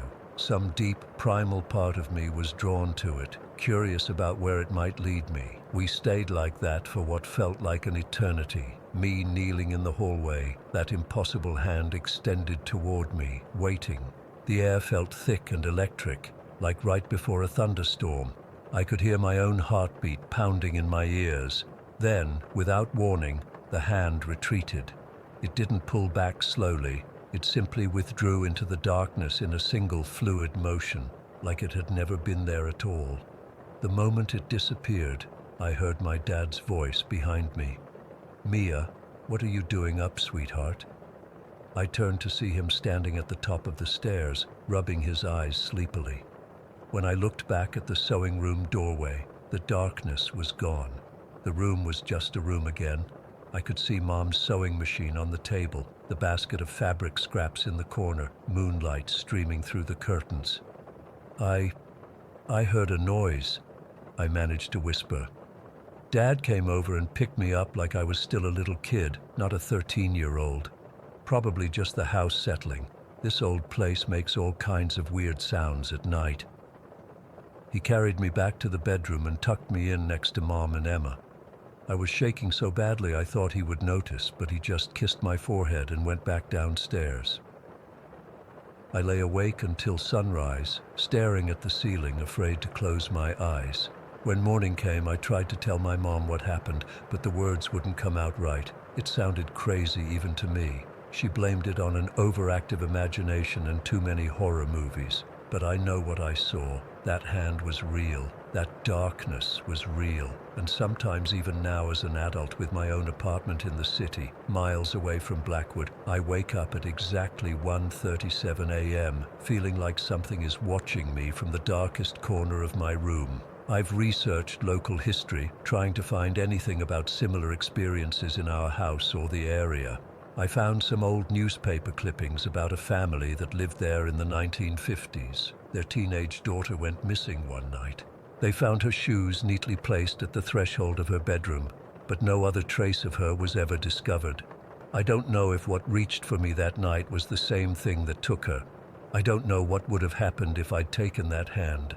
Sometimes I wonder if that's why my dad woke up when he did, if something was protecting me, or if it was just blind luck.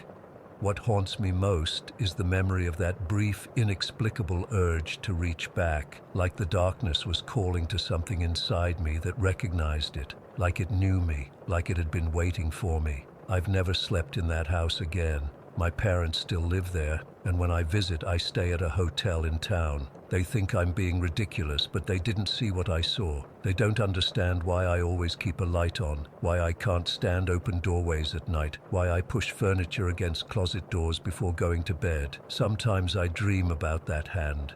In my dreams, I actually take it. The fingers close around mine, cold and impossibly strong, and pull me forward into that void. I always wake up gasping for air, feeling like I've been underwater.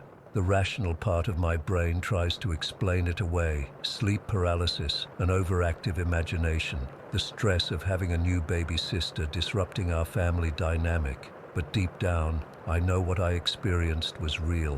Whatever was in that darkness wanted me. And sometimes in my darkest moments, I wonder if it's still waiting, patient and eternal, for me to lower my guard. For me to open a door in the middle of the night and find that impossible void once again. I've never gone back to Blackwood for more than a day visit. My parents don't understand why I left as soon as I turned 18 and rarely return. They think it's because I wanted to escape small-town life. But the truth is, I'm afraid that if I spend another night in that house, the hand will return. And next time, my dad might not wake up in time. The other day, I was helping my mom pack up the sewing room over FaceTime. They're finally converting it to a proper guest bedroom. She pointed the camera at the empty doorway and asked if the paint color looked good. For a split second, the video feed glitched, and the doorway looked exactly like it did that night, a perfect rectangle of absolute darkness. My therapist says I need closure, that I should spend a night in that room to prove to myself that nothing is there. But she doesn't understand. Some doors aren't meant to be opened, some hands aren't meant to be taken, and some darknesses are patient enough to wait 15 years for you to let your guard down. I still don't know what would have happened if I'd taken that hand, and that question haunts me more than anything else.